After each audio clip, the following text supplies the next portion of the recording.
The story starts with our protagonist who wielded his sword for over 100 years, reaching the pinnacle, but his death is near even after ascending human limits, but his only regret is that he lived being obsessed with the sword and didn't enjoy life. We now move on to a different scenario where a young boy is being severely bullied, and this white-haired monkey blames his mother and how because of her the clan is in ruin and he should consider himself lucky that they weren't kicked out. They are from the prestigious Tang family, but they have fallen because of the heavenly brilliance demon lord, literally looks like a TikToker without any filters. They faced this guy when he came to take Tang Jai. After fighting with all their might they managed to win, but as a result they had used all their resources, causing the clan to walk the path of downfall. Moving to our bullied boy, this white hair monkey is still acting almighty. As our boy tries to retaliate, this monkey becomes more aggressive. This is our boy's daily life after his mother attracted the attention of the pervert and ruined the clan, which resulted in harsh words directed towards his mother. After entering the house his mother is all worried, but our Chad tells her that everything is fine, but she knows that the other are bullying him. He tells her not to worry and rushes into his room. She asks him if he has eaten. He tells her he doesn't have an appetite. On the bed our Chad Yeon-myeong knows that it's not his mother's fault, but there's not really anyone he can complain to, and raising his voice will only cause retaliation like his father that got assassinated. If they leave the family there is no one who will protect them, and wishes if his father was still around. The next day this group of rubbish start beating Yeon-myeong. Just wait till he own them, I promise it's satisfying. As the intensity of the beating increases, the girl, let's call her Red Dog, takes out a set of needles and wants to test poisons on Yeon-myeong before the clan leader competition. Moving on to Ugly Gorilla, he sits on top of Yeon-myeong and holds him down as this ugly Red Dog starts her experiments and finds it fun that Yeon-myeong is suffering in his skin and reacting. After a few hours it starts raining and Yeon-myeong thinks that if he closes his eyes he would be free, but there would be no one to protect his mother, and thinks if he was but stronger he would have taken care of them, and his wish was to get strong enough to protect his mother. That's when Yeon-myeong notices a glowing sword, but he didn't realize that it was here all this time. For some reason this sword feels familiar to him. After getting a hold of it Yeon-myeong realizes that it was his sword and he had trained for over 100 years. And showcases the ultimate sword he had created in his lifetime, but because he was so focused that even after reaching the pinnacle he can't stop his death and wishes that if he gets a second life he could live a normal life. As he remembers his memories from his past life with his ultimate sword, he merges both his memories from his past and present life.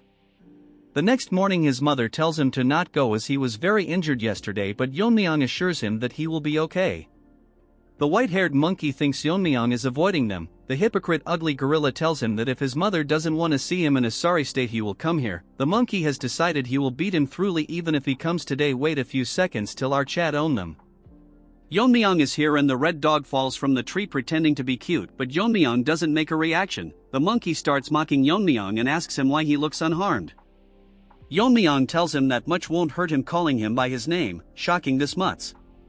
They think Yeon-myeong has gone mad and the gorilla is ready to release his frustration. That's when Yeon-myeong starts calling them by their names, which offends this rabid dog, so she thinks of killing him or doubling the poison dosage. As gorilla tries to attack, Yeon-myeong grabs his head and buries his head in the ground, shocking the pathetic retards. As the fat gorilla gets knocked down, they start panicking as Yeon-myeong approaches them and tells them with these pathetic skills they want to compete. White monkey thinks Yeon-myeong is acting differently and charges towards him. Instead he grabs onto his hand and literally breaks it into pieces. According to Yeon-myeong, with these skills the clan leader's position is pretty much decided. Inside the hidden poison hall, it's where the clan leader resided and major family decisions were made, but because the clan leader's position has been vacant for a long time it has become the council room for the elders. They are discussing about the participants of the clan leader's position and if the Poison Phoenix's son will participate, as he hasn't announced his participation yet. Moving on to Yeon-myeong, he is dragging the Red Dog by her hair and the elders thinks of excluding him as he is being bullied and hasn't shown any retaliation. As Yeon-myeong drags the dog, the third elder tells him that although he is the son of the previous patriarch they cannot let someone unskilled participate that can lower the competition's level. Even if he is the patriarch's son currently he is nothing but a burden to the family. That's when Yeon-myeong barges into the room and the third elder warns him if he understands what he is doing right now. While our Chad tells him that he is aware, silencing the courtroom, then he shows the disfigured face of that Red Dog.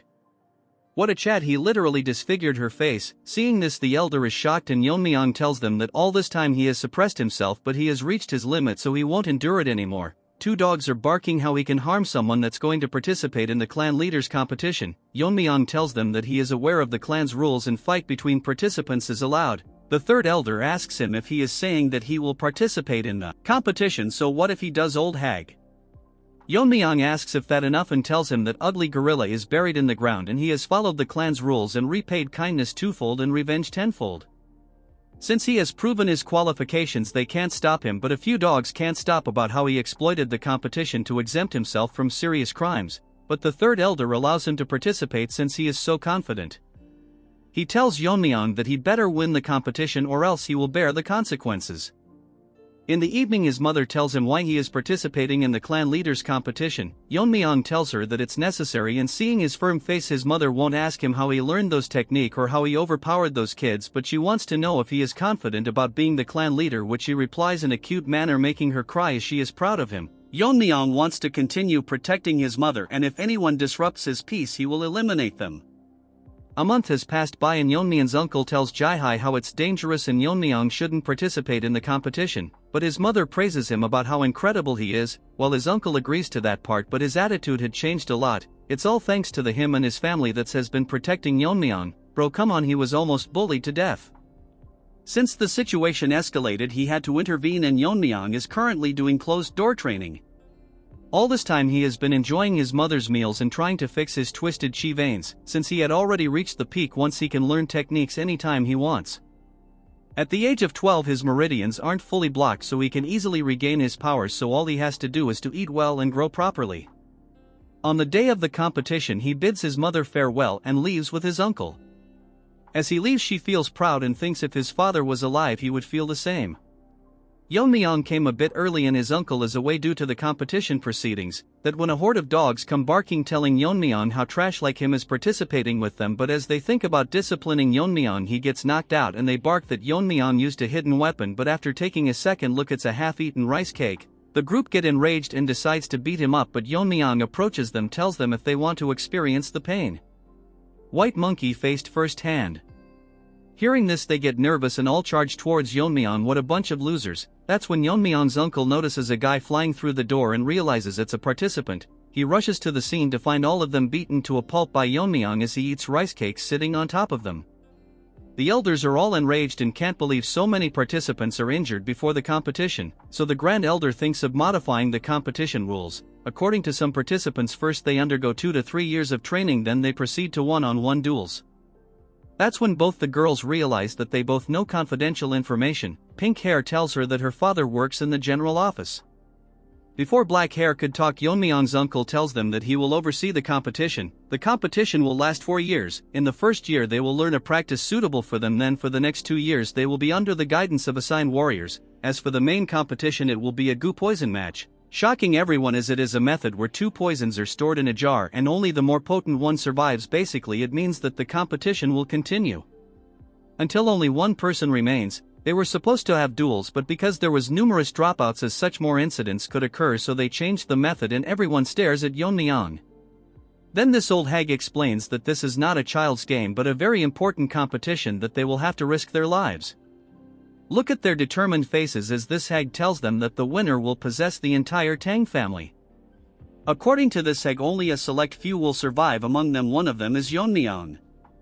At night on the Black Death Alliance territory, a mysterious man is discussing about the Tang clan and how they have been plotting recently. According to their spies, it was declared a few days ago when the future of the Tang clan left in carriages. Currently the state of their clan is such that their alliance leader can get rid of them anytime he wishes, but for now he is leaving them since he has some use.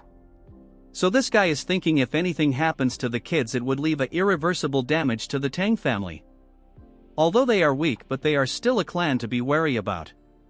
So for now they have tracked them down and can easily kill them, but what if they kill them 4 years later at the climax of the tournament, which would be fatal, so for now they have decided to lurk in the shadows. According to them they have already planted a seed. As they walk to the competition venue, the supervisor tells them that they will be called by numbers instead of their names. Each group has 4 members and they are Group 7. The pink-haired girl is Yuri, the purple-haired one is Mirio, and the boy is Aijin. The last one is number 28, which is our Yeon-myeong. He seems lost as he was thinking for a moment. He scolds Yeon-myeong for sitting idle, but according to our chat he feels a presence and they are most likely being tailed. After following him they reach a cliff with nowhere to go. From inside the cliff a man asks for password, and after giving it to him a light glows bright and a new retard has arrived. We will call him Skinny Barbie and he will be assisting them in the competition. Even they were once one of the top 5 clans, but that mega pervert invaded them and their clan fell, but because of the support of the Tang clan they managed to survive, so in return they prevent external forces from intruding in this competition. The members are shocked by how complex the formation is, while Mirio thinks something is seriously wrong with Yeon-myeong, as he not concentrating at all. Even back in the carriage the guard told them to introduce themselves to each other as they will be staying together for 3 years. They introduce themselves to Yeon-myeong and praises his courage as he disfigured the face of that red dog whose grandfather is an elder. Yeon-myeong in a rude manner tells that if it is his responsibly that the match turned into a goo poison match. Yuri tells him it's not entirely his fault and Mirio wants to argue, but they ignore her as Yeon-myeong is making a face that seems like he is actually enjoying all this, so if Yeon-myeong does something she will not let it slide. That's when the rest stop and find out that the Skinny Barbie is missing and they can't find him. Mirio realizes that they are stuck into this formation and thinks if the Skinny Barbie himself got lost. As she is thinking many things at the same time, we move on to that ugly duck. He is bragging about how without the caster there's no way to escape. He finds the Tang family elder pathetic that they would hold an entire group for a single kid. As they promise to double the support if he gets rid of Yeon-myeong, all this guy cares about is his family, and what the Tang clan does is none of his concern. That's when he notices a change in the formation and Yeon-myeong literally ripped it apart. Seeing this he gets scared and Yeon-myeong talks like a retard and tells him that he probably made a mistake so he should be careful. Skinny Barbie thinks to himself that there are no flaws, so how did they manage to escape? They ask Yeon-myeong how he did it and basically our Chad cuts it. Mirio tells them to stop fighting and stay together with the instructor, but this little dog ran away. Yeon-myeong finds it funny and that malnourished dog is running as fast as he can because he feels that Yeon-myeong can see through this formation. As he leaves the formation he thinks it's more than enough and Yeon-myeong won't ever be able to reach this place. That's when the supervisor Wajin stares at him intensely and asks this trash why Group 7 is not with him. This Skinny Barbie poops his pants as he is scared but tries to stay calm as he prepared for this kind of questioning. He tells him that Group 7 won't be participating as he waited for the participants but they never showed up. According to this joker they might have faced bandits or come across some wild animals. That's when the formation cracks and Wajin thinks it might be an intruder but it's actually Yeon-myeong. The trash can't believe that the Jeagle clan's supreme formation broke so easily and Yeon-myeong is happy to see him. Before they arrived Mirio can't believe that Yeon-myeong has such an astonishing skill, and if is it even possible to break the formation with a short sword. Yeon-myeong tells them that he didn't break the formation and it will close soon so they should hurry up and leave. Wajin asks them if they are the participants and they confirm it and figures out that this man is the supervisor and according to him Skinny Barbie told him that they were attacked. Yeon-myeong tells him that he might be mistaken and it's because of his help that they could find them easily. The others can't figure out why he is lying. According to Yeon-myeong he is under the Tang clan's commands so he will keep it just as a suspicion, but after the competition if he finds that they are involved he will eradicate the Jeagle clan from the root. Retarded Barbie makes an excuse and runs away. Wajin apologizes to them for the trouble they faced and officially introduces himself to them as a member of the Manhwa Brigade. According to Mirio the Manhwa Brigade disappeared a long time ago. They were a military force directly under the young clan leader of the Tang clan and each one of them is as strong as a great leader. The previous clan leader was Yeon-myeong's mother. Before she could talk Yeon-myeong tells him why they are not in the Tang clan. Years ago they fought a desperate battle against the Heaven's Brilliance Demon Lord to protect their master but they were easily defeated. Since they couldn't protect their master they consider themselves nothing but sinners. According to Wajin the first year is autonomous practice and according to their performance they can receive martial arts, scriptures and weapons. Yuri asks Woji if the legendary techniques the 10,000 heavenly flower rain that was lost fighting that mega pervert. That technique is only granted to the one who becomes the young clan leader of the clan. Although it's an incomplete martial art its essence has been passed down by the elders. Hearing about the technique Yeon-myeong thinks that it's similar to sword control and he can probably mimic it to some extent.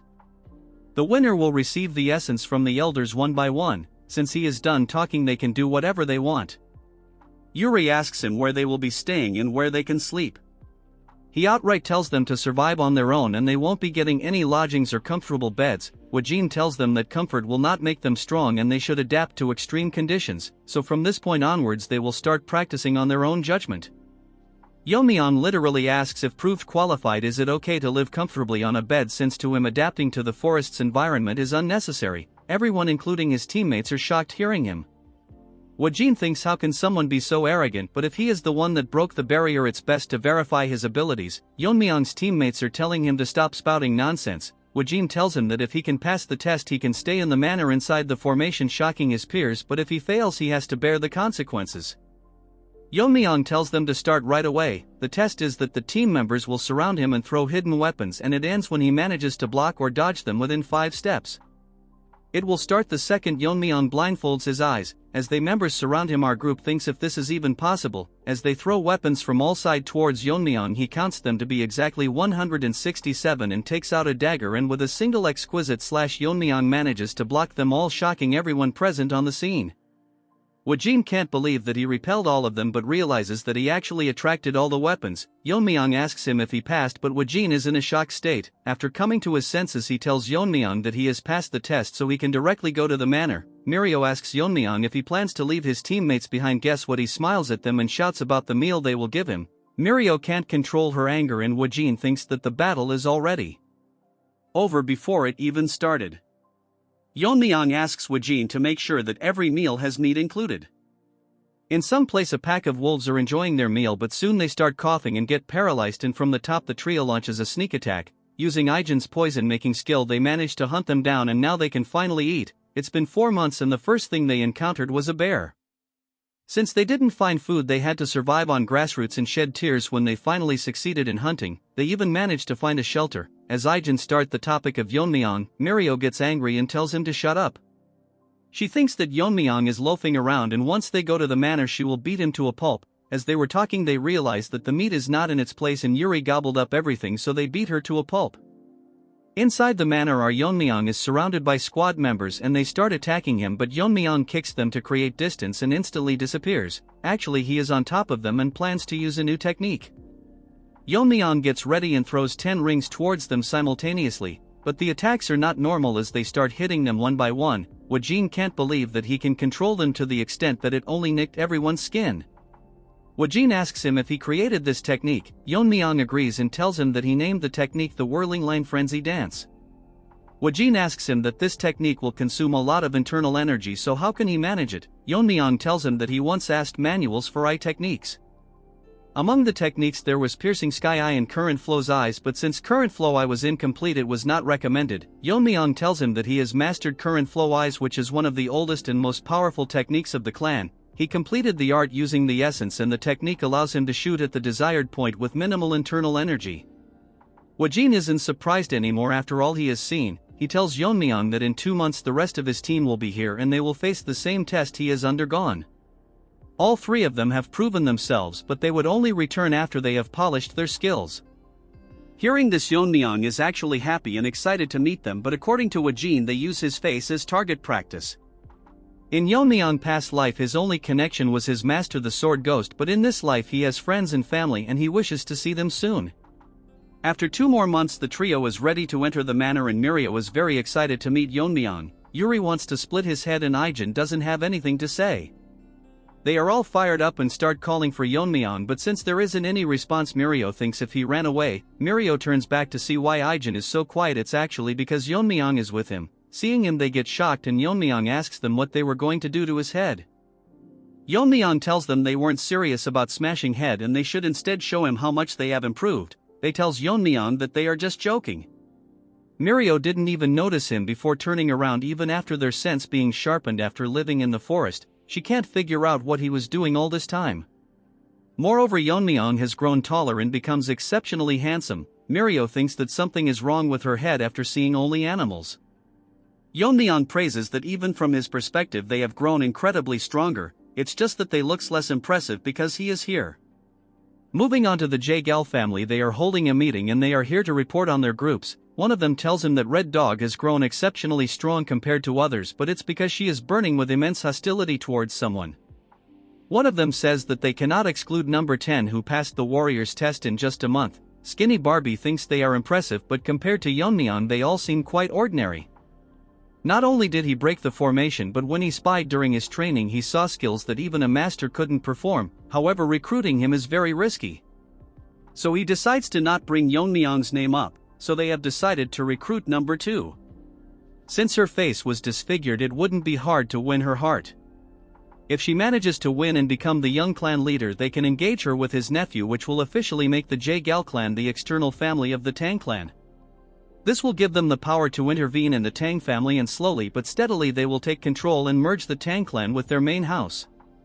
Since number 28 is dangerous if he survives this, Barbie thinks of adopting him and tempt him with the position of young clan leader of the Yahello family. What a mutt. Living in the manor, they have doubled their training, but nothing beats the comfort of having a bed. As for Ijin, he barged into the room swearing to kill Yeon-myeong.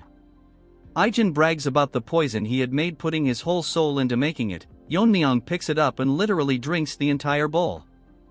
Ijin tells him to spit it out, but Yeon-myeong makes a huge burp as Ijin falls to the ground. Yeon-myeong seems to have gained a new power after consuming it and asks Ijin that the poison is weak and if he has anything better than this. Since he doesn't believe him, Yeon-myeong mocks his poison-making skills and pisses him off, but whatever he makes, Yeon-myeong drinks it as if he is drinking booze. The poisons don't affect him anymore and Ijin thinks that he is immune to all poisons. According to Yeon-myeong, he is immune, but it's just the family's core technique, the poison refining madness. Yeon-myeong thinks it's funny if people that use poison die from it. The poison that entered his body had turned into internal energy, which depends on the type of poison he is consuming, but this stage is only attainable after profound realization. Weak poisons don't affect him anymore, so he needs to find stronger poisons. There are too many things he has to take care of, but he can easily take care of the elders. But if the Black Death Alliance leader or that pervert came, Yeon-myeong can't guarantee the outcome. Although he has no grudge with the Death Alliance, they divided the Sichuan city, so they cannot be ignored, and their leader is called a genius that destroyed 3 of the 9 factions. If it was his previous self, he could beat them with a flick of his finger, and thinks that if Ijin could make a poison few times stronger. Our poison boy is depressed that he can't create the Tang clan's 10 poisons. Yeon-myeong asks what it means, and Ijin explains that it's the 10 strongest poisons left by the ancestors. From the first poison to the 10th, the poison gets stronger the higher the number. The 10th poison was so strong that even transcendent beings can't survive through it. Hearing this, Yeon-myeong thinks of coveting it. He asks Ijin if he can make it, but all the formulas have been lost, so Yeon-myeong again mocks his poison. Moving on to Mad Dog, she is being suppressed by a guy, but he thinks something is wrong. All of a sudden he starts burning and soon turns into ashes. This is one of the 10 poisons that her grandfather gave her in case. With the help of this, she plans to get rid of Yeon-myeong and get her revenge. Another 6 months have passed and now they have been training for 1 year. So now Wajin will select a temporary team leader, but by the 3rd year they will officially elect a leader. The leaders from each group will participate in the Gu Poison match. Since it's a life and death situation, it's best that the most outstanding member becomes the team leader. Yuri just got to know that not everyone has to participate in the Gu Poison match, so they decide to appoint Yeon-myeong not only as a team leader but a winning contender. Wajin appoints Yeon-myeong as the new temporary leader of the group. Since no one has any objection, he tells Yeon-myeong to come forward and collect the elixir called the Heavenly Heart Pill. This is a special pill that is made of rare herbs which can significantly increase internal energy depending on the user's level. The members are jealous why they are giving him such a precious item. This is because the clan has high expectations from the team leaders. Before Wajin could finish, Yeon-myeong tells him if there is anything else and if there is anything other than this elixir, since he doesn't need something like this, shocking them. Instead, our Chad wants poison, and the strongest among them something like the Tang family's 10 poisons. Yeon-myeong received a lot of weapons because he couldn't get the poison, so he requested for them instead. Mirio tries to punch him as to why he gave up the pill. Yeon-myeong tells them that he didn't actually give up the pill a few hours earlier when he was receiving the weapons. Yeon-myeong was disappointed that he didn't get the poison and asks Wajin what he is going to do with the pill. He says that he will return it to the Medicine King Hall. Yeon-myeong figures out an interesting idea that if the team members combine together and defeat the temporary leader, they can re-elect a team leader and reward them the Heavenly Heart Pill. Wajin even thinks this is a good idea since investing into the future of the Tang family is good.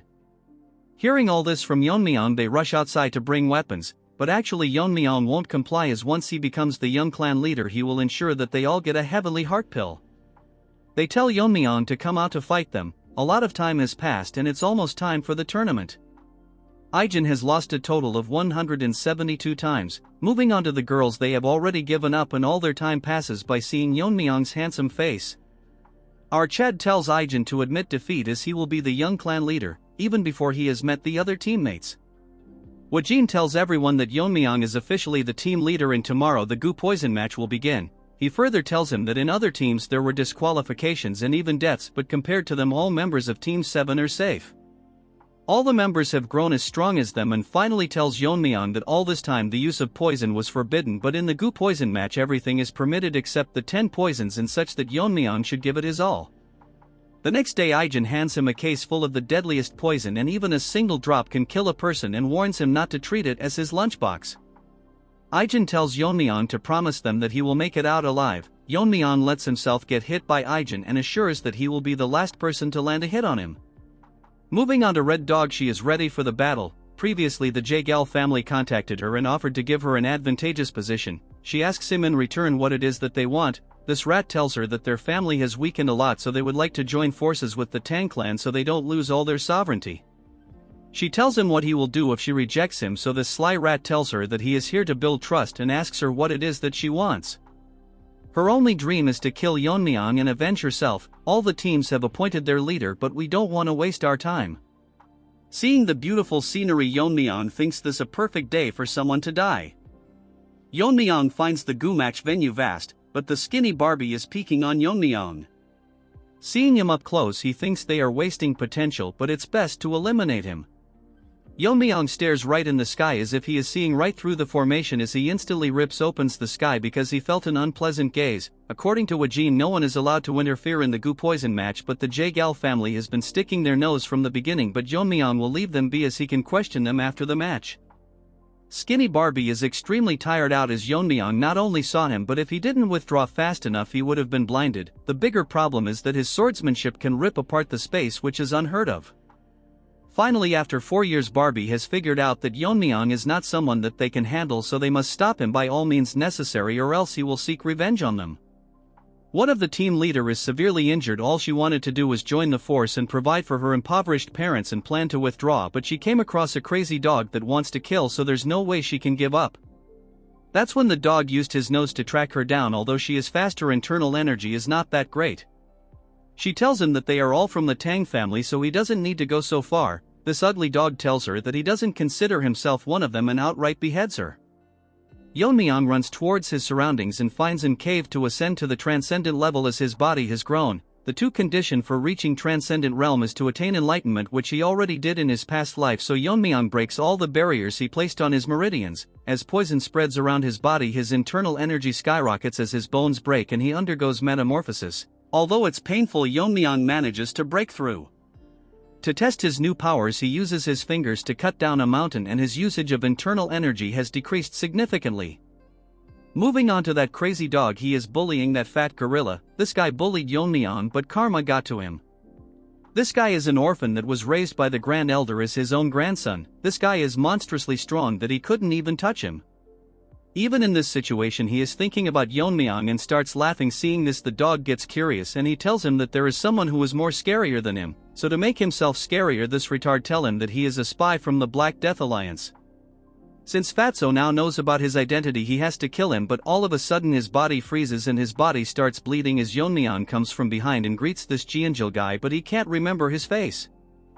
After this arrogant loser got smoked by Yeon-myeong, we now see his past. We don't want to know anyways, but someone told him that with his monstrous talent and pretending to be an orphan, he will easily be adopted, and during the family head selection, if he kills the successors and returns to the family, he will be recognized. How generic, but watch the video, it gets way better. Moving to the present, filterless TikToker feels like his organs are melting, but he can't figure out how Yeon-myeong did all this without noticing him. The fat gorilla Jeonjil can't believe that the person standing in front is Yeon-myeong. Our chat asks him what that half-dead dude is called. He is literally called Ganja. I have nothing more to say. Yeon-myeong had felt an anger before coming to this mountain and thinks it was this guy. Suddenly Yeon-myeong moves his hand, a needle comes out from his neck. The Jeonjil guy figures are that Yeon-myeong poisoned him, but can't figure out what kind of poison uses such a small needle, but Yeon-myeong ignores him and asks him if he has seen the other participants. The fat brain tells Yeon-myeong that they should first detoxify this Ganja dude, and he thinks that if Yeon-myeong shows vulnerability while detoxifying, he can kill him. Obviously that's in his dreams. Jeonjil tells Yeon-myeong that he has changed a lot, but gets nervous as he feels that Yeon-myeong only has resentment towards him. Yeon-myeong tells him that if he had that, he would be lying on the ground. All of a sudden this dumb bulldozer apologizes to Yeon-myeong for what happened earlier, but Yeon-myeong doesn't care about the past. This guy didn't think that this would solve things from the past. Yeon-myeong probably left him alive as he is to dumb. While they were talking, the ganja dude all high tries to sneak an attack on Yeon-myeong and tells himself that since he is going to die he will take Yeon-myeong with him. Dude thinks he is the protagonist and slashes at Yeon-myeong. All that leads to him cutting through an afterimage. Yeon-myeong gets behind him and tells him that he doesn't play with people who are about to die. Like a Chad, he grabs his shoulder and tells him to not retaliate or he won't have a body to bury, as he gets poisoned to death. Ji-Angel is shocked that as always Yeon-myeong overpowers his enemy even if he is one of the top contenders, but what's more confusing to him is that final technique was from the black and white sword school, but Yeon-myeong neutralized it easily. Yeon-myeong tells him that it's just him that's left, so how should they determine the victor? Ji-Angel is smart enough to surrender and Yeon-myeong allows it, but he can't find a way to get out, so Yeon-myeong rips apart the formation. This is outright savage as he tells him to get out from here. Afterwards he instantly vanishes from the place. In some other place we see hundreds of men practicing swordsmanship and see a worm die in his hand which was transplanted into that ganja dude, so basically he is dead. Although he was an illegitimate child he had with a servant, his talents were out of this world compared to his siblings, so if his wife found about it she would lose the position of heir, so he intended to kill him multiple times. That's why he left him in the Tang clan with a different identity, but as a father he couldn't do anything, so he will avenge his child and tells all his disciples to assemble and tells them that they are going to destroy the Tang clan soon, and from today onwards no one with the Tang clan name will return alive from Mount Gongsan. This is where the competition is happening. At night Yeon-myeong thinks to himself that after running day and light he didn't encounter a single human, so no matter how vast this world may be it's too hard to believe. As he gobbles up the meat, Yeon-myeong didn't expect that they would deliberately fake it so they couldn't approach, and if that's the case the remaining survivors are from the Yahello family, and figures out the entire plan they were scheming is such he has to pay the price for his crime. Yeon-myeong stares at the sky to find it stunning and sleeps as he wonders about his mother. That's when that red dog found Yeon-myeong. What a timing, but this retard can't recognize Yeon-myeong and she was supposed to meet the last survivor or Yeon-myeong. She can't figure out his identity, however is regrettable that she has to kill someone so handsome. As he spreads the poison distribution gas and uses the 10 poisons of Tang clan, Yeon-myeong suddenly grabs onto her neck and asks her if she is cooperating with the Yahello family. Our Chad tells her that while everyone was competing she found a safe place and tried to sneak onto the last person alive. As the dog gets hungry for a bone she figures out that our Chad knew that she was coming. Yeon-myeong tells her that if she wants to breathe she better answer him, gender equality at its peak. Yeon-myeong thinks of killing Red Dog since she won't answer. As for her, she mistakenly dropped her sword, looks more like a dagger. Our Chad figures out that she is Red Dog, but she can't figure out how he knows her name. Yeon-myeong is so merciless that he tells her that her personality didn't change one, so he should probably destroy her entire face. Moving on to Skinny Barbie, he is scared that the mission failed and Yeon-myeong managed to defeat opponents with higher levels. This guy played too many games, he literally destroyed your formations. Number 10 managed to defeat all his opponents but got owned by Yeon-myeong, but this Barbie is in doubt if Red Dog can defeat our boy, and if Yeon-myeong wins it's over for them. That's when he notices a source of light in the formation.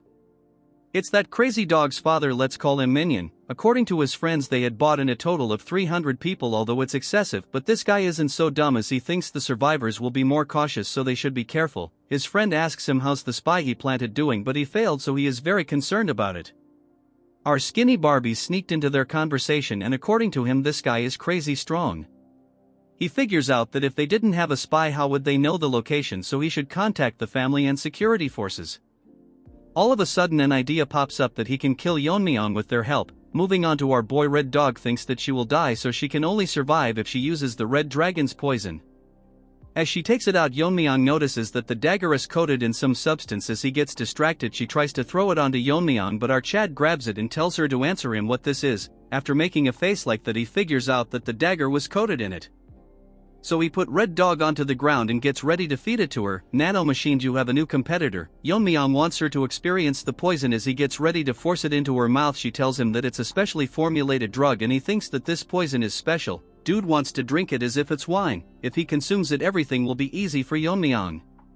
She tells Yeon-myeong to spare her, but he gets all serious and asks her if she colluded with the Yahello family, and if she hesitates to answer he will feed the poison to her. She tells him everything they planned including the marriage proposal. Hearing this Yeon-myeong figures out that they are trying to strengthen their family through this offer.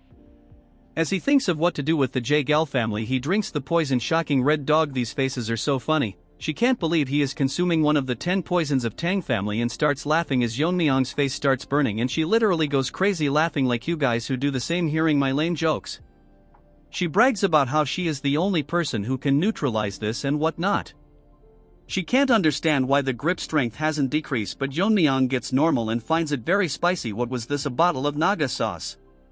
She thinks that it's absolutely impossible for someone to survive after consuming it, as it contains the blood of a legendary being and a single drop of his blood could kill 1,000. Before she finishes her speech, Yeon-myeong buries her head into the ground and kill her. Rest in peace, red dog, you will be remembered.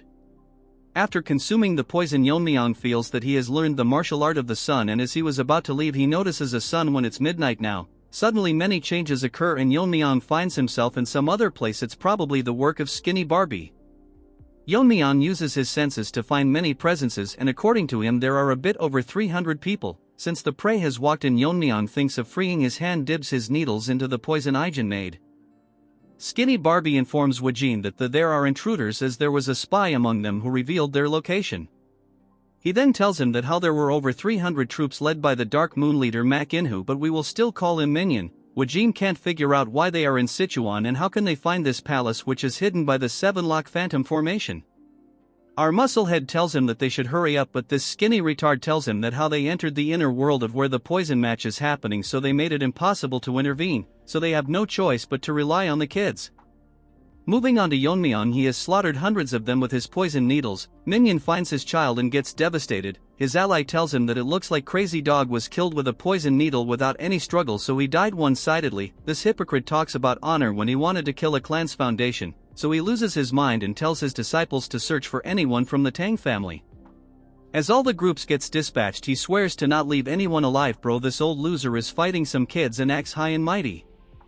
The disciples talk to themselves about how the leader is acting weirdly and the Tang family is not to be underestimated, as they killed Ganja in a single strike. Unfortunately, as they were talking, one of them gets poisoned to death with the same poison needle. They get ready to battle but soon notice that hundreds of poison needles are raining down from the sky as they all get poisoned to death. The poison Aegean made lethal enough for foot soldiers, as he uses his inner energy to call back all the needles. Man, this was sick, not gonna lie. A scout tell Minion that all the groups dispatched got annihilated and all of them were poisoned without any struggle and killed the same way. More scouts come and informs his the same thing, and now Minion is nervous and their number has significantly decreased. According to his friend, in an hour of searching they have already lost more than 100 of their men. As such, he figure out this was possibly done by one person. Minion is scared enough to pee in his pant and thinks without a doubt that it's the work of a master from the Tang family. Minion gathers up courage and leaves the command to his friend as he plans to face the enemy himself. His friend thinks in an hour or two the sun will set, and if they can't find the intruder before that they can get annihilated, as they are the only ones suffering, so he tells everyone that they will leave in an hour. But bad luck, Yeon-myeong is sitting in a tree waiting for them. But this monkey can't believe that he didn't feel a presence until he talked. He tells everyone to dodge but looks behind to see everyone dead as Yeon-myeong asks him if he is the leader. Even on high alert, he didn't sense Yeon-myeong coming down from the tree, but he is too young to be a master. Yeon-myeong uses his chi to call back all the needles. Dude is outright badass. This guy thinks he is Einstein as he tries to figure out how strong Yeon-myeong is, and what he did earlier was a technique and it probably consumes a lot of inner energy. He tells Yeon-myeong that he has never seen him, but our Chad tells him it doesn't matter what he thinks or does as he is going to die anyways. This monkey uses a technique and directly transforms into Super Saiyan 4 and charges towards Yeon-myeong, but to his surprise with a single palm Yeon-myeong stops it and mocks him by saying if that's all he has got, and this monkey loses his mind. In a flashback we learn that once the Black Death Alliance took down one of the 9 factions, so this monkey willingly joined them, so as a reward the leader decides to refine the palm technique for him. His technique, Peak Shaking Palm, was renamed. This black leader thinks since he improved it should be called Heaven Quake Palm, but he can't believe such a technique was bested by a young kid.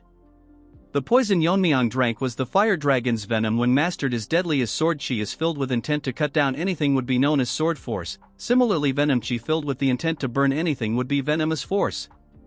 As the Heaven Quake Palm slowly shatters and this monkey instantly burns to his death.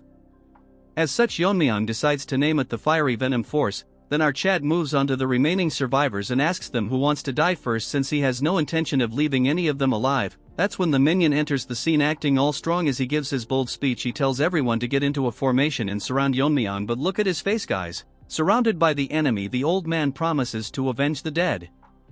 This reminds Yeon-myeong of the training he did with the Bangui Bridage. Last time he did the whirling chaos dance, so this time he will do something different. As he disappears and their heads start flying left and right, but little minion can't figure out his movements. As the enraged disciples charge towards him, Yeon-myeong destroys their sword mid-air and uses the broken sword particles infused with his chi. He recreates the 10,000 heavenly flower rain. Isn't this cool?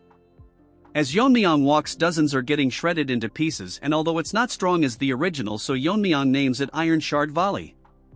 Since everyone is dead and minion thinks Yeon-myeong is tired after killing this many disciples and gets ready to attack him and decides to use all the techniques the alliance leader bestowed upon him. As he uses all of his ultimate attacks, Yeon-myeong yawns and blocks all of his techniques. As such, Yeon-myeong has decided to be merciful and show him the silent sword technique. Minion can't believe that Yeon-myeong is able to handle the silent sword technique. Yeon-myeong tells him that it's rather a simple technique, shocking Minion's face.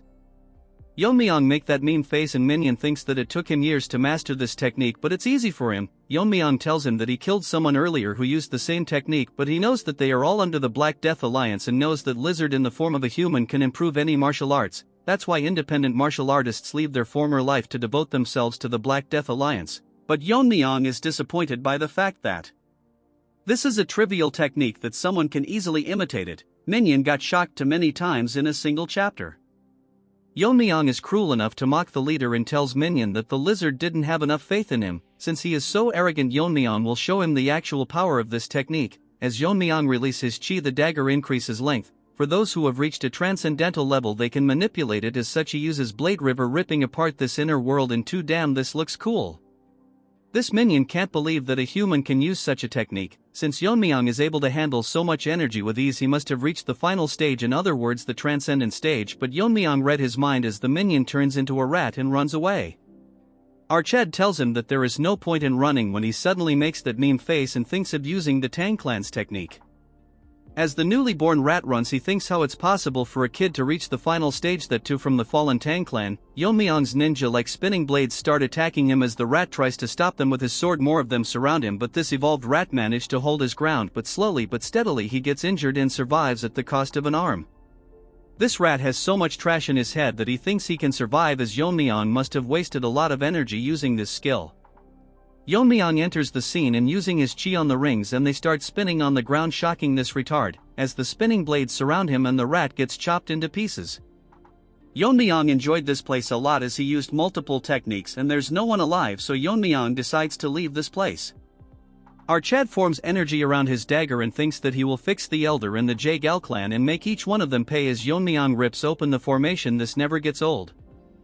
Moving to this skinny Barbie, it continues to lie to everyone about how they can't intervene to make the competition fair. What a liar. Everyone present can't believe his words, but in reality this ugly trash can enter the formation anytime he wants, but since he sealed it, no one can make it out of the competition alive. And according to his informants, the Dark and White clan leader is here with 300 of his disciples, which will be impossible for Yeon-myeong to handle. As this donkey covered in makeup talks nonsense again, he sees everyone making an happy reaction. Looking back, he sees Yeon-myeong staring right at him. Yeon-myeong's friends rush to hug him and he tells them that no one was able to hurt him. With a smile on his face, Yeon-myeong stares directly at the shocked skinny Barbie. Barbie cannot understand how it is possible that he is alive, and if the 300 soldiers were completely useless, he notices Yeon-myeong's glare and hides his face with a folding fan. The Jiangil dude greets Yeon-myeong and he smirks at him, but Barbie is still in disbelief how he is able to cut through the 7 legendary formation of the Jaegal clan, which even a master won't be able to do, and gets suspicious that Yeon-myeong is above a master. Yeon-myeong wants to immediately kill him, but he can't take chances until he becomes the head. So he first decides to take care of the Tang clan elders. As Yeon-myeong was about to explain to him what had happened, the surroundings suddenly started shaking and the entire formation starts breaking down. Everyone can see what had happened inside the inner world. They see hundreds of dead bodies. Wajin is in amaze that he handled this May by himself, and even he would find it difficult to deal with more than 30 of them, but after seeing the dead body of that evolved rat earlier known as Minion, they are literally acting like girl in concerts as he is extremely strong. Yeon-myeong is literally a top-tier protagonist. He tells Wajin that they weren't hard to deal with as it was expected from him. Wajin thinks his power is already beyond the head. All the remaining contestants can't believe that he did all this by himself and is probably beyond the final stage and whatnot. Hearing this, Yuri and the rest are proud for some reason. Now we unfortunately have to give some screen time to White Monkey as he feels extremely angry knowing that he got crippled while Yeon-myeong got stronger and he was someone he could beat anytime he wanted.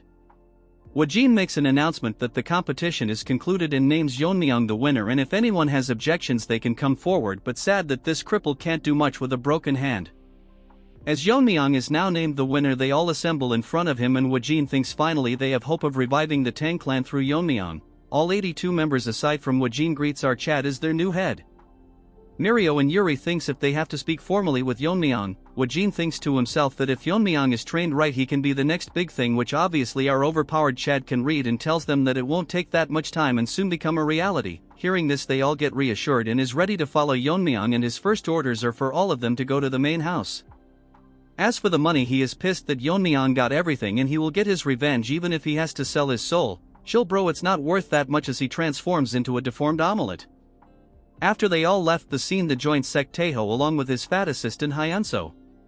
They were nearby but can't believe that more than 300 people have been killed, but they think that no matter what, the younger generation are monsters, as with even a number less than 100 in the mountain they could do it.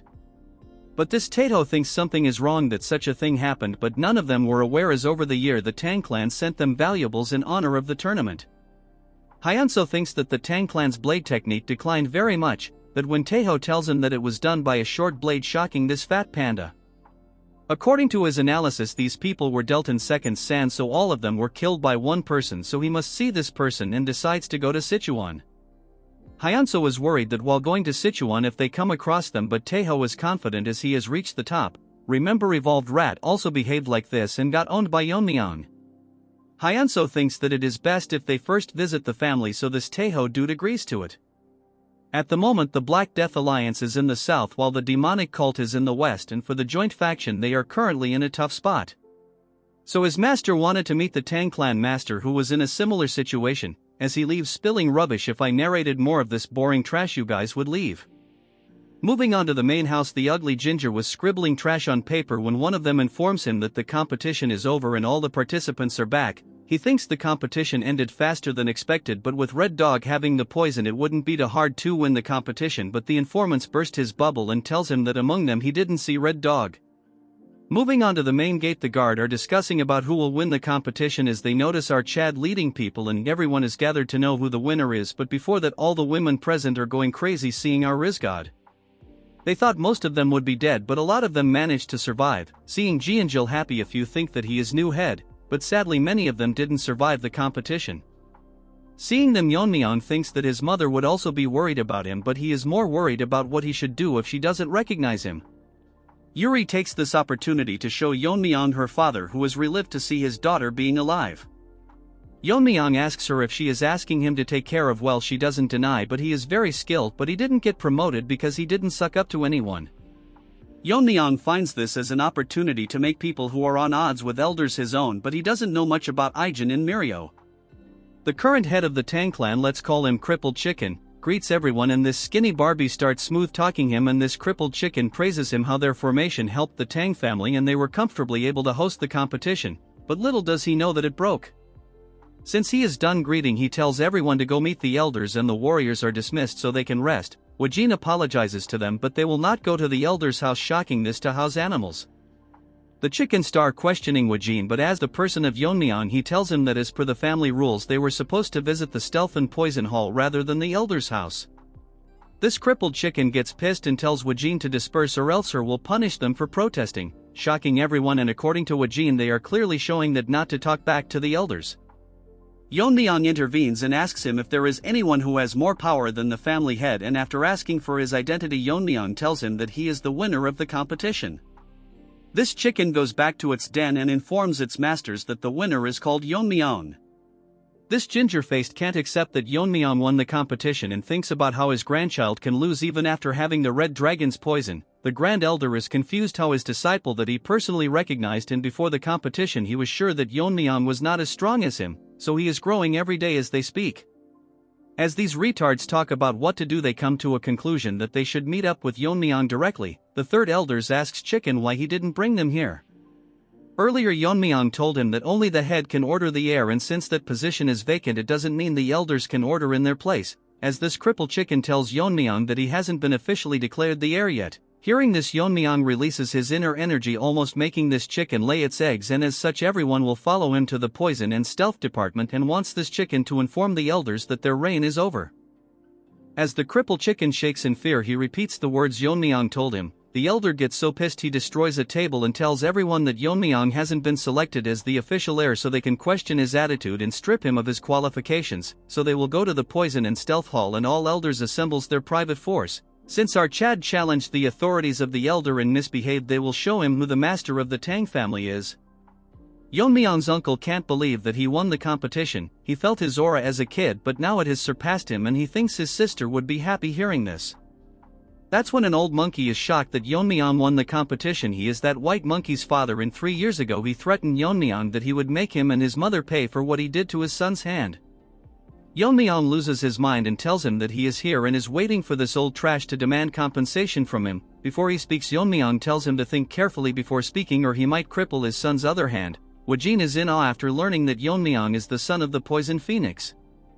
Yeon-myeong tells him that what he wants to know our Chad will tell him once the time is right, because the Tang clan faced that TikToker, but he used so much filters that he managed to behead the Tang clan leader, making his soldier more courageous as they push forward disregarding their poison techniques. Wajin asked the help of the elder, but they rejected them as their fall would lead to the clan's downfall. If they helped even a bit, the damage would be greatly reduced, but after winning the battle they blamed it all onto Yeon-myeong's mother. So she must have faced a lot of difficulties raising Yeon-myeong. He tells the others that they must remember who the mother of their current master is. It's as if they have been given a second chance.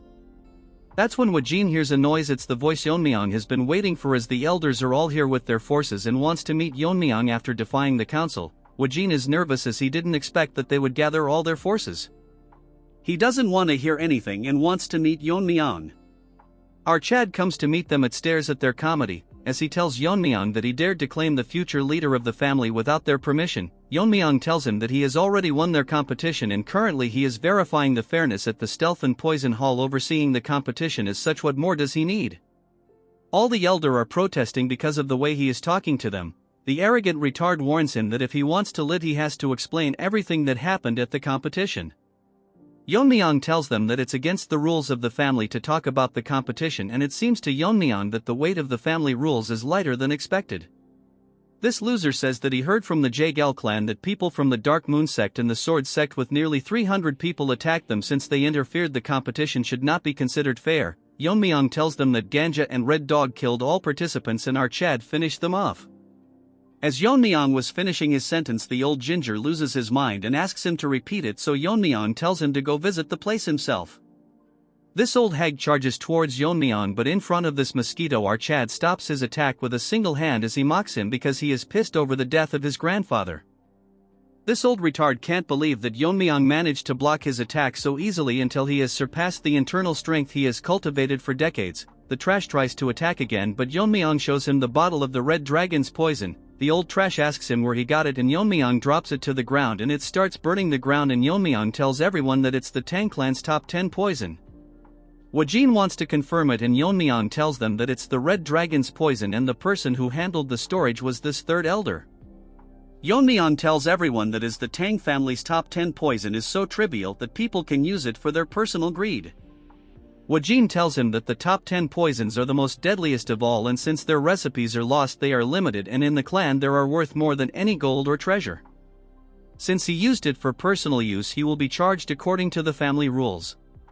As Yeon-myeong smirks at this ginger that even if he holds the title of elder he isn't immune from the clan's law. Look at his face, looks like a zombie from Walking Dead. As such, Yeon-myeong will give him an honorable death as he burns him into ashes in front of everyone present in the family, and none of them have the right to judge the seat of the family head, so Yeon-myeong will decide what is right and what is wrong. The Grand Elder, let's call him Smelly Mongoose, blames his men that they can't subdue a single person. Yeon-myeong tells him that the disciple of Grand Elder has endangered the family. But he doesn't do anything, so Yeon-myeong tells him that he is a spy from the Dark Moon sect. The Smelly Mongoose tries to make excuses and wants Yeon-myeong to provide evidence. Jeonjil, the son of the director, steps forwards and tells everyone that he is the sole witness to this, and Crazed Dog used his sword techniques on him before Yeon-myeong killed him. He further tells them how he used sword technique mixed with his poison and stealth techniques. One of the elders tells him that he saw that guy using a sword technique and all his peers were badly injured, but the wounds were similar to the ones Jianjil has on his body. Our more matured musclehead even tells them how this dog confessed to him that he is a spy. Yeon-myeong wanted to use him as a spy, but he never expected him to come forward, since he owes Yeon-myeong his life. Hearing his confession, the Grand Elder is now in a tough position and doesn't know what to do and tells the elders to block Yeon-myeong, but they don't respond, and Yeon-myeong tells him that is his status light that he can ignore the clan head's orders since he wasn't proven to be involved directly with crazy dog. Yeon-myeong instantly cuts his hand off, as even he cannot escape the accusation of harboring a spy. Yeon-myeong decides to spare his life as there wasn't enough evidence of his collusion.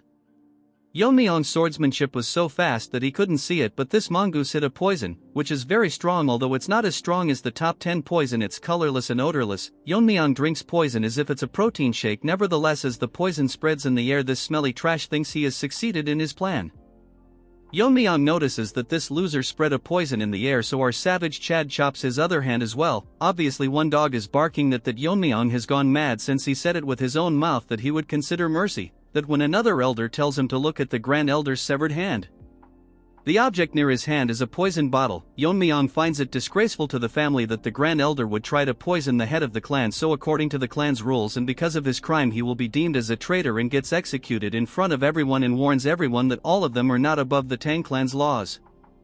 If any of them were to disobey the head or break the laws, Yeon-myeong would punish them himself.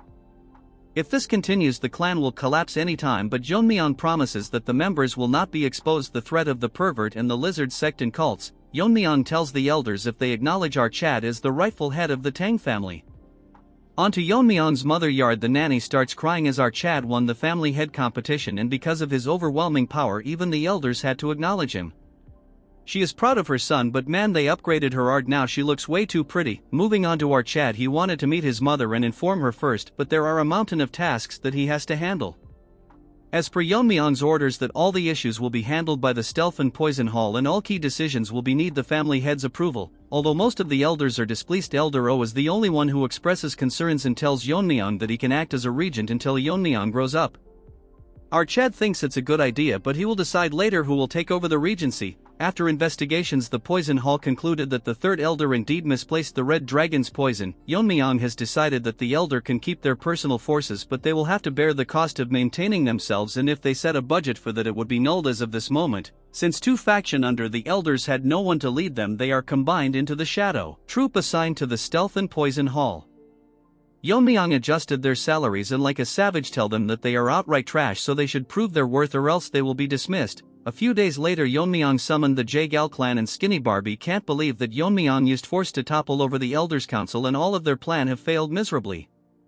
He thinks no one might know about what they did in the competition. Dude really thinks Yeon-myeong is a retard. Our handsome Chad in new clothes tells him that he was busy so he forgot about a few things. Barbie can't believe that Yeon-myeong looks so different. Barbie tells that what is the reason they were summoned, and Yeon-myeong tells them the Jaegal family's formation is great, so he should make the main clan's formation for the Tang clan. Barbie tells him that he cannot do it without the head's permission, so Yeon-myeong throws a needle and instantly kills everyone other than him, and Yeon-myeong says that he already knows about their plan of trying to take over the Tang clan, and if he is dumb enough to think that he would ignore all this. According to the clan's rules, he will pay the Jaegal clan 10 times back if he doesn't hear a positive response on the count of 3. Our Chad will personally go to Jaegal clan and annihilate it himself, so this Barbie has no choice but to agree to Yeon-myeong, in return wants him to spare his family members, so Yeon-myeong will trust it to be done. It's been a few days since Yeon-myeong became the clan leader. Currently, he called in his friends, but they seem to be extremely nervous in front of him. Maria was scared and asked Yeon-myeong why he called them, addressing him as family head. Hearing this, our Chad laughed and told them if they were mad enough to maintain formality with him. So, they started acting like barbarians. Looking at them, it seemed like Yeon-myeong was a teacher who allowed her students to never study in class. Yuri asked our boy what the reason was that he called them here. Yeon-myeong told her that he had appointed her father as the chief officer, shocking the other two barbarians. He explained that her father was a very capable person and had caught a golden opportunity that he should seize. Yuri also wanted this but was worried that, if Yeon-myeong decided this way, there would be retaliation. Our Chad said that silencing a few opposing voices was easy for him, but if her father were to show off his connections, neglect his duties, or secretly embezzle funds, he would be dead. Yuri stopped him and told our Chad that her father was not that kind of person. Since his position was decided, Yeon-myeong told Yuri to assist her father in adapting to the chief officer's duties. Yeon-myeong thought to himself that if Yuri's father were to follow what he did, there would be no need to worry. Moving on to Yuri, she was still crying like a little girl. As for Mirio and Ijin, our Chad wanted to hear their current situation, which was the reason he called them. If there were people with outstanding capabilities but who were suppressed or ostracized, he planned to take them under his wing. As Yeon-myeong talked, Mirio told him that she didn't have anyone to recommend. Yeon-myeong asked Ijin, since he was related to the Medicine King Hall, about the condition of that place. Hearing this, Ijin went dead silent.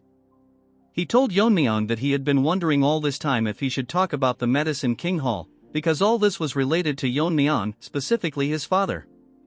Hearing this, Yeon-myeong's reaction changed. This involved the ones who were related to his father's poisoning.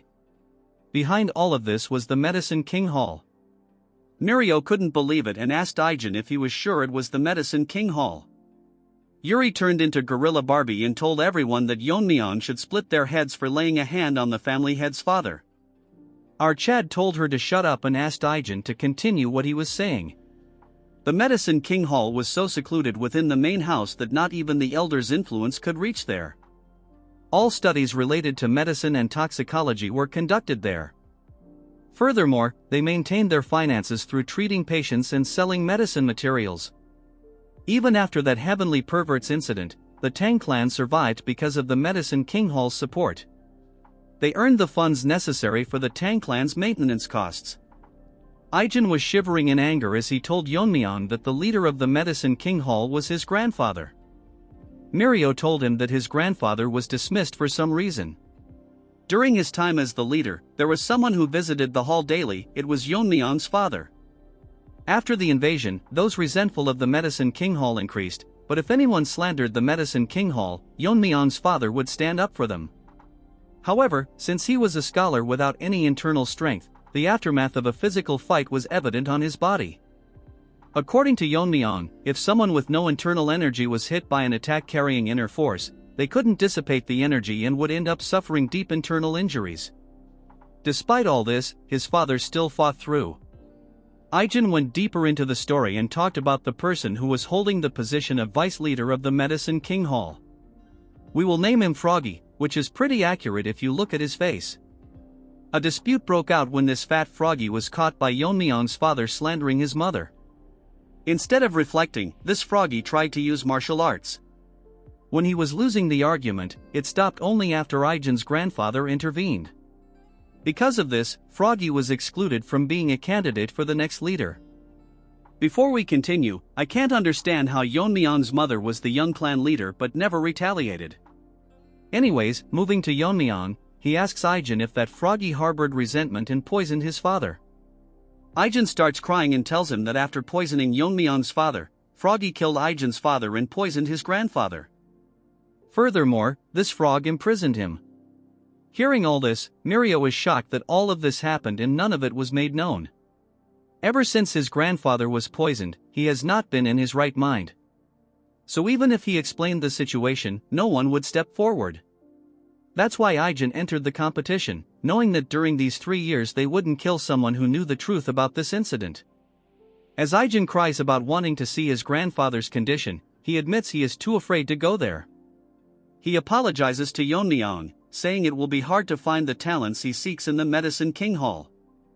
Yeon-myeong asks Ijin why the vice leader is still keeping his grandfather alive and says it would be better to silence him by killing him. As Ijin cries, he tells Yeon-myeong that, according to him, there is a secret division in the medicine hall that even the elders aren't aware of. Inside, there is an inner pill made from a mythical creature that lives in lava. It looks like a Pokemon to me, and I can't help but appreciate this unique art. It is called the 10,000-year fire carp. Hearing this, Yuri is shocked, and Mirio can't believe that it exists. Yeon-myeong is confused, as usually an inner pill is just an item that enhances internal strength. Aijin says that 100 years ago, there was a tale that the lesser lord of the fiery sun palace took the inner pill of a 10,000-year fire carp and ascended to the fire realm. He explains that the inner pill contains extremely strong poison, and if it is consumed without neutralizing the poison, 9 out of 10 times it leads to death. If the poison is removed forcefully, the effects are lessened. Hearing all this, Yeon-myeong asks if there is anyone who could neutralize the poison, aside from his grandfather, the former leader. Aijin tells him that Froggy's goal is to consume the inner pill and reach the fire realm. Afterward, he plans to lead his followers out of the Tang clan and become the head of his own sect. Everyone present in the room is shocked to hear that a 2-foot frog is planning all this. Yeon-myeong thinks this guy is stupid to believe that consuming the inner pill and reaching the fire realm is the pinnacle of power. The fire realm is one where he would not receive true enlightenment. It is, in fact, a realm below the transcendent realm.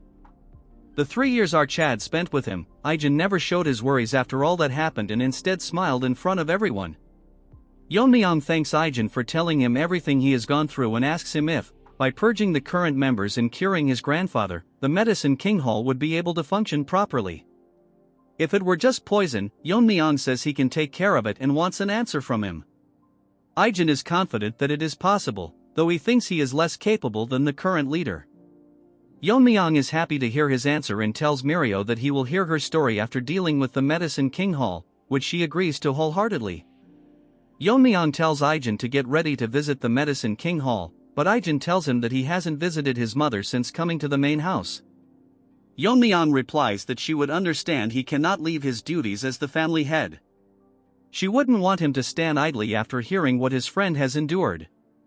Today is the day Archad will erase the Medicine King Hall from the Tang clan. Moving on to the Medicine King Hall, the fat frog is tense that the son of Tang Yeon-myeong became the family head. This is an annoying development, but he thinks what he did was before Yeon-myeong was born, so he wouldn't be aware of what happened to his father. However, what's troubling is that Aijin hasn't returned to the Medicine King Hall yet, and she isn't the type to abandon her grandfather.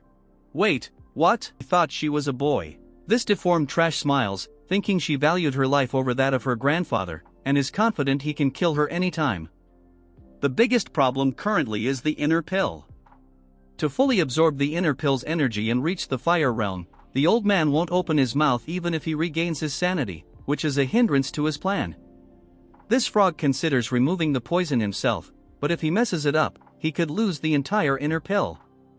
As he thinks of a better solution, an attendant knocks on Froggy's door and tells him the family head is here, shocking him to the point he wets his pants. Outside the hall, the Bungi Brigade is dragging and beating the people of the Medicine King Hall. Serves them right. The person leading the charge is our mega Chad, Yeon-myeong. Looking at his face, he's probably going to slaughter everyone. The tadpoles are shouting, asking if the intruders have forgotten where they are. Aijin tells Yeon-myeong that she searched everywhere but couldn't find her grandfather. She searched every nook and cranny, but there isn't a single trace of him. Losing her mind, she demands the toad tell her where he is kept, but they refuse to answer. Yeon-myeong orders Wayne, who instantly rips them into pieces. Now that is what you call badass. Everyone captured is shocked. Yeon-myeong tells them they can keep quiet, as he only needs one mouth to talk anyway. After the contest began, Froggy instructed them to imprison the former leader in a place called Nook. Hearing this, Aijin is outright shocked. Nook is a place made to isolate those suspected of being infectious. Due to its cold and damp environment, it worsens conditions, and it was eventually closed. Yeon-myeong decides to go there with Aijin and Ain, while ordering Wayne to clean up here and wait at the entrance. As they go inside, Yeon-myeong starts slaughtering everyone present. The tadpoles beg for mercy, but he doesn't stop. As they go down a narrow cave, Yeon-myeong thinks Snake is a fitting name for this place. After reaching the entrance, Aijin starts crying, wondering if they are too late. Yeon-myeong reassures her that he is still alive, as he has found him using his otherworldly senses. Upon finding the prison, Yeon-myeong tells Aijin to step aside and chops down the prison gate. His grandfather's condition has worsened, and they probably used the mountain subduing poison. Yeon-myeong tells her to calm down, reminding her that they came here to save her grandfather. Aijin informs our boy that, aside from the mountain subduing poison, they also used the Thunderbolt idiocy poison. This poison directly affects the brain and is meant to make one an idiot rather than kill them. While not particularly strong, it penetrates the brain, making antibodies ineffective. Without early intervention, there's no way to treat it. But to our Chad, this is an easy thing to handle. Yeon-myeong tells her to hold her grandfather down and places his hat on him. Our Chad injects his inner energy into the old man's body, and the poison-devouring frenzy begins to devour all the poison within him. Aijin notices her grandfather's hand moving. Yeon-myeong thinks it's best to just absorb the poison, as his poison-devouring frenzy has already devoured extreme poisons many times before. The old man's complexion starts improving, and when Yeon-myeong finishes devouring all the poison, he tells the old man to rise. The grandfather opens his eyes and sees his granddaughter. What's funny is that he initially misunderstands Yeon-myeong as his father. They explain everything to him, including the fact that Yeon-myeong is now the family head. Yeon-myeong is happy to have taken care of his father's old friend. The old man starts crying, moved that he was saved by a child who never even saw his father's face because of his fault. He speaks to the late Tang Yeon-myeong, saying that if he were alive, he would be proud of his son. Despite his age, he vows to devote himself to serving the family head. Our perfect protagonist hands him his coat and tells him he's here to arrange his position as the leader. Yeon-myeong tells him it's time to head out, as people are waiting to see him outside. That ugly frog is making even uglier faces, unable to believe the old man is standing firmly. Realizing that this was done by the family head, Froggy starts panicking. He thinks to himself that a direct confrontation would be bad, as Yeon-myeong slaughtered the elders without hesitation. This dumb frog tries to threaten Yeon-myeong, claiming that the Medicine King Hall is the one earning all the money for the clan and that without them, the clan would collapse. Yeon-myeong coldly thinks that Froggy doesn't understand the situation he's currently in. Turning even colder, he asks if that's enough for Froggy's last words. Our Chad asks the old man if he has anything to say. The old man ignores the frog entirely. Froggy tries to hop away, thinking he'll die if he stays here. But just as he moves, his body stops. He's been struck by a poison needle, expertly thrown by Aijin, proving she's more than qualified to replace him. As Froggy falls to his demise, Aijin calmly takes back her needle. Seeing him dead, the irrelevant trash tries to flee, but the Bong Brigade starts slaughtering them as Yeon-myeong had ordered them to destroy everyone.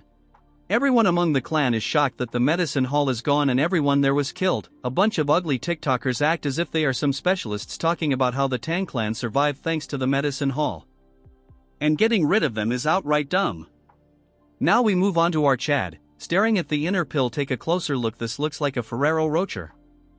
Aijin's grandfather tells Yeon-myeong that if this pill is left out, someone like Frogface might appear again to steal it, so he will deliver it our boy once the poison effects have worn off. Moving on to Yeon-myeong, his mouth is watering like a dog staring at a big bone. He tells the old man that he will just take it as it is. The old man looks confused and tells him that if he is not going to use it immediately, it would be best to keep it here. In the eyes of Yeon-myeong, the poison of this pill is so strong that it's viable to the naked eye, so there is no possibility that he will get rid of something so precious for you all. He is talking about the poison, not the pill. Yeon-myeong places his hand on top of the pill and starts absorbing the poison. As Yeon-myeong absorbs the poison, he thinks that the poison is extremely potent, which is expected of the inner pill of a spirit that lives in lava. Compared to the demonic fire dragon poison, this is nothing, so if an ordinary man were to took it in an unrefined state, the power of the poison might have burned them from the inside. More importantly, this is such a powerful poison, but compared to the 10 poisons it is nothing, so our Chad thinks it's best to look more into the 10 poisons. Looking at the pill after the refinement process, Yeon-myeong feels the power of the spirit and it is now ready for consumption. Yeon-myeong goes to his mother's new chambers and knocks on the door. As his mother gives him permission, our Chad enters to see his mother waiting for him. Dear artist, make a female protagonist on par with his mother. She never thought that she would be able to come to the main house again, and she is lucky to have a child like him. Yeon-myeong tells her that this place originally belonged to her, so of course she should be here.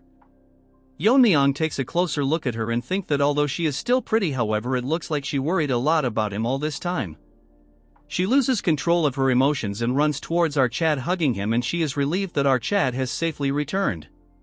Yeon-myeong thinks to himself that in his past life all he could do is reflect on regretting until death came to his door. because he had no one to share his happiness even after reaching the end. Since his past life was full of regret, he plans to protect this life and live it to the fullest. Yeon-myeong asks her if she met the Bangui Brigade. Earlier they came in to help her move things and started crying. Well, that was touching. She asks Yeon-myeong what's in his hand. Our Chad tells her that this is something he brought as a gift for her. As he shows it to her, she gets shocked to see that it's a 10,000-year firecart pill. She instantly recognized so all she has to do is use it. She thinks this will help Yeon-myeong more as he is the one who is going to lead the Tang clan. Our Chad laughs at her and tells her that he no use for the inner pill. Yeon-myeong holds her and tells her that the pill can't increase his strength anymore. As he releases his inner energy, his mother gets shocked, more because Yeon-myeong reached the fire realm and our boy confidently confirmed her question. She is happy that her son reached the fire realm, which she should be praising, but if someone realizes it and attack the Tang family. Yeon-myeong tells her that he wants her to live a very long life, including his father's share, so he wants her to watch over him. Since the pill is dissipating, she should hurry up and consume it. She thinks she was worrying too much, and even if her son is in the fire realm, it's natural for a mother to protect their child. So she tells our Chad that since he bought it for, she won't reject it. She asks Yeon-myeong if he knows what she was called when she was younger. Obviously she was named Sichuan's top beauty in the Poison Phoenix. She released her inner energy, and for the first time in this series our Chad is shocked. The title Poison Phoenix was given to the most famous member of the Tang family. Even she thinks that it's been a while she has seen him, so shocked. Although she might not be as skilled as Yeon-myeong, she thinks she is also pretty impressive. Artist, you better make the female protagonists better or give the present ones a glow up. After consuming the pill and increasing her inner energy, she directly went straight into cultivating. Yeon-myeong was actually shocked for a moment, because although he thought she was hiding her powers, but not the extent that she would be one step closer to the fire realm, all while practicing on her own. As for her, she is consuming the pill's energy. A fire realm master is able to detect the smallest of movements, so there's no point hiding their power in front of them, but she manages to hide it from our boy, which shocked him even more. She has already reached the state before enlightenment, as such she is absorbing the spirituality of the inner pill, so according to Yeon-myeong she might also be able to overcome the limit. As such she is likely to face a problem. Although the method of absorbing the inner pill is simple, all the person has to do is take the spirituality of the inner pill and absorb it into the body, then all they have to do is internalize spiritually and repeat this process until all of it is absorbed. Yeon-myeong's mother thinks if it will be even possible to absorb such an absurd amount of energy. Even now the spirituality of the pill is slowly disappearing. So she is now worried what to do now, because at this rate the pill will disappear before she absorbs even half of it. A hand enters her spiritual space at Yeon-myeong's hand as he tells her that enlightenment doesn't come from overthinking, so she must observe her surrounding and analyze and mainly imitate it. That could lead her to gaining enlightenment. Only this time our Chad will give her a little push, as Yeon-myeong energy starts touching the inner pill and slowly start fusing with it. She sees the technique and figures out that this is the Tang family's Azure Radiant Heart techniques, and figures out how it should be done. She didn't have to internalize the energy little by little, instead she has to change it into something she is familiar with and absorb it, and soon enough she gains enlightenment and absorbs all of the energy inside the inner pill. As such Yeon-myeong confirms everyone that as she has successfully absorbed it, she has reached the fire realm. The scene starts with everyone in the clan gathering at the Stealth and Poison Hall. Remember White Monkey, his father the Poison King, is crying about why they are holding a meeting early in the morning when they are all so busy. One of the elder asks Yeon-myeong's uncle when he is coming, and even if he is the clan head it's disrespectful to make them wait. We will name him Bearded Barbie. Hearing all this he controls his anger and tells them to wait for his arrival. All of a sudden one of them announced that the clan head is coming. We now move on to our Chad and he thanks them for gathering early in the morning. And today he is going to discuss something very important with them. Bearded Monkey is confused what is so important to call them all here. Yeon-myeong tells them he is going to hire a proxy head until he is of age. Hearing this, Bearded Barbie asks him who he is planning to appoint among the heads. Dude is living in his own dream, but as the Chad he is, Yeon-myeong tells him why does he think he will pick one of the elders. Shocking him, I cannot believe that this Bearded Barbie thought they would be temporary head after all they did to them. All of a sudden someone enters the meeting room. Yeon-myeong uncle looks at the entrance and gets shocked. As for the elders, they are pissing their pants because they can't believe she is here after decades. Yeon-myeong thinks she is the one who was most deserving of the position. After she was held responsible for the invasion, the Council of Elders dragged her down from the position of the head.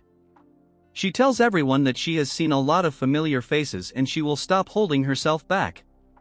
I am wondering how good they have to draw the female protagonist to match her beauty. She apologizes to everyone for being late. The night before the proxy appointment, during the bath she feels glad that she has ascended to the fire realm. But the biggest problem is that she is unable to get used to the gunk that's leaving her body. Because of this she even showed her disgraceful side to a servant. Anyways, the biggest issue is that she is still not used to her newfound strength. After ascending to the fire realm she finally understood Yeon-myeong better. And that he has reached the highest state in the fire realm. Currently, according to her knowledge, only the leader of the Black Death Alliance has ascended to the fire realm. To reach a realm similar to him, what must have her son gone through during the competition? She thinks that after the bath she will be able to talk a lot of things with her son for the first time in a while. Moving on to Yeon-myeong, he congratulates his mother for reaching the fire realm. She gives all the credit to our boy and tells him to have a seat. They have a wholesome conversation until she asks Yeon-myeong how he reached the fire realm, and still she cannot believe that he reached this state at this age. Yeon-myeong is not sure how to answer her since it will be hard for her to believe that he reached enlightenment due to the memories of his past life.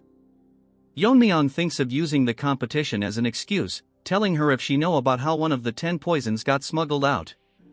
She tells him she heard about it and the winner of the commutation was awarded the fire dragon poison. Guess what, he tells her that and she goes blank. While he wasn't lying. Moving on to our boy, he tells her that even after talking it he is fine. He was addicted to poisons during a battle, so he reached enlightenment from absorbing the poison, which helped him reach the fire realm. Hearing all of this, his mother cannot believe all of this, but after thinking she gets convinced and Yeon-myeong is relieved that she accepted it so quickly. She changes the topic and asks Yeon-myeong that when she was bathing, the servant who was helping her told her that Yeon-myeong was getting rid of the Medicine King Hall. Yeon-myeong thinks it's best to be honest with her since it's also related to his father.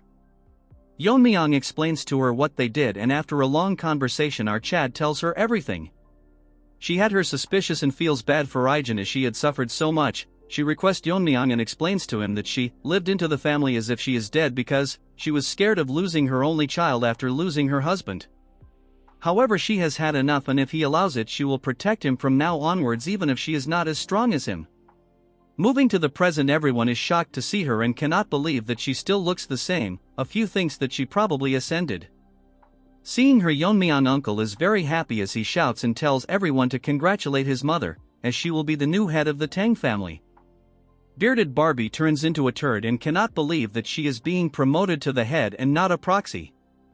She thanks everyone and tells them although she is the head, it's only temporary until the true head, her son, comes of age. Hearing her, Yeon-myeong uncle starts crying while the rest are releasing hot cake in their pant, especially that bearded Barbie. Since she is entrusted the position of the head, she plans on fixing the base of the Tang family that was ruined. Since then her actions were unconventional. The first thing she did is remove the name of the Medicine King Hall, which was collapsing, and renamed it. Tang Hoil. Ijin's grandfather was appointed as the head surgeon while Ijin was appointed as the second in command.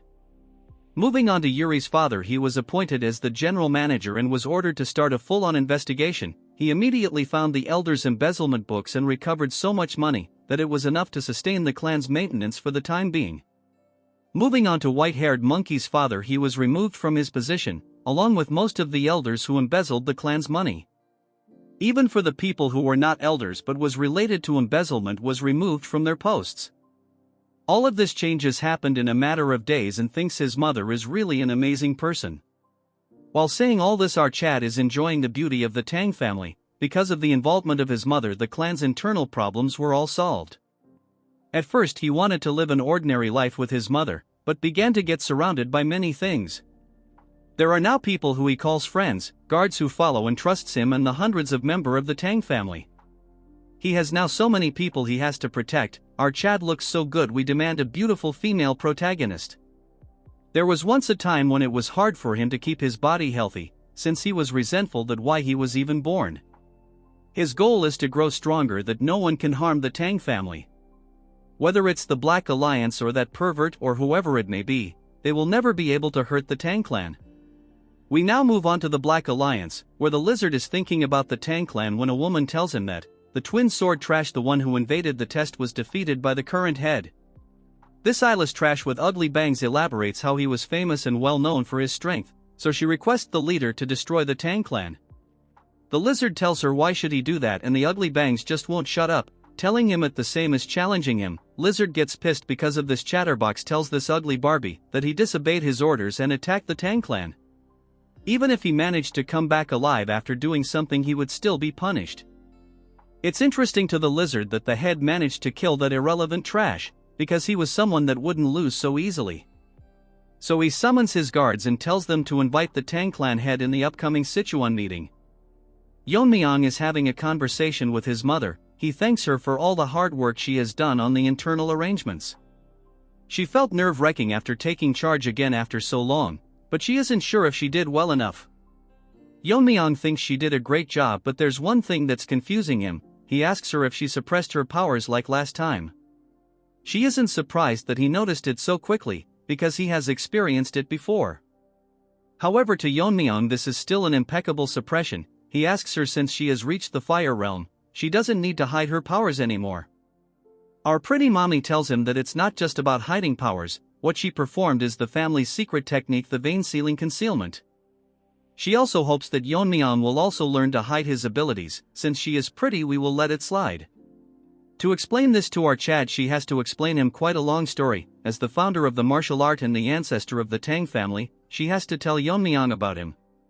In a certain village in Sichuan, a plague broke out. Although most died of famine, in this case it was the opposite, as people were dying. Dozens of bodies were cremated without proper funerals, for the fear of the plague spreading. Everyone in the village had already caught the plague, and were just waiting for their time to die. Except for one who was a 10-year-old. Looking at his condition, they were all scared about why this child was the only one unharmed, but there was no time for rational questions. In the eyes of the already infected, the 10-year-old boy looked like a harbinger of the plague, and was labeled as a child possessed by an evil spirit. Since he had nowhere to go, he ended up hiding in a cave. To escape the rain and to feed himself, he started stealing food left at the shrine near the village to ward off the plague.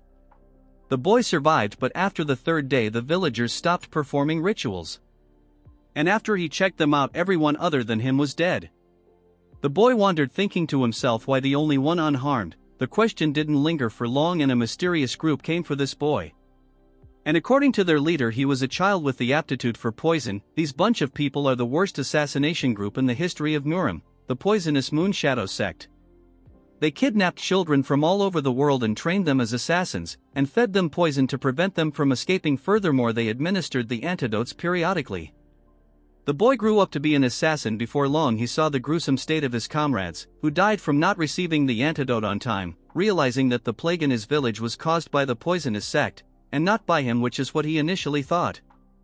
From that point onwards, the boy pushed himself to his limits to become stronger. No matter how dangerous the mission was, he completed it, no matter how difficult it was. And soon enough he achieved such a feat that even absolute masters couldn't achieve. The sect leader was so impressed by his achievements that he bestowed upon the title of one of the 5 great assassins, and offered to grant anything he wants. But the leader is surprised after hearing that he wants nothing. But looking at his face, we all know he wants them dead. The boy reached such a high level, and with the instincts gained from fights with absolute masters, and his own ultimate technique based on the martial arts learned in the sect, which was the first flower rain. Thus the poisonous Moon Shadow sect was erased from this world. Later his descendants settled in Sichuan, forming the current Tang family. Even to this day the world remembers him by the alias the Invisible Guest. But she notices that Yeon-myeong has fallen asleep. She pinches his face, waking him up. Man, the art is so unique. Moving on to the half-awakened Yeon-myeong, he asks her what this story has to do with the vein sealing concealment. The poison sect had many masters in the fire realm, including the 5 great assassins and their overpowered sect leader, and proceeds to tell Yeon-myeong the secret of how he faced them alone. Our Chad asks her that wasn't it called the flower rain of the sky, and a very few could withstand such an attack where numbers are irrelevant. She tells him that what he said is half right, and the art is called the flower rain of the sky, but it is not actually a martial art for a hidden weapon, but a martial art that controls energy. Shocking our Chad, and asks her to confirm if it really is a martial arts that control energy instead of hidden weapons. She tells him that the battles at the fire realm are clashes of energy. When the opponent attack with energy, the person on the receiving end has to defend with energy. Since ordinary hidden weapons techniques can't penetrate the body protecting energy of a fiery master.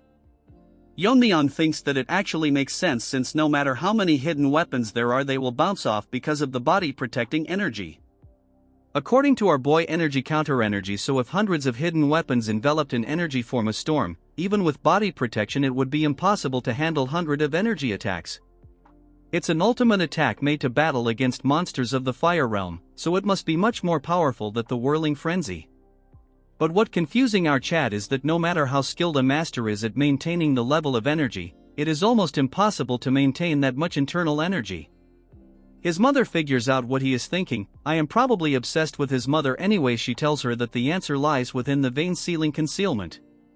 The basic principle of the vein sealing concealment compresses all the internal energy flowing through the meridians and concentrate it into one of the 12 main meridians. And then use true energy to block the flow of internal energy and seal it within meridian. That way internal energy doesn't flow and is encapsulated by true energy. This method can deceive the eyes of a fire realm master who can see the flow of the internal energy, but since he can't use the sealed internal energy immediately his current powers will decrease.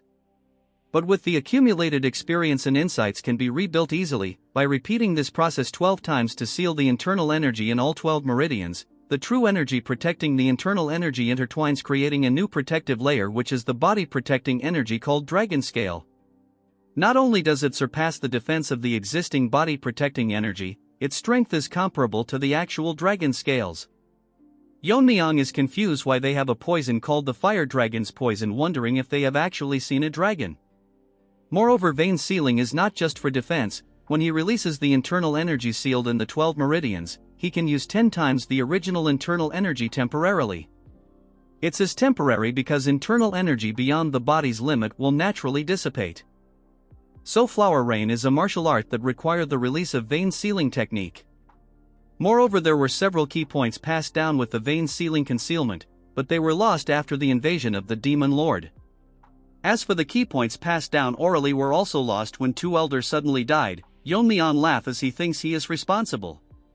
But she believes that Yeon-myeong will complete the flower rain of the sky because she is his proud son. I think I will become Yeon-myeong's new dad. Jokes apart, hearing her compliment, Yeon-myeong becomes even more happy, telling her that since he is the son of the poison phoenix there isn't anything he cannot master.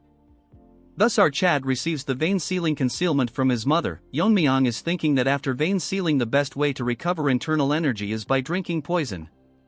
To others it might be dangerous, but to our addict it's like a miracle elixir to him, so there's no need to through the rebuilding process. So he should ask Ijin to make him some poison. When a guard informs him that Yeon-myeong's friend is here to see him, even after hearing that he was working she insisted, as Mirio breaks into the room. All she needs is a makeover and she will be pretty.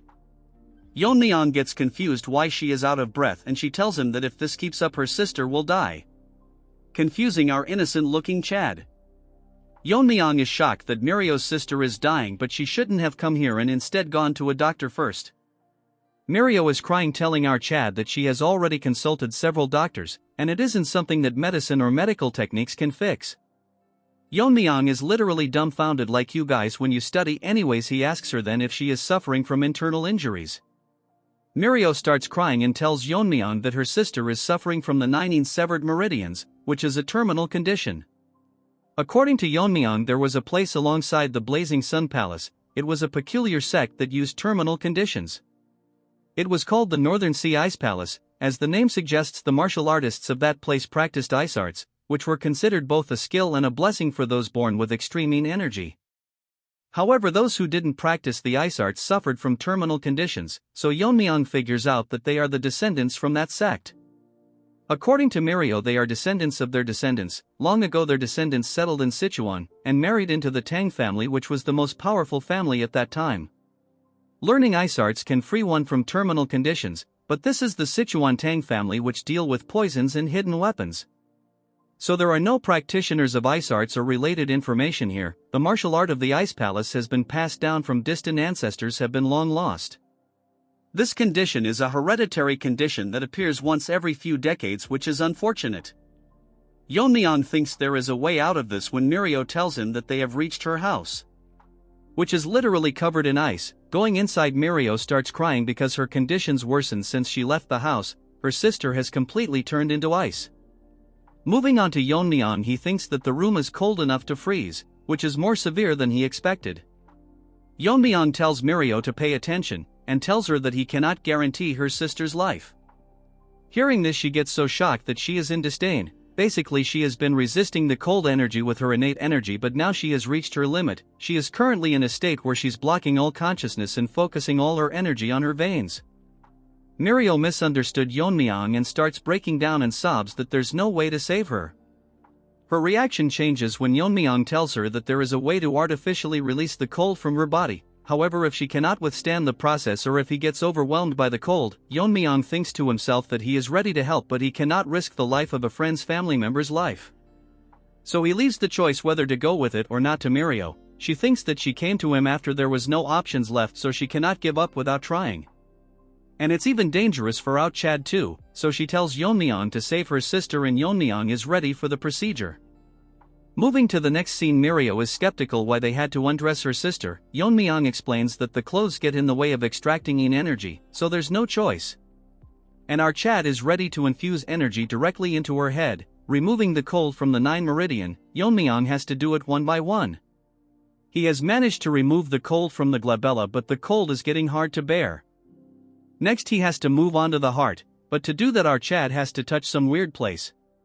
But instead of overthinking it, he proceeds to extract the cold from the heart, but all of a sudden the intensity of the cold has increased so much that it is getting impossible for our Chad to hold it in, but the intensity doesn't decrease at all. Even the surrounding of their house has turned into a cheap version of Everest, while now that's an over-exaggeration. Mirio is scared because half of our Chad's body has turned into ice. Damn, this looks similar to the nanomachine arc. Yeon-myeong managed to extract the yin meridians, form the 6 meridians in the upper body, but now the cold has exceeded what Yeon-myeong's body can handle. If he does continue, he will freeze himself to death first. Thinking what to do, Yeon-myeong thinks to himself that it would be easier if it were poison. Then he remembers that Ijin's grandfather from the Medicine King Hall mentioned to him that the reason for the poison in Spirit Pill was because medicine and poison essentially one, and it becomes poisonous when the concentration or quantity exceeds what the human body can handle. Even the yang energy in the body turns into poison once it exceeds the body's limit. Then this excessively strong cold energy that can freeze the bone can be considered a poison, so Yeon-myeong uses the poison purification art and his body starts reacting to it. As a lot of cold energy has been extracted, it's going to start resisting fiercely. As long as the cold energy is recognized as poison, it will be devoured by his body. And as his start overwhelming the cold, now acting as a poison, the poison gets devoured. Moving on to our ice beauty, she is opening her eyes because the cold inside her body is dissipating. She wakes up to see Yeon-myeong hand on her stomach and gets embarrassed. All of a sudden she notices that a girl is sobbing. It's Mirio. She sees her and both of them starts crying. Moving on to the story, the two sisters had their moment and our new girl Miso tells Mirio if Yeon-myeong is the person that saved her. She confirms that he is the one who saved her, but can't figure out why he is still touching her stomach. Miso tells Mirio that he is concentrating, so it's better to leave him be until he wakes up. Moving on to Yeon-myeong, he is currently treating the cold energy as a miracle drug. The internal energy is beyond the body capacity to absorb the internal energy, but if he leave it like this, the energy will naturally dissipate. Taking opportunity of this situation, Yeon-myeong thinks it's perfect for absorbing all the cold, and open up the closed meridians. While thinking one meridian is already filling with internal energy, wondering to himself how many meridians he will be able to fill once all the cold is absorbed. After absorbing all the cold, Yeon-myeong can't believe that he managed to fill 4 meridians, which is beyond his imagination. With this, our boy has gained 4 times the internal energy he originally had.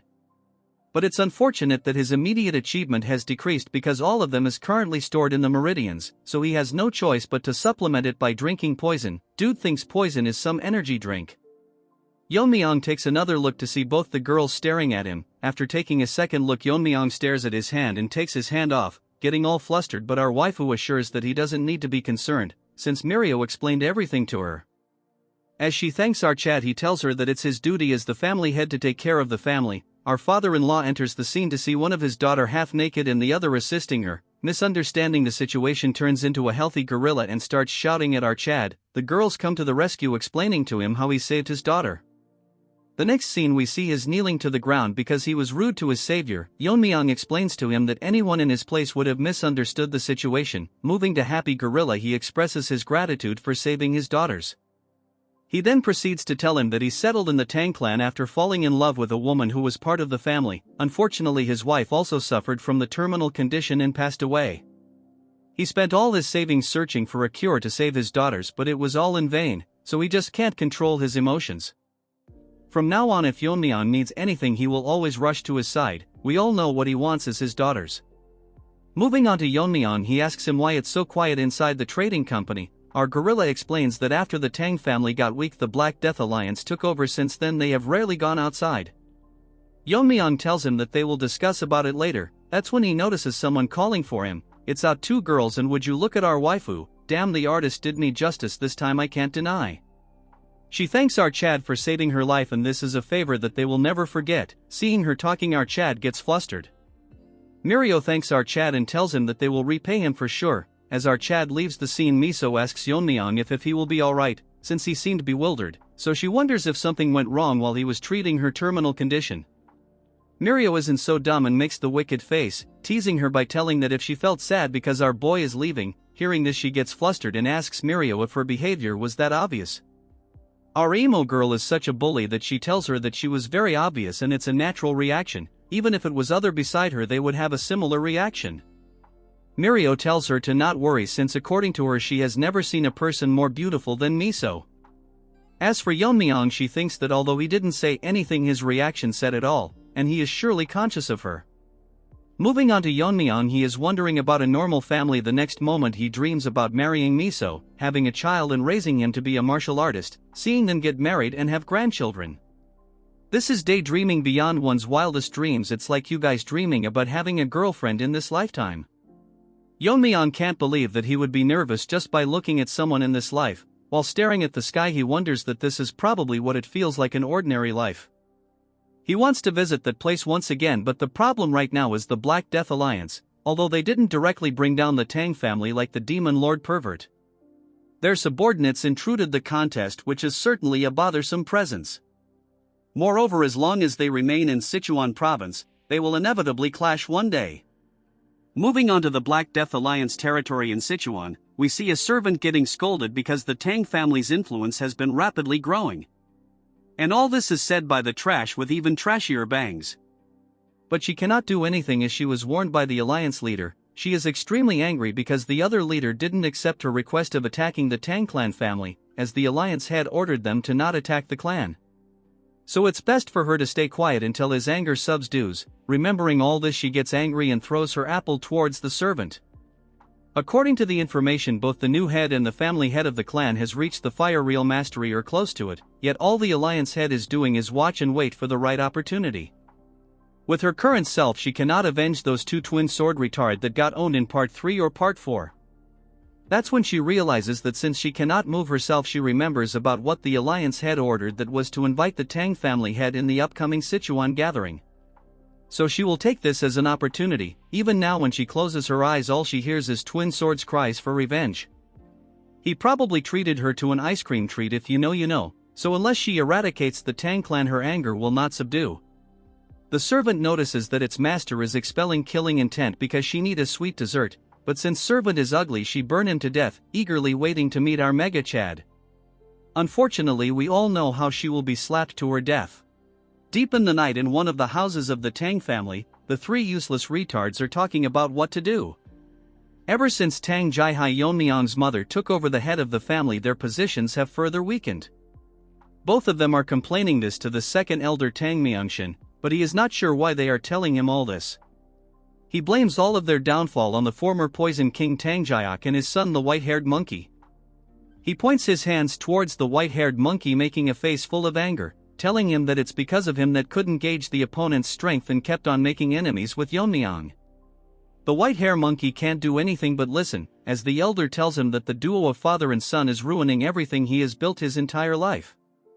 The white-haired monkey thinks to himself that the elder is incompetent, that he can't even stand up to the family head. That's because he is not delusional like this brainless monkey. Hearing all the insults, he daydreams of healing his arm and take revenge on Yeon-myeong. I mean, there is a limit to how delusional someone can be. Tang Jiak asks the elder what plan the elder has, since like the other elders it's hard for them to maintain their forces.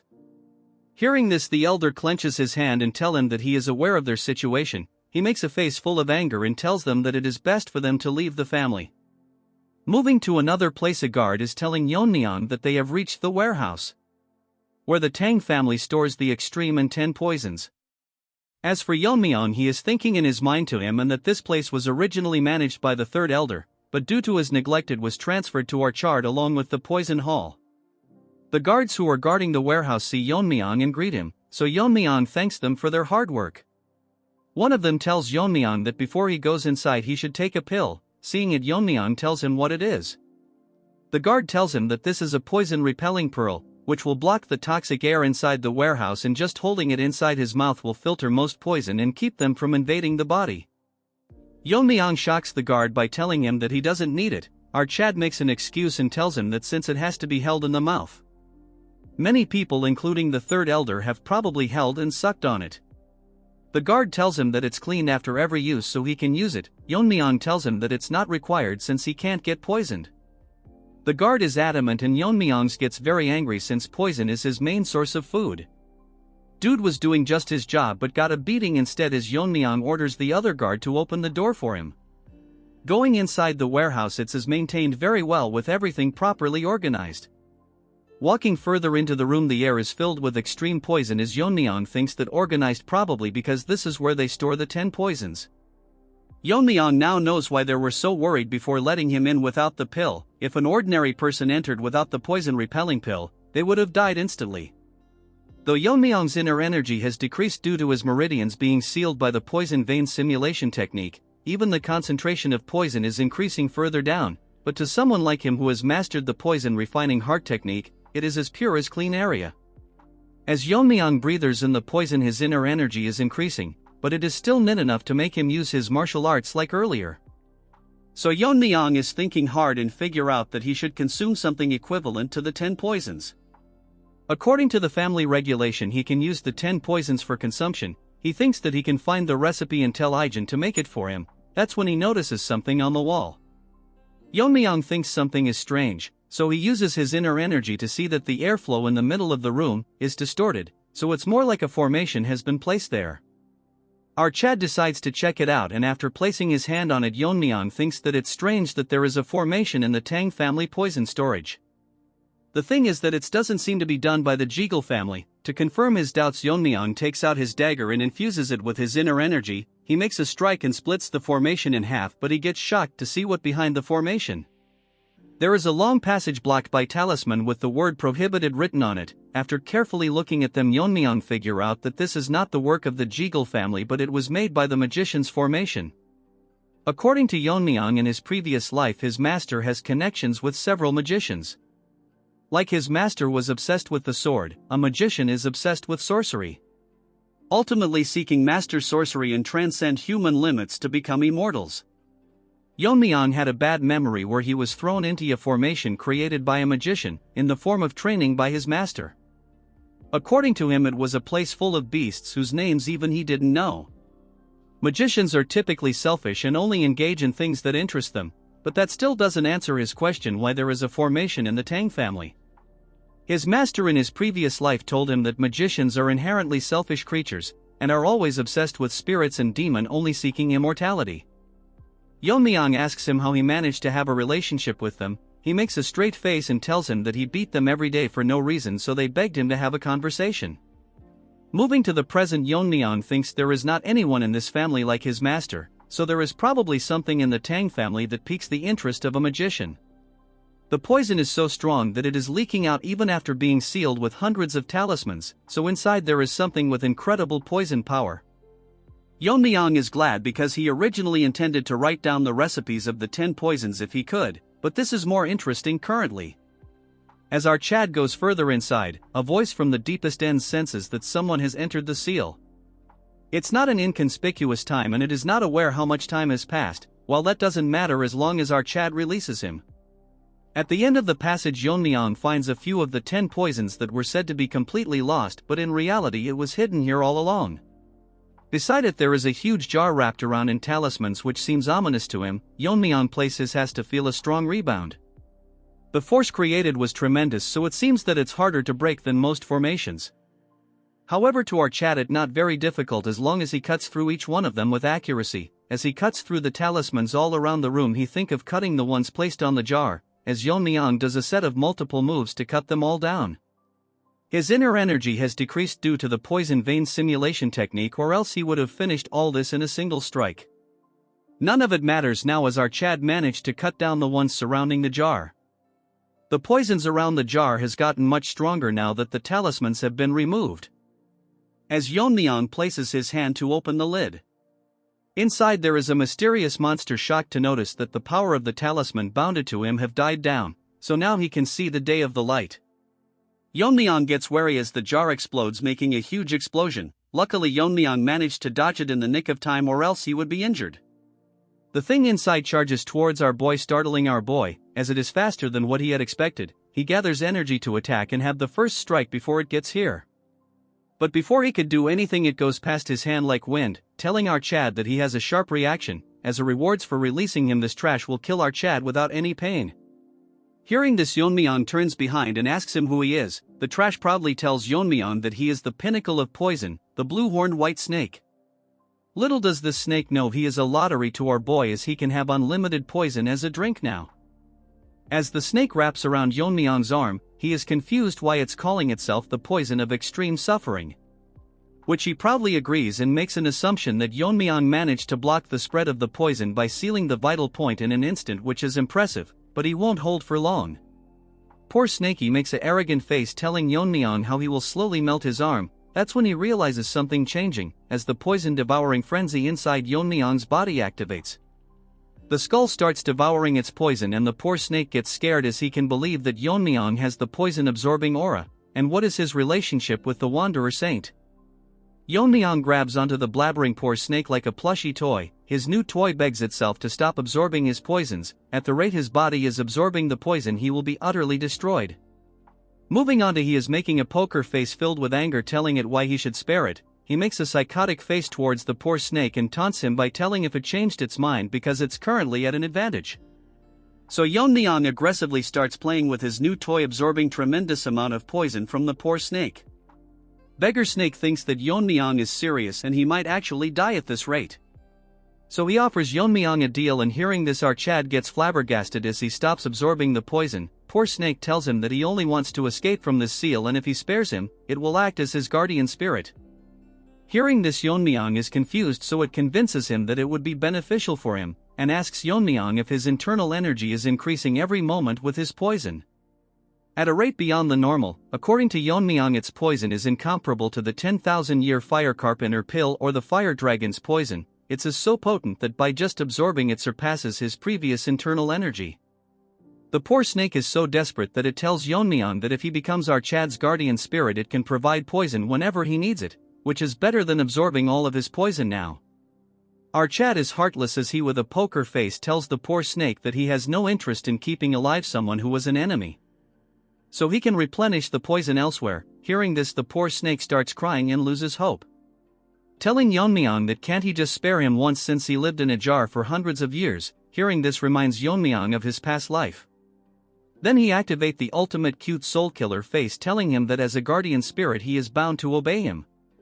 The soul killer face is so strong that Yeon-myeong gets flabbergasted and loses to it, so Yeon-myeong will believe it just this once. Hearing this, the Snakey asks him if he is accepting him. Yeon-myeong confirms it and tells Snakey that if he tries anything funny he will destroy him on the spot. Snakey, all nervous, promises that he won't do anything. Moving back to Yeon-myeong, he asks Snakey what he needs to do to become its guardian spirit, since he doesn't know anything about spirit arts. Snakey tells Yeon-myeong that he doesn't need to do anything as extreme amount of energy releases from its body, and a bead moves towards Yeon-myeong as it tells him that this is a spirit binding seal. Just by holding the bead, his spirit will be bound with our Chad's soul, and that is how it will become our Chad's guardian spirit. Hearing the instructions, Yeon-myeong grabs onto the bead as it releases enormous amounts of energy. Outside the chambers, the guards are wondering why Yeon-myeong hasn't come out yet, so they start panicking, wondering if Yeon-myeong is in any trouble. One of the guard tells the other one that they need to go in and check, but guard number 2 tells him that they are not supposed to enter carelessly. Guard number 1 picks up the poison refining pill and puts it into its mouth, telling number 2 that they can worry about the punishment later, but they cannot let the future leaders suffer in a place like this. Number 2 closes his eyes and takes a deep breath, telling Number 1 that he is as stubborn as always. He opens one of his eyes to see a very bright light excluding from the poison chambers. Number 1 thinks that something is happening inside and it's causing huge vibrations. As the light intensifies, Number 1 and 2 starts panicking, calling for Yeon-myeong and if he is safe. Our Chad come out of the chambers as an aura is surrounding him. Back at the chambers, after Yeon-myeong made Snaky his guardian spirit, he got the guardian spirit aura and dragon scale. Unlike the usual guardian spirit aura, this one feels like a tangible outer layer, thanks to him absorbing the poison of our Snaky, which helped him fill all 12 meridians at the same time, so he considers himself lucky. Blood wanted to kill the snake a few minutes ago. He needs to suppress his aura and control the output, or else he will gain overwhelming attention from everyone. From Yeon-myeong's aura a small part arises and our Snaky manifests itself, telling our Chad that does he need to be concerned about the people below him, and the Wanderer Saint flaunted it openly. Since Snaky needs some training, Yeon-myeong gives it a hard flick, telling it to not reveal itself recklessly. The autonomous cute Snaky tells our Chad that unless he reveals it himself no one can see him, and with an aura as strong as our Chad there would be no one who would dare to attack him. Yeon-myeong thinks that still it's too eye-catching and he somewhat wants to live a ordinary life this time. Our smart Sneaky asks him that what he meant by this time? And he is speaking as if he died and came back to life. Yeon-myeong doesn't make a reaction and Snaky asks him if there really is a way to do that. Yeon-myeong looks at it and asks him what he means. Snaky tells Yeon-myeong that there is a reason why he is given such power, just like his previous master the Wanderer Saint, and those with power are followed by destiny. Hearing this, Yeon-myeong asks Snaky if he was exploited back then. Hearing this, Snaky starts sweating, telling out Chad that his previous master was even more inflexible than him. The previous trash master worked Snaky to the bone until his dying days, then he summoned an exorcist to seal him in a jar, because he deemed our cute snake too dangerous. Yeon-myeong figured out how all this was connected to the exorcist, and he was a highly ranked spirit. As for Snaky, he is getting angry just thinking about him. Such a strong spirit is wanted by many exorcists, so the ancestor helps seal him. Yeon-myeong thinks if the ancestors is like his master, intimidating exorcists to get the job done. What struck our Chad's mind was that Snaky told him that there is a reason for his existence, and if it's as related to awakening memories of his past life. As he was in his thoughts wondering, a guard brings him back to reality and barges into the room, as Yeon-myeong shoves Snaky into his body as the guard tells him to come out immediately. He informs out Chad that in Sichuan near the main house there is an attack by the evil faction. Moving on to that place, we see Fatso in the entrance exam catching his breath.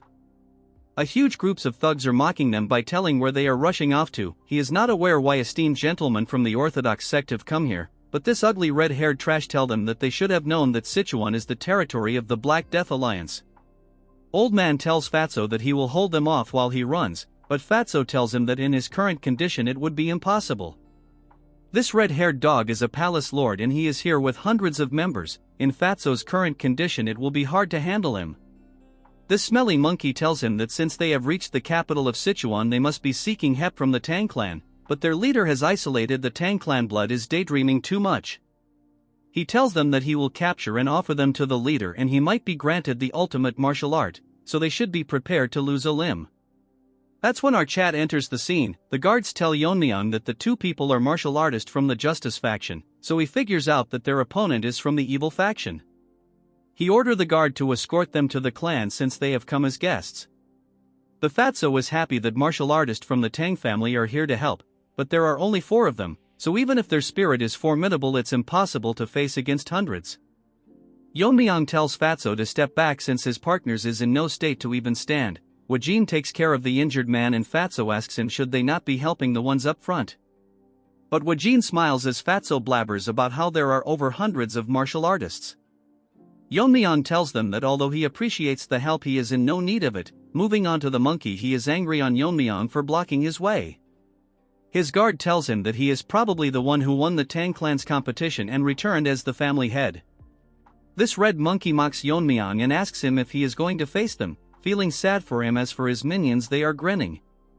This dumb retard is so confident that he tells Yeon-myeong that he will uproot them once and for all. Hearing his nonsense, a needle flies towards him, poisoning him. In an instant this monkey falls to his death. Yeon-myeong thought that the nonsense spouted by Trash was too annoying. Everyone present in the scene is shocked by what had happened as the leader lies dead on the ground. Yeon-myeong tells them they don't need to uproot them since he will be the one to do it. The punk gorilla is dead as our Chad's poison needle finished him off.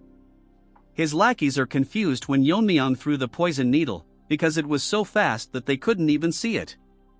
Yeon-myeong puts his hands inside his coat and takes out hundreds of needles, and using his internal energy he throws it towards them. The minions saw Yeon-myeong throwing the needles and tells everyone to stay alert. As the one beside him gets killed by the needle, he hears the sounds of hundreds of them falling to the ground getting one shot by the poison needles. As this side character turns around to see hundreds of bodies. Moving on to our Chad, he rushed out and forgot to apply poison, but surprisingly it's having the same effect as if they were poisoned. As for Fatty, he is getting overwhelmed by our Chad's riz. Snaky manifests itself and tells Yeon-myeong that its poison was seeped into his needles, and there are only few people in this world that can withstand its poison. Yeon-myeong smirks and tells Snaky that it's more useful than it looks, pissing our unlimited poison supplier. We move to the Riz-infected Fatty that cannot believe that our Chad has such amazing assassin skills. Dude doesn't know he is the protagonist that you viewers dream of becoming. He guesses that Yeon-myeong might be the one that single-handedly killed the 300 warriors from the Darkness Silent sect. Despite all this, his guess was correct. The remaining lackeys cannot believe that they just witnessed over 100 soldiers getting wiped out in an instant. They thought that the Tang clan was declining, but no one mentioned they have a monster like our Chad. One guy with an axe tells them not to worry as it's just one guy. This junior gorilla tells them how if Yeon-myeong is not in the fire realm he won't have enough energy to use that great technique multiple times. Gorilla wanted screen time, so it charges towards our Chad, landing a heavy attack, telling Yeon-myeong where all his bravado went. Gorilla is the only one talking. Let our Chad cooks, as Yeon-myeong grabs onto his axe and breaks it, like your hearts when girls reject you. The junior gorilla is wetting himself as what Yeon-myeong used was the dragon scale he got after contracting with Snaky.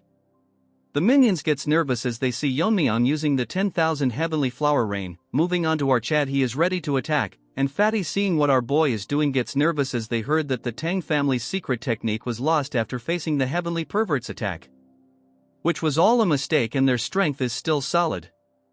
As for Yeon-myeong, he is done killing every single one of them. Fatty thinks of letting the Tang clan handle the Black Death Alliance, but Yeon-myeong bursts his bubble and asks Fatty if he is still here. Fatty is so scared that his fat will melt and tells Yeon-myeong that his skills are so impressive that he couldn't look away. Yeon-myeong walks past him and tells him that they will discuss it further at the main house. Fatty takes a second look to see hundreds of side characters dead, and by no means they should make enemies with the Tang family.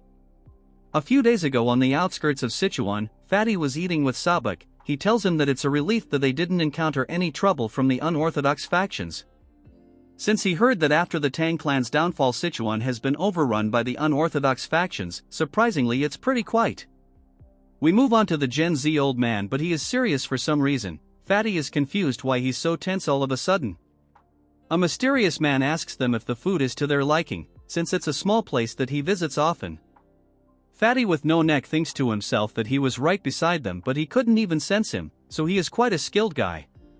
He asks the mysterious man who he is. Sabak tells him that it's the guy from the Yu family, shocking him because this guy is the Black Alliance leader, the crippled lizard. He asks them what brings the Taoists of the joint sect to his Sichuan. Dude thinks he is Gu Chanji from I Am a Fated Villain, but he is just a side character. Our arrogant Fatty is nervous as they came to this remote inn to avoid clashes, but because of their bad luck they came across the Alliance leader. Crippled Lizard asks Sabak if he has any business with the Alliance, since he has reached the Fire Realm. Sending him would mean it's serious. Old Man tells Lizard that he has no business with the Alliance, and asks him if he came alone as he doesn't see any of his subordinates. The crippled Lizard talks as if he the main character, taunting him by telling Old Man if he thinks that he can take him down alone, and if that's what he wants he is willing to spar with him. Sabak gets pissed and tells Lizard that he has lived twice as long as him, but this savage Lizard asks him if he is here to pay respect to him. Sabak gets so pissed that he releases his energy and tells him that in a battle between Fire Realm Masters the years of accumulated energy are crucial. And if Lizard is confident enough to handle the energy he has built with his sect techniques. Fatty thinks that Sabak is more hyped than usual, so he might actually start a fight here. All of a sudden both of them get shocked because the Lizard releases his energy and tells them that he destroyed multiple sects with his own hands 10 years ago. The only reason that the joint sect survived was because they were far away from Sichuan.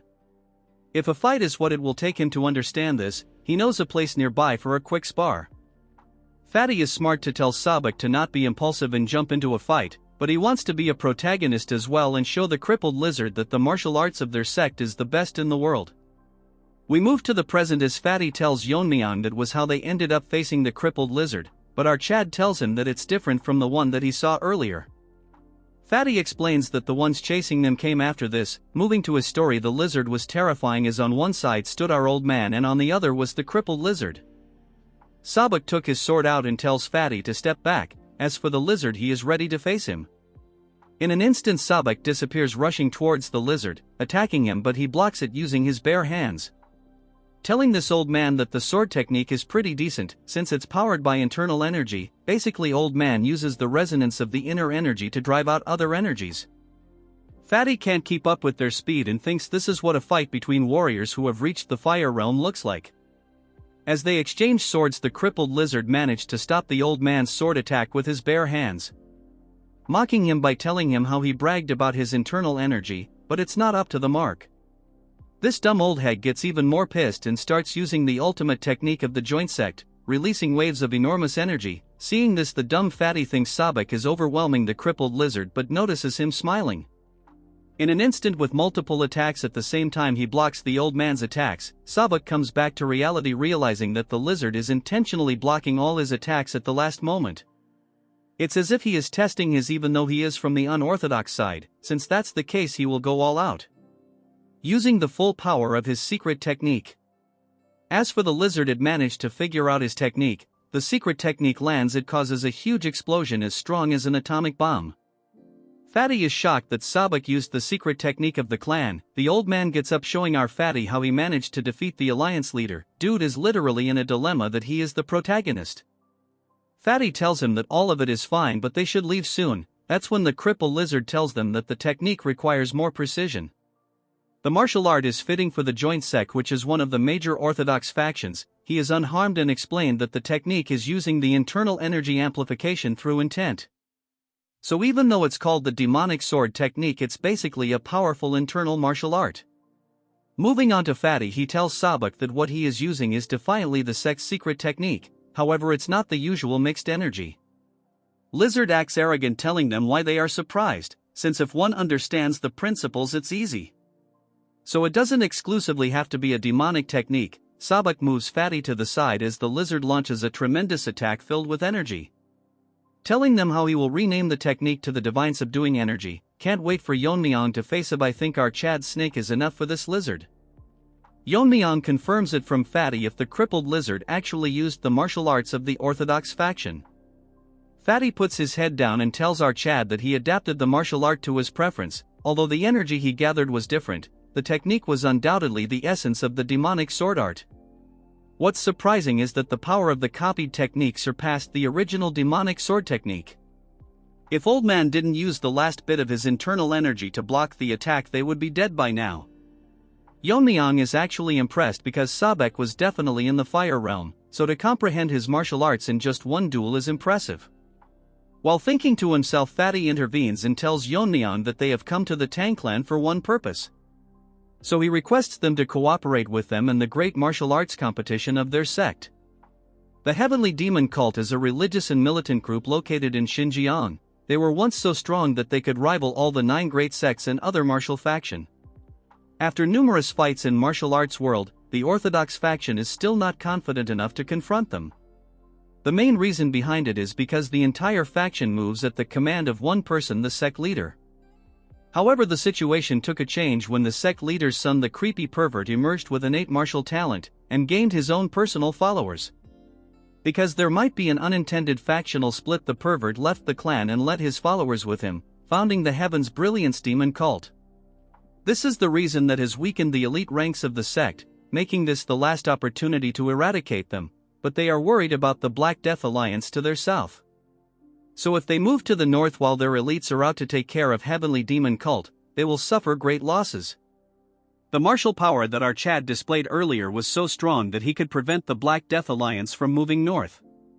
So it's his humble request that while the Tang family stops the Black Death Alliance while they eradicate the Heavenly Demon Divine Cult. But what he hears shock him because our Chad isn't some loser, so, with a poker face, he tells Fatty no. Fatty tells Sabak that their request was rejected. Yeon-myeong told him that he cannot this himself, so he will consult this with the family head in return. Fatty tells old hag what to do if they can't persuade them. Sabek tells them to wait for the time being. Fatty tells him that this is not the only problem, but the state of the Tang clan is quite different from what they expected. While they traveled here, they observed that building of the Tang family expanded, their martial prowess has increased greatly. Even the overall atmosphere among the clan members were great, which is completely opposite to the rumors that they were ruined by the mega pervert emotionless loser. Sabek gets into character and tells Fatty that he noticed it, and figures out that there must be a driving force that revived the clan. So by any means necessary they must bring the Tang clan to their side. While discussing all this, Yuri and her father are here, these two over-smart delusional martial artist. He introduces himself as the head of general affairs of the Tang clan. By the orders of the family head he is here to bring them. After they reach the main house, both of them are shocked as mommy leader introduces herself and asks them if they came here to request cooperation against the heavenly demon cult.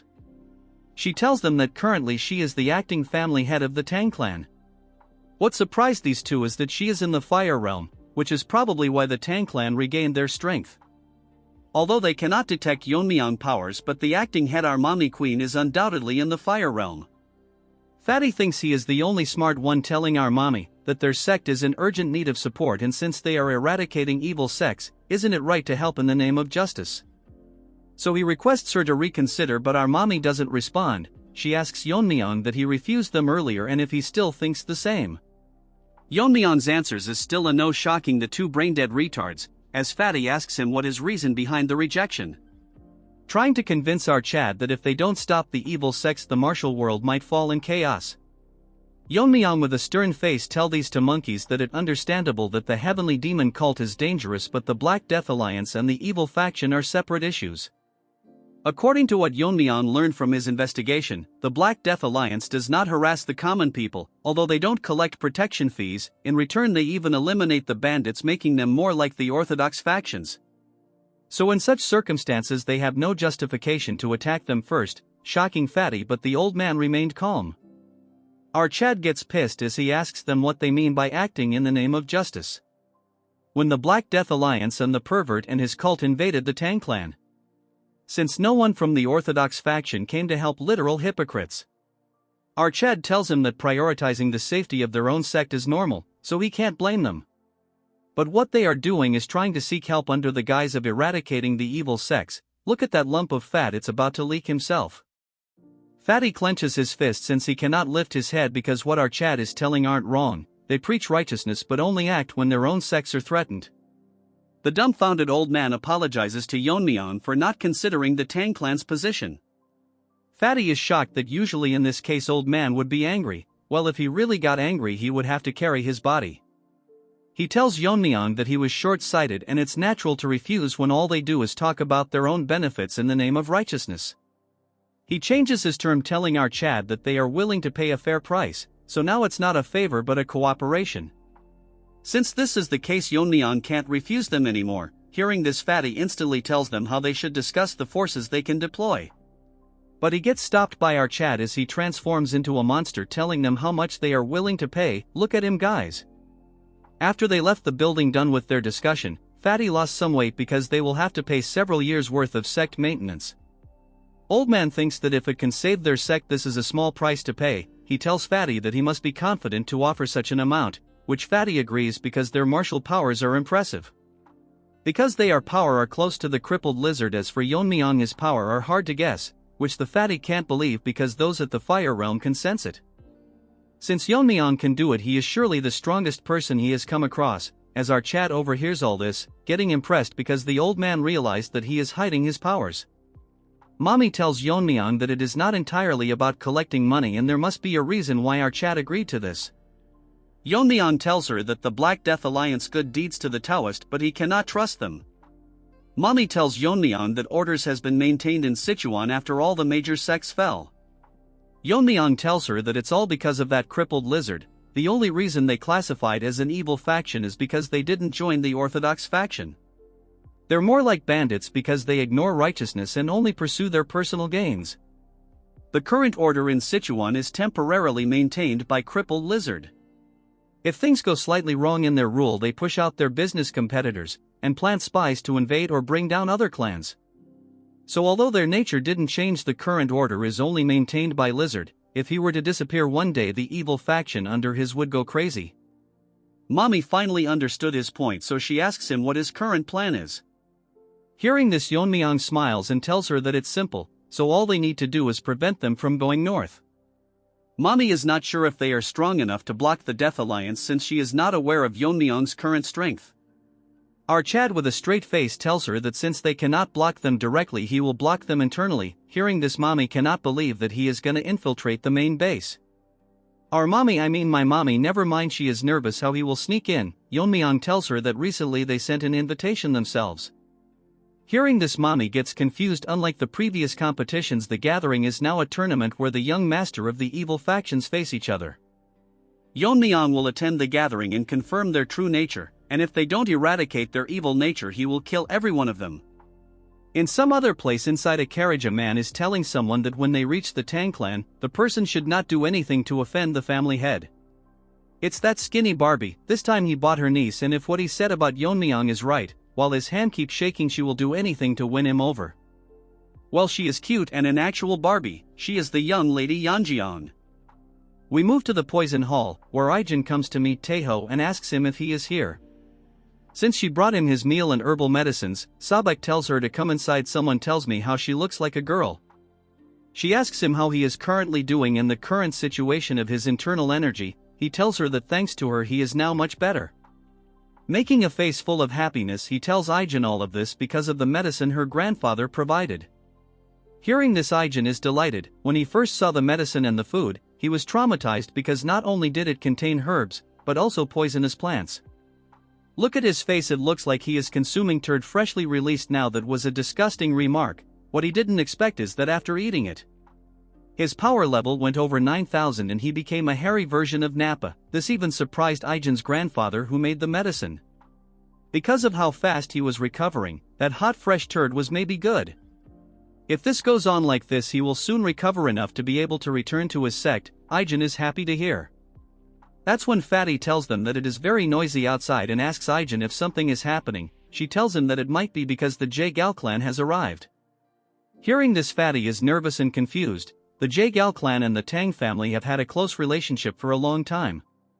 That's why they supported them during the recent contest. This time they are here to set up a defensive formation in their outer grounds.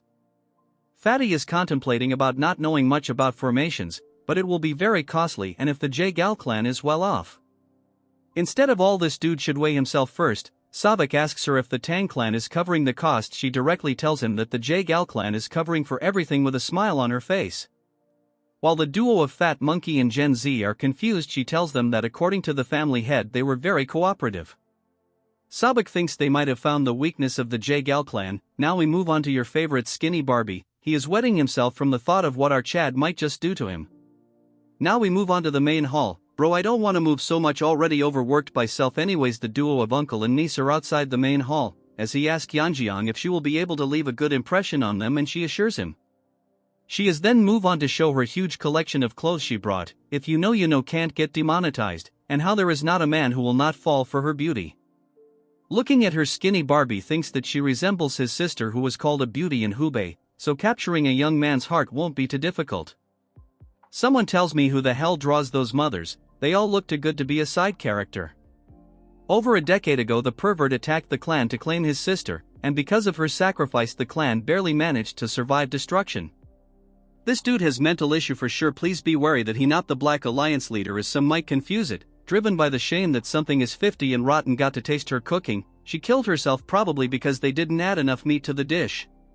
So no matter what, he cannot allow such a tragedy to befall the family ever again. If she develops a strong relationship with the Tang clan, they can maintain their lineage.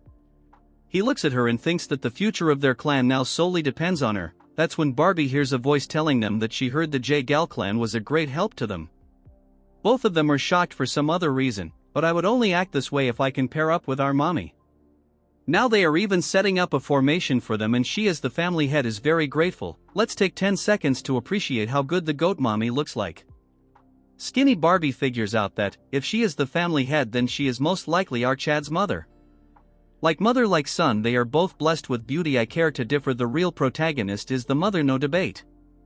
He was overwhelmed by her presence that he forgot to greet her, so Skinny Barbie introduces himself and apologizes for not being aware of her ascension. But since she is a queen, she gracefully tells him that he was not here when she ascended, which is understandable. She tells him that they had a long journey, so it's sufficient to rest before they should start their work. Hearing this, Barbie in a respectful manner thanks her for their consideration. She asks who the lady beside him is.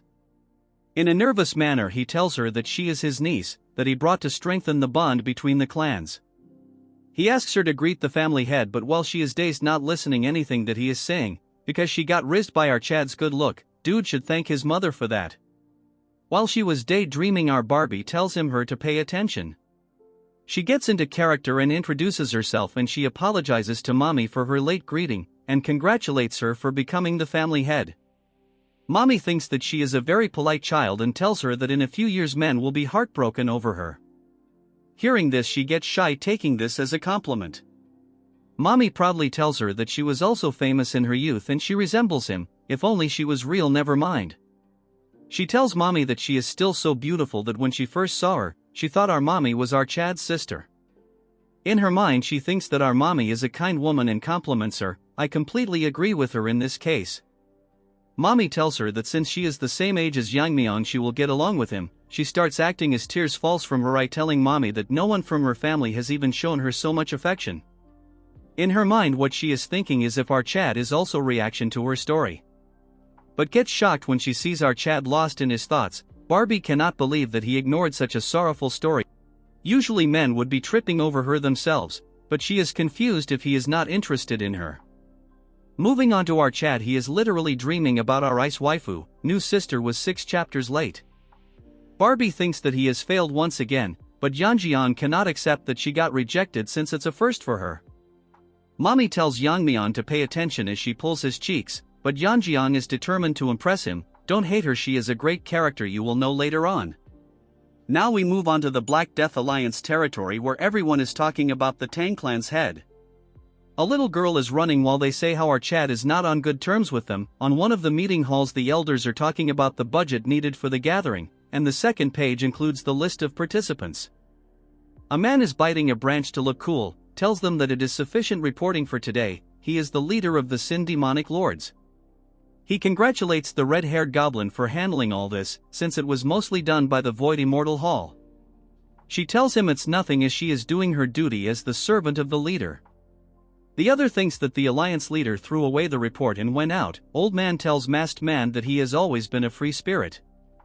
That's when someone enters the room and everyone gets shocked seeing the entity. As for that goblin, she was sweating as it's a little girl telling them that she want to go to Sichuan for the gathering this time.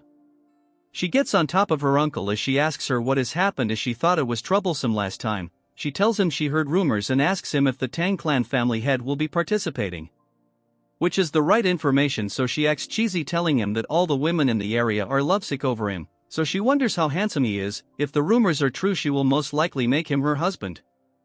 Leaf-eating uncle thinks that if her father knew this he would be shocked, as goblin hears their conversation.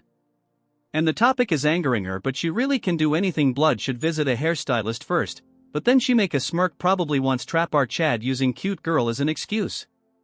While her uncle tells her that there is no one that can stop the will of the alliance leader's daughter. In one of the residences of the Tang family, Mirio is combing the hair of our god-tier waifu. As she tells her how beautiful her hair is even after she was bedridden all this time, as she laughs, getting shy. Last time when Yeon-myeong came here, he made it very obvious that he got bewitched by her. Even I agree, just like you guys who clicked because of the thumbnail. Mirio asks her to share her beauty secrets with her bro, is seriously in need of a makeover.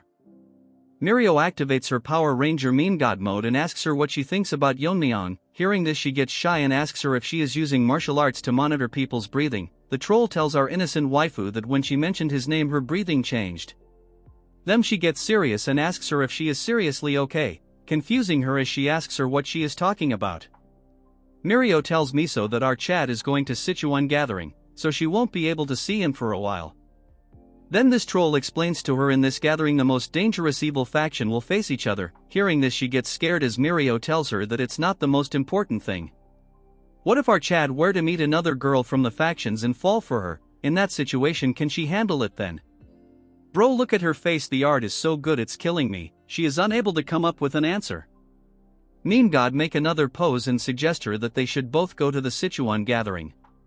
Miso makes a frowning face and tells her that what if their attendance makes the family head burdened. Mirio tells her to not worry about it since she has everything planned out. Bro is the ultimate winger, look for her in real life. At the main hall of the Tang clan, Yeon-myeong is bored, as he asks Yeon-myeong that if it's true that she wants to go to Sichuan gathering as his maid. Yeon-myeong replies with an yes and tells our Chad that she heard that the young master from the evil faction will compete for powers there, so she is curious to see how the competition unfold.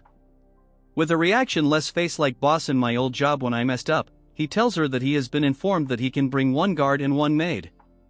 Yeon-myeong on her mind thinks that it's not a pleasure trip, instead she will find a way to win over the family head no matter what. That when our girl enters his room as Yeon-myeong make the face of a junior member, he tells them that he sensed them coming and of course it had to be the girls. Mirio barges in with our queen and tells him that Miso is eager to discuss something with him. She tells Mirio that she is very disrespectful towards the family head. That's when Mirio notices a fox staring at her. Guys, just look at their face, look like JoJo's Adventurer, but it's even more uglier. Mirio asks who she is and Yeon-myeong does the same. Yeon-myeong asks Miso what she is currently doing here, as Mirio was about to tell him when Yeon-myeong is making a face similar to that cat from Pokemon. She tells Yeon-myeong that her sister and she herself want to go to the Sichuan government. Hearing this, Yeon-myeong is shocked. What's funny is the Chad is completely useless. What they plan to do is Mirio become his guard and Miso will accompany them as his maid, since he can only be accompanied by one guard and one maid. Amidst their meeting, Yeon-myeong is dumbfounded what nonsense Mirio is spouting. From her eyes, Mirio has a close relationship with Yeon-myeong, but the biggest concern is that Miso is so beautiful that she is almost as beautiful as Yeon-myeong's mother. No one, I repeat, on one can beat mommy. Moving back to Yeon-myeong, she is losing her mind because if Miso were to accompany Yeon-myeong it will ruin her plan and position. Our Chad shocks everyone in the room, is shocked as Yeon-myeong tells Mirio that he can take her as his guard. As for Miso, he cannot take her with him, since he already has someone in mind for the maid position. Hearing this, the delusional Yeon-myeong thinks if she is the maid, while Mirio tells him that if Miso doesn't go, Mirio will not accompany him. Since that's the case, Yeon-myeong planned to choose another warrior from the clan, pissing Mirio even more. Miso tells her Mirio to stop as she starts getting emotional and then literally starts crying, telling Mirio that if the family head doesn't want it, it's better not to force him. I am sorry mommy, I might get diverted. What the hell was that? Mirio loses her mind, telling the junior meme god to go outside with her since it's time for a lecture. To Mirio, he is an amazing person not just because of his martial art but also because of his judgment and decisiveness. Then as she is his senior when it comes to posting memes, she shows him his true face, telling him how he can be so cluelessness, making it obvious why she is acting like this. She wants to know why Mirio cannot go, and if he doesn't have feeling for her, it's like he is pushing away an opportunity right in front of him. Yeon-myeong shocks her by telling her that it's not a pleasure trip but it could instantly turn into a battlefield, since he doesn't know what might happen during the confrontation with the evil factions. If Mirio were to come along, she might get exposed to a danger that he can't protect her from. Mirio is scared as he tells her who would be responsible if she were to get in trouble. What's more troublesome is that they are going to the Black Death Alliance territory, so he might even have to face their leader. Considering she is still in her recovery phase and is not fully strong yet, it would be hard for her to handle. Moving back to Mirio, she thinks what he said is right, so she has no choice but to agree to her. Yeon-myeong thanks her for understanding his situation. Bro is like the ultra-rare protagonist who is almost perfect. Dude is not a simp unlike others. Mirio sweats as she tells him that she is still going as Yeon-myeong, but our troll asks her that she told everyone that she wouldn't be going either. She gets pissed, telling her that she cannot let a fox guard the hen house. She is talking about Yeon-myeong. As for Yeon-myeong, he cannot talk over his boss. As for the Pokemon kitten waifu, she thinks that someone is talking about her. In some other place inside the Tang family, your favorite skinny Barbie is half asleep looking at a formation. Yeon-myeong surprises the Barbie as he asks him why is he just standing here falling asleep. Barbie is scared, so tells Yeon-myeong that there is no such thing. Skinny Barbie tells him that the defense formation has been fully set up and not he is just making adjustments so it will be finished by tomorrow. Yeon-myeong activates his eye discerning skill to look around the formations placed on the main parts of the Tang family. The skinny Barbie tells our Chad all the key point have been protected with formation. Basically, Yeon-myeong threatened to kill the Barbie if he is not done with the formation a week. moving to the present he tells Yeon-myeong that he has enough time to complete. Our Chad compliments him as he tells Barbie that if he tries he can do it, so she should do the remaining tasks like this. Hearing this, the Barbie starts crying because his life is saved. Yeon-myeong is impressed because it's better than he expected. Even if he is not here they can protect themselves. Yeon-myeong has one more thing to do as he goes to the main hall. He summons a new characters. It's the elder Tang Yeon-myeong. This guy has guts as he tells Yeon-myeong that they are not exactly on talking terms. Yeon-myeong tells him that he heard that with the sword he is skilled, which is why he became an elder. Since Yeon-myeong also uses the sword, he thinks it's ideal to have a conversation. Moving to the elder, he tells Yeon-myeong that what he showed during the competition is beyond his reach. So he is well aware of the gap between them. Yeon-myeong tells him it's obvious that his skill are not even close, but he gets surprised when Yeon-myeong tells him that he would give him some pointers on swordsmanship. But the offer is not for nothing. In exchange he will have to follow his orders from now onwards. The elder is shocked as our Chad tells him that this opportunity will not come by again, so he should consider this a fortunate encounter. So he raises his hand asking the elder if he will be changing side. The two dandies are done lazing off. Now they will take their leave, thanking them for their hospitality. Fatty thanks them for joining them in their cause, and on behalf of their sect he extends his gratitude. Sabak also thanks them because all his internal injuries have completely healed, and if the Tang clan ever needs help he will come running back. Mommy is back at the scene, as she is grateful for their words. They are going to send some elders and warriors to aid in their campaign against the demonic sect. They bluntly said all the trash the clan was harboring. Sabak puts out his hand telling her that he will send the payment as soon as they return to their sect. He shake hand with mommy. I mean my newlywed wife. Old man should keep his hands off. He then moves on to my son, Yeon-myeong. This handshaking pervert wants to shake hands with our Chad to express gratitude. Because if it weren't for him they wouldn't have made it out alive. As they shake hand, this was tells our Mega Chad that he possesses martial powers beyond his years. And before long he might surpass him. What nonsense is this ant talking about? Anyways, he gets owned by the overwhelming powers suppressed by our Chad, making him feel like the ant he is.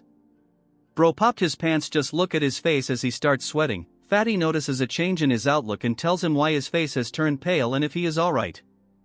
Since Ant has to stay all strong and whatnot, he tells him that it's because he is reluctant to leave. With a shivering voice he tells Fatty that they should go back to their sect. What he saw was not an illusion, but it's hard to believe that a human can possess such power.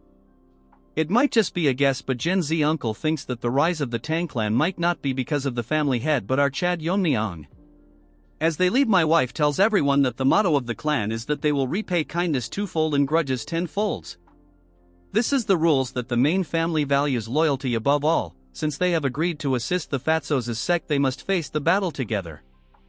And because of the vigor and beauty of my wife they get pumped up. I married her. In this episode's jokes apart, the group of pigs that are still in the clan are having a hard time contemplating the situation they are in. From the look of it, these losers will try to kill Yeon-myeong or cause a problem for the Tang clan.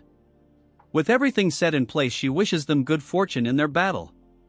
Later that day, Ijin hand over our Chad a full stock of energy drinks, the fiery poison. Ijin is curious why he always carries this poison only, since there are many other poisons. Yeon-myeong tells her that it's because she is familiar with it and there's no poison like it. Basically what he means is that this is Yeon-myeong's favorite flavor. He bids her farewell since his companions are waiting. She is chilled because it's him, but he gotta make it out alive. Out of nowhere, Snaky manifests itself, getting curious as it is hard to believe if he is really as young as he says. Yeon-myeong asks it what's with a question like this out of the blue. Snaky explains that it is hard to believe that someone his age could possess such martial prowess. Now Snaky starts blabbering nonsense how our Chad has surpassed many veteran martial artists who have roamed the martial world for decades. Still, he is not on the level of the invisible guest yet, but the most supernatural thing was the sword technique he showcased when he recruited the elder. It was so advanced that it was levels above the swordmasters he had faced alongside the invisible guest. Yeon-myeong is smart, so he makes up an answer, telling it that if there are people like the Black Death Alliance leader who can comprehend martial arts at a glance, then why cannot a Chad like our boy exist? So it's best for Snaky to put aside his unnecessary. All Snaky thinks is that our Chad is definitely not a dragon. Afterwards he goes to the main hall, where his group of side characters are waiting while Mirio asks Yeon-myeong where he went. Yeon-myeong tells them that he went to Ijin to get some poison, but he is not aware of the third person accompanying them. The masked dude greets our Chad. introducing himself as Jang Gil, and he is here to guide him and ensure he is safe during his journey. Yeon-myeong with a smile on his face tells him that he will be counting on him. That's when my wife enters the scene asking our son Yeon-myeong if he is going to leave now. Seeing her, the side characters get shocked just like Manhwa seeing their crush, but since our real main character OS Jill, she tells them it okay as there is no need to be so formal. She suddenly tells Yeon-myeong that the wind is picking up, so whatever oath Yeon-myeong chooses in life, she will support him, but he shouldn't push himself too hard. Yeon-myeong tell her to not worry since she should be aware whose son he is. Hearing this, my wife gets shy, proudly telling him that he is son of the Poison Phoenix, while he is my son as well from now onwards. She then moves on to the side characters telling them to stay safe and take good care of the family head. Like some robots in charge, they tell her that they will carry out duties. Hearing this, she bids them farewell. Look at her again, this is for sure going to be my wallpaper artist, definitely did me justice.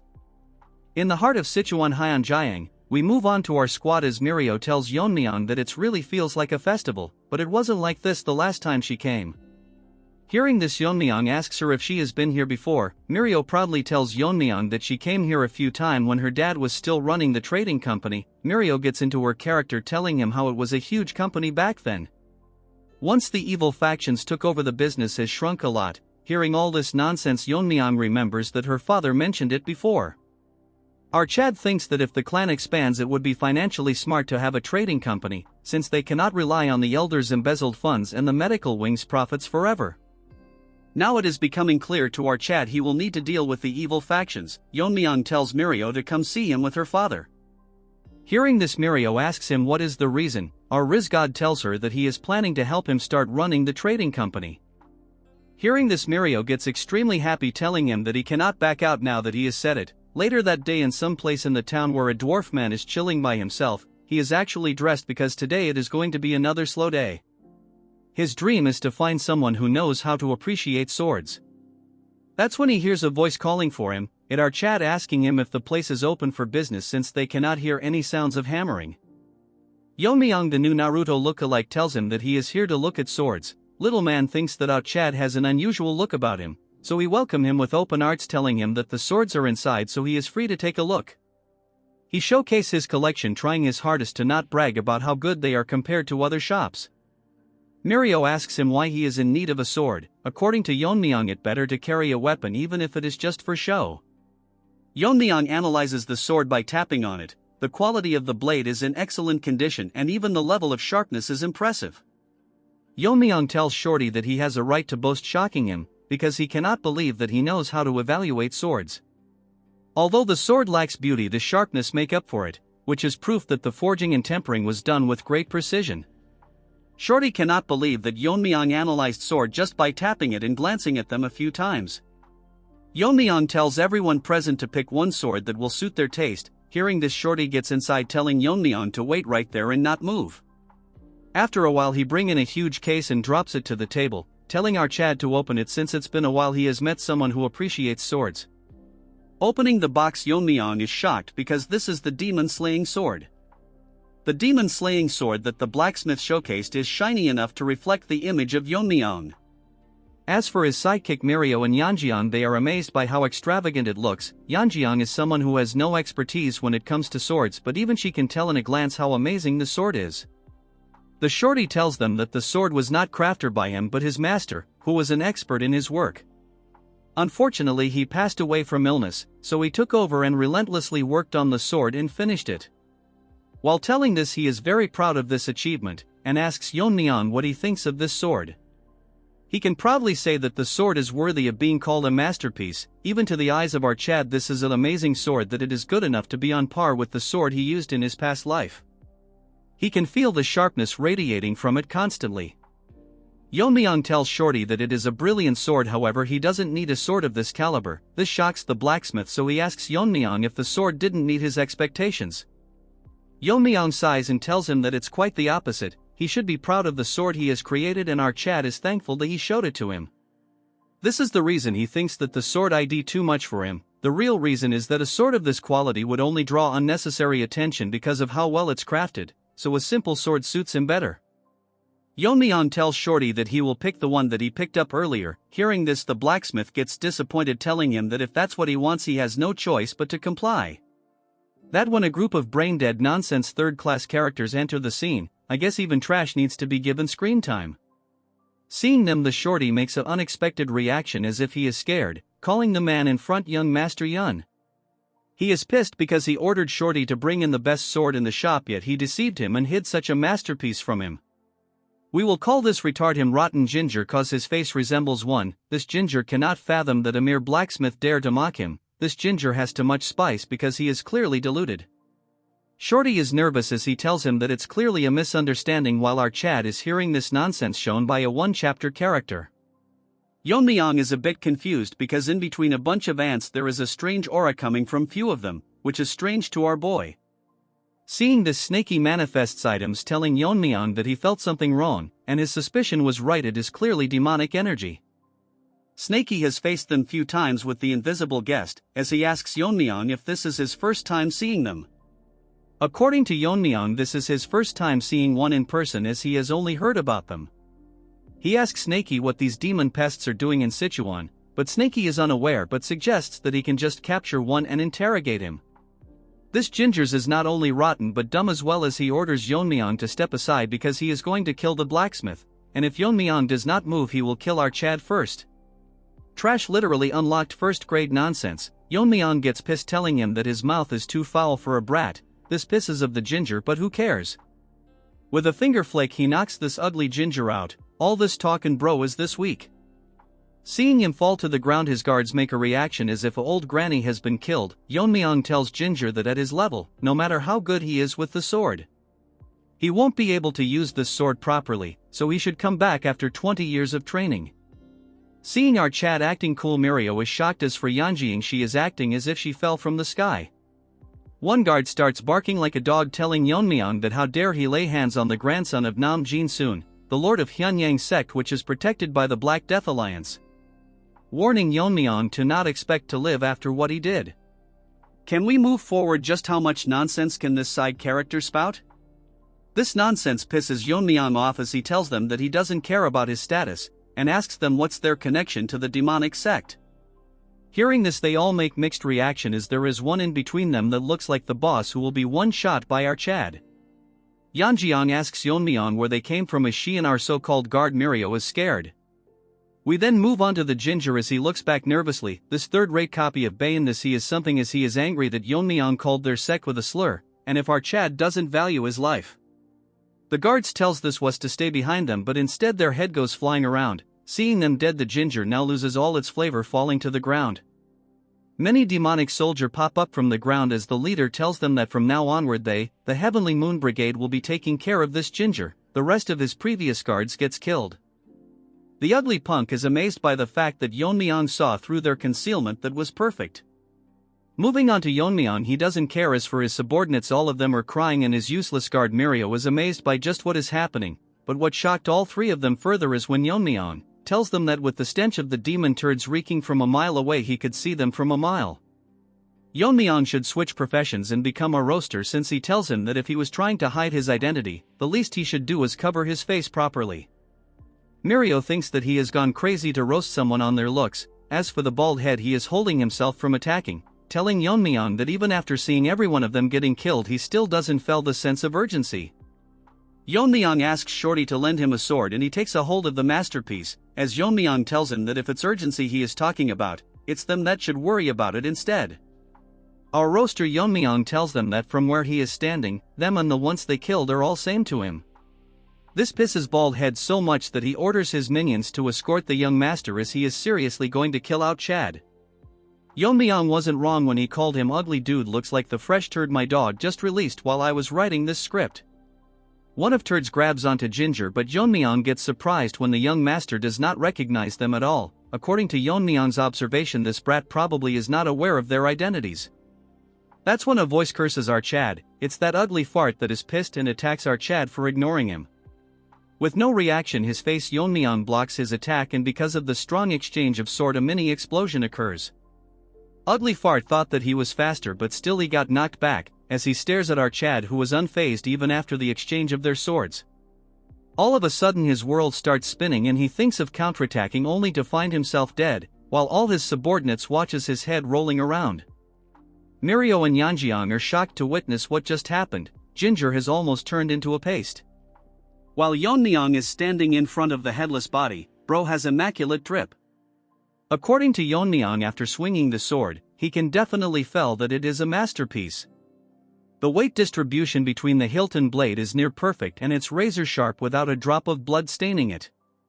He tells Shorty that it is truly a masterpiece and he is who carried his legacy as someone amazing as well. Hearing this, Shorty starts to tear up. In a flashback we can see Senior Shorty making this sword, telling Junior Shorty that every valuable object will eventually find its rightful owner, so the sword he is crafting will find its master someday. So no matter what happens he must give this sword to the person who can appreciate its worth. Looking at Chad, he thinks that he has finally found its rightful owner. Moving on to Yeon-myeong, he asks them if any of them wants more, and suggests them to all attack at once. The next moment this group of nonsense charges towards Chad, telling him to not underestimate them. Yeon-myeong smiles at them and with a single slash he rips through half of them, then like dancing in water with a set of extremely delicate and fast movements he kills them all with single consecutive strikes. Seeing this, Ginger has decides to turn back into a human. Shorty is also short of words. The girls are shocked and Mirio is getting tired from being surprised, and it's amusing that she was not aware when Chad learned swordsmanship. In some other place where someone is walking with his two legs, this is the nonsense most narrators use to make the video unnecessary long. The person who is walking thought to himself that everything is going smoothly and effortlessly. This pizza face thinks to himself that the losers from the Black Death Alliance, these bastards, is completely unaware that he is from the heavenly demon divine cult. By the way, he is the second son-in-law of Black Death Alliance Hyunso, Nam Jin-soon, but we will call him Pizza Face. Blood is so delusional that he thinks about how his son has the talent befitting the bloodline of the Yun family. This Pizza Face with no sauce is so proud that he thinks that among his peers there is no one who can match him. He clenches his fist in delusion, confident in his pimp son that in the Sichuan assembly, if he can showcase his amazing strength and get into the Black Death Alliance leadership, it will be the first step towards weakening their powers. What a joke! As he smiles, he thinks that by the time they realize what's happening, the demonic path will already have arrived in Sichuan. This Pizza Face is delusional like you guys. In case of you guys you dream about having a girlfriend. A one-armed ant breaks into his pipeless delusion. Pizza Face asks him isn't he one of the member of the Heavenly Moon Brigade who was supposed to guard his son. The one-handed ant tells him that his young master is being attacked by an unknown entity. Hearing this, Pizza Face starts melting, about to lose his mind. We now move on to Chad, who is busy chopping these trash-like vegetables, showcasing his drip. Showing his cooking to the side characters, they are all dumbfounded, especially Mirio, as she thinks that who is going to take care of this mess. Wondering to herself that if she brought her sister she would have likely passed away for sure. She asks Yeon-myeong why he let one of them escape as he can bring in reinforcements, but Yeon-myeong tells her that he knew that already and purposely let him go.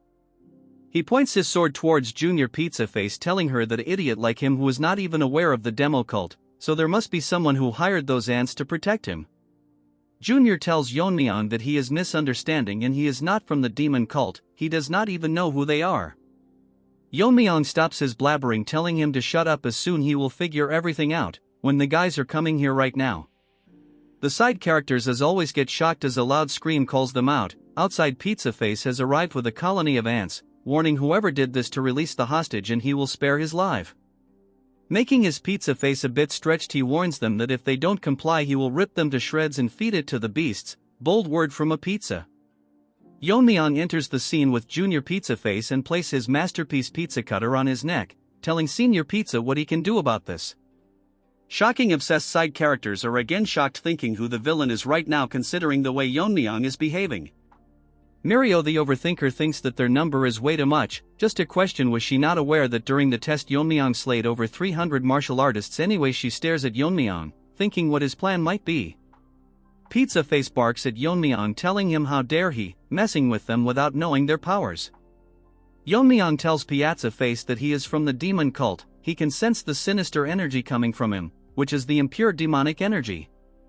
Yeon-myeong has figured out that he has hidden his identity and come to Sichuan to stir up trouble.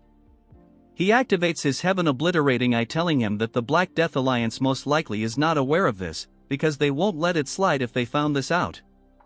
Hearing this, Pizza Face starts melting as if he is put in an oven, thinking to himself how Yeon-myeong recognized the suppressed demonic energy.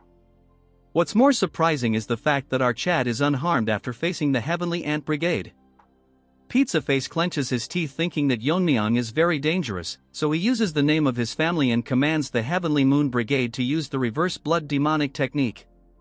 Hearing this, Mirio and family get shocked. They are going to suffer from trauma by how many times they got shocked. She tells them that the reverse blood demonic technique, it is the technique the Heavenly Brilliance pervert used when he invaded the Tang family. The ant starts burning in fury, looking like carrots. Hearing the family name, Yeon-myeong asks him if they are related to Heavenly Pervert. Pizza Face tells him if that's all he has to say before he dies, I can guarantee the next scene is one of the most badass scenes in Manhwa, almost close to Northern Blade actions. Yeon-myeong tells him that he has no personal grudge against him, but his family destroyed something that's his. Hearing this, Pizza Face has evolved to Pizza Turd, laughing and telling our Chad that his brother has destroyed everything, the Jaegal family, the Myeong family and even the Tang family. Hearing this, Mirio gets angry, ready to her killed and be a burden, but stops her, because if they intervene they will only end up getting themselves killed. So right now they have no choice but to trust our Chad. Pizza Face orders evolved Chicken Wings army to kill our Chad. Snaky manifests himself, telling Yeon-myeong that they look pretty fired up and if he has any plan. Yeon-myeong activates protagonist's Riz. Just wait for the next scene. He gets into position and says the word eliminate, swing his sword and the entire world becomes colorless as the army charges him. What a masterpieces. In the next moment the world is painted red and every single one of gets sliced in half except Pizza Face. The side characters does their regular drill, becoming shocked staring at the painting our Chad drew with blood. Moving on to Pizza Face, he thinks this is impossible when all 70 of the ants were using the reverse blood demonic technique. Even a master at the peak realm would not be this overwhelmingly strong. This is just like what happened at the cult. In a flashback, when Pizza Face was still uncooked, he witnessed the left guardian of the demon cult and the right guardian of the demonic cult beaten to pulp, and this concluded the invitation ceremony of the vice leader of the Heavenly Demon Church. The victor was the Heavenly Pervert. Bro thinks he has Riz that he never wears clothes, lifeless noob with a pea-sized machine. His brother, whose martial prowess which overwhelmed the left and right guardian at their peaks, the overwhelming pressure he is feeling is one that he has not felt from anyone since that day. The overpowering aura is excluded from our Mega Chad, my son Yeon-myeong. For the first time I have seen a sensible one-chapter character, getting on the ground telling Yeon-myeong to spare him. He changes his prospect and tells him that he will give up his life so he should just spare his son. He is not aware what grudge he has against his family, but the junior Pizza is different from him, an ordinary kid who doesn't even know what he is involved in. Yeon-myeong with a cold voice tells him that if he really is ordinary. Telling him that this trash tried to kill a blacksmith just because he didn't give him a good sword. The trash tried to bark, but enough screen time of this dandies as Yeon-myeong silences him for good. Right before the eyes of the Pizza Face, now he is evolving into something I cannot describe. Yeon-myeong asks him if he is angry, but the families of the people they have killed must have felt the same. So Yeon-myeong doesn't feel sorry for him, so he has no intention of sparing anything related to the Heavenly Demon Cult. Pizza Face has turned into Pizza Turd, as from his eyes our Chad finishes him off. We then move on to the next scene inside the shop, where Yeon-myeong is kinda in a tough spot because the blacksmith just gives him the sword, and as always the dup is shocked. Shorty tells him that he weren't here he would probably be dead, so he should consider this sword as a payment. He gets emotional telling Yeon-myeong that his master wanted a rightful owner for this sword, so he should be satisfied even if it is given away. Yeon-myeong is getting shy and the two reacting puppies are cheering him, congratulating him. Yeon-myeong decides to take the sword. Just look at that troll's face, he tells Shorty to give him a scabbard because of how flashy the sword is. Snaky manifests himself thinking that Yeon-myeong is much more impressive than he thought, for a Tang family member to use a sword like that. If anyone called him the Sword King, when Yeon-myeong grows up he will undoubtedly be the strongest martial artist in the world. Huge crowd has formed a line in front of a huge gate. One the nobodies tells his friend to look at the direction he is pointed. He actually pointed towards our Chad, telling if he saw someone like him among the successors of the Sichuan sect. This turd assumes that both his guards are women, so he must be a womanizer. These retards are getting unnecessary screen time, as the first nobody tells his friend that the Sichuan assembly is a major event, so what's the point of him coming here if he is going to act like this? Second, nobody assumes that our Chad's martial skills are trash. Why are we wasting time on this brainless ants again? What they are worried about is that the women are all going crazy and the first loser thinks that he has already lost even before fighting. Our Chad has such good looks that even the judges think to themselves that they have seen many young martial artists, but none of them can match our Chad when it comes to looks. One of them asks our boy which clan or sect he is from. Hearing the name the Tang clan, they both gets nervous and shocked as our Chad intercedes himself as Tang Yeon-myeong, the young master of the Sichuan Tang family.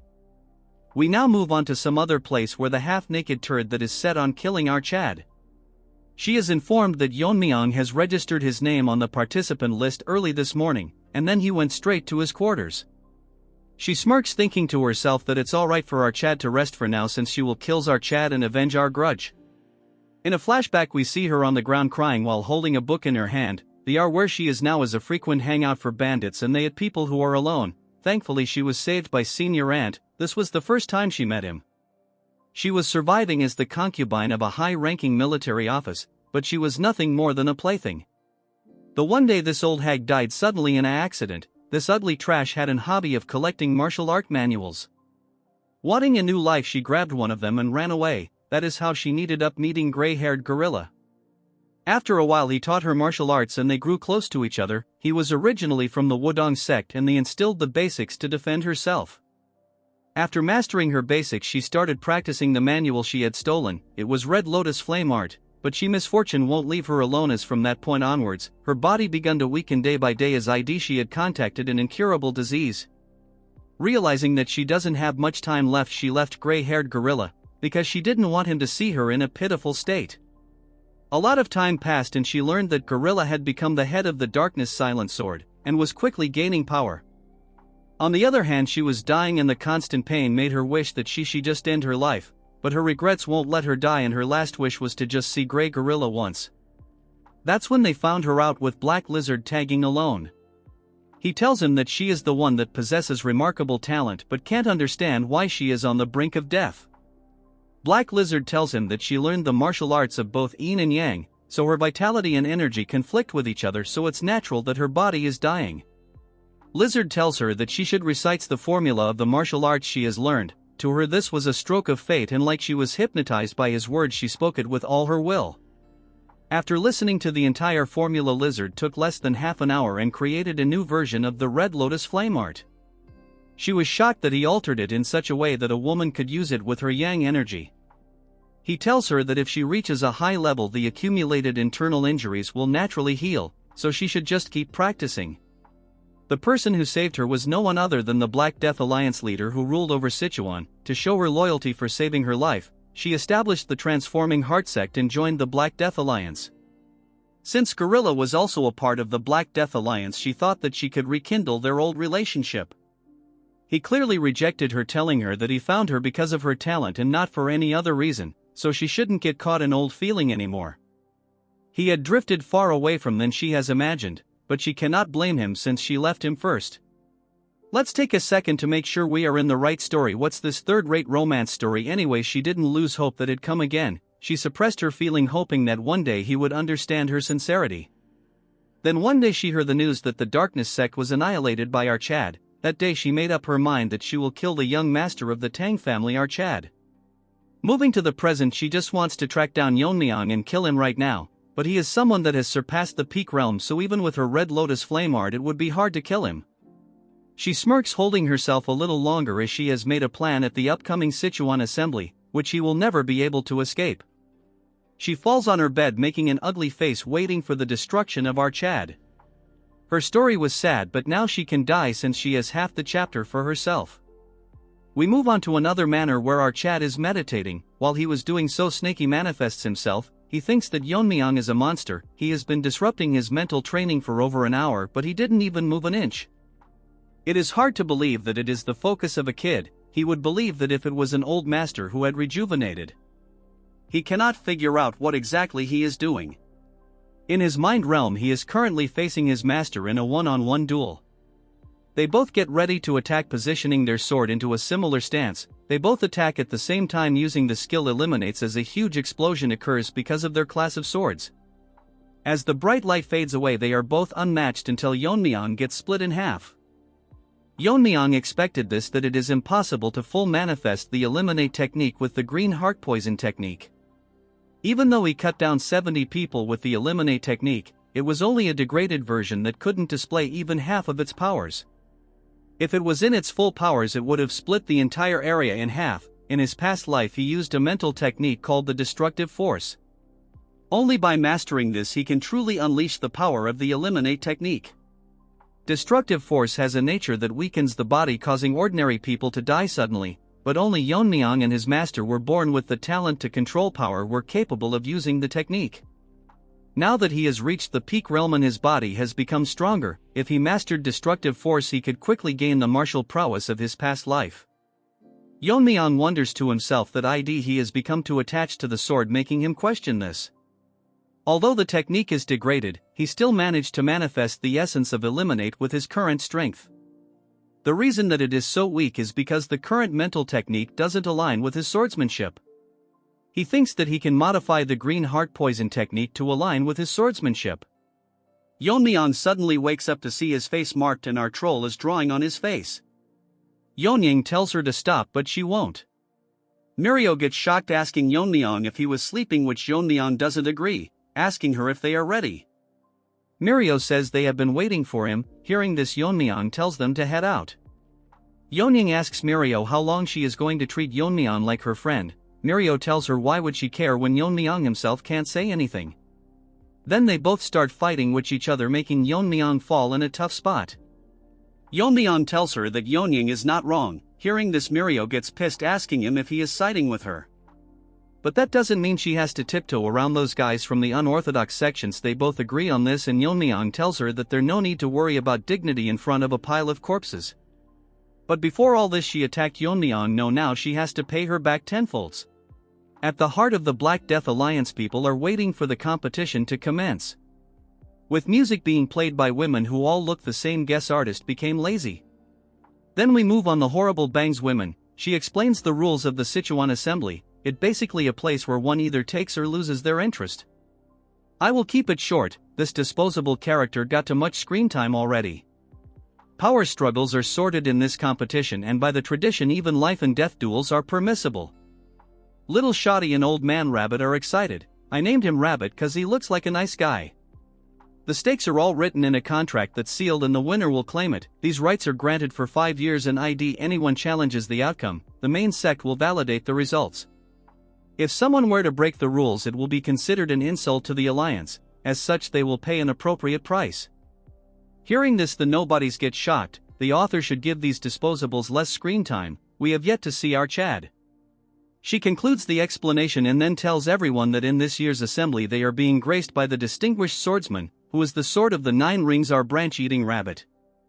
Hearing this, everyone is shocked, and nobody spouts out that the sword of the 9 rings is one of the 6 Grand Masters, which is the strongest force in the Black Death Alliance.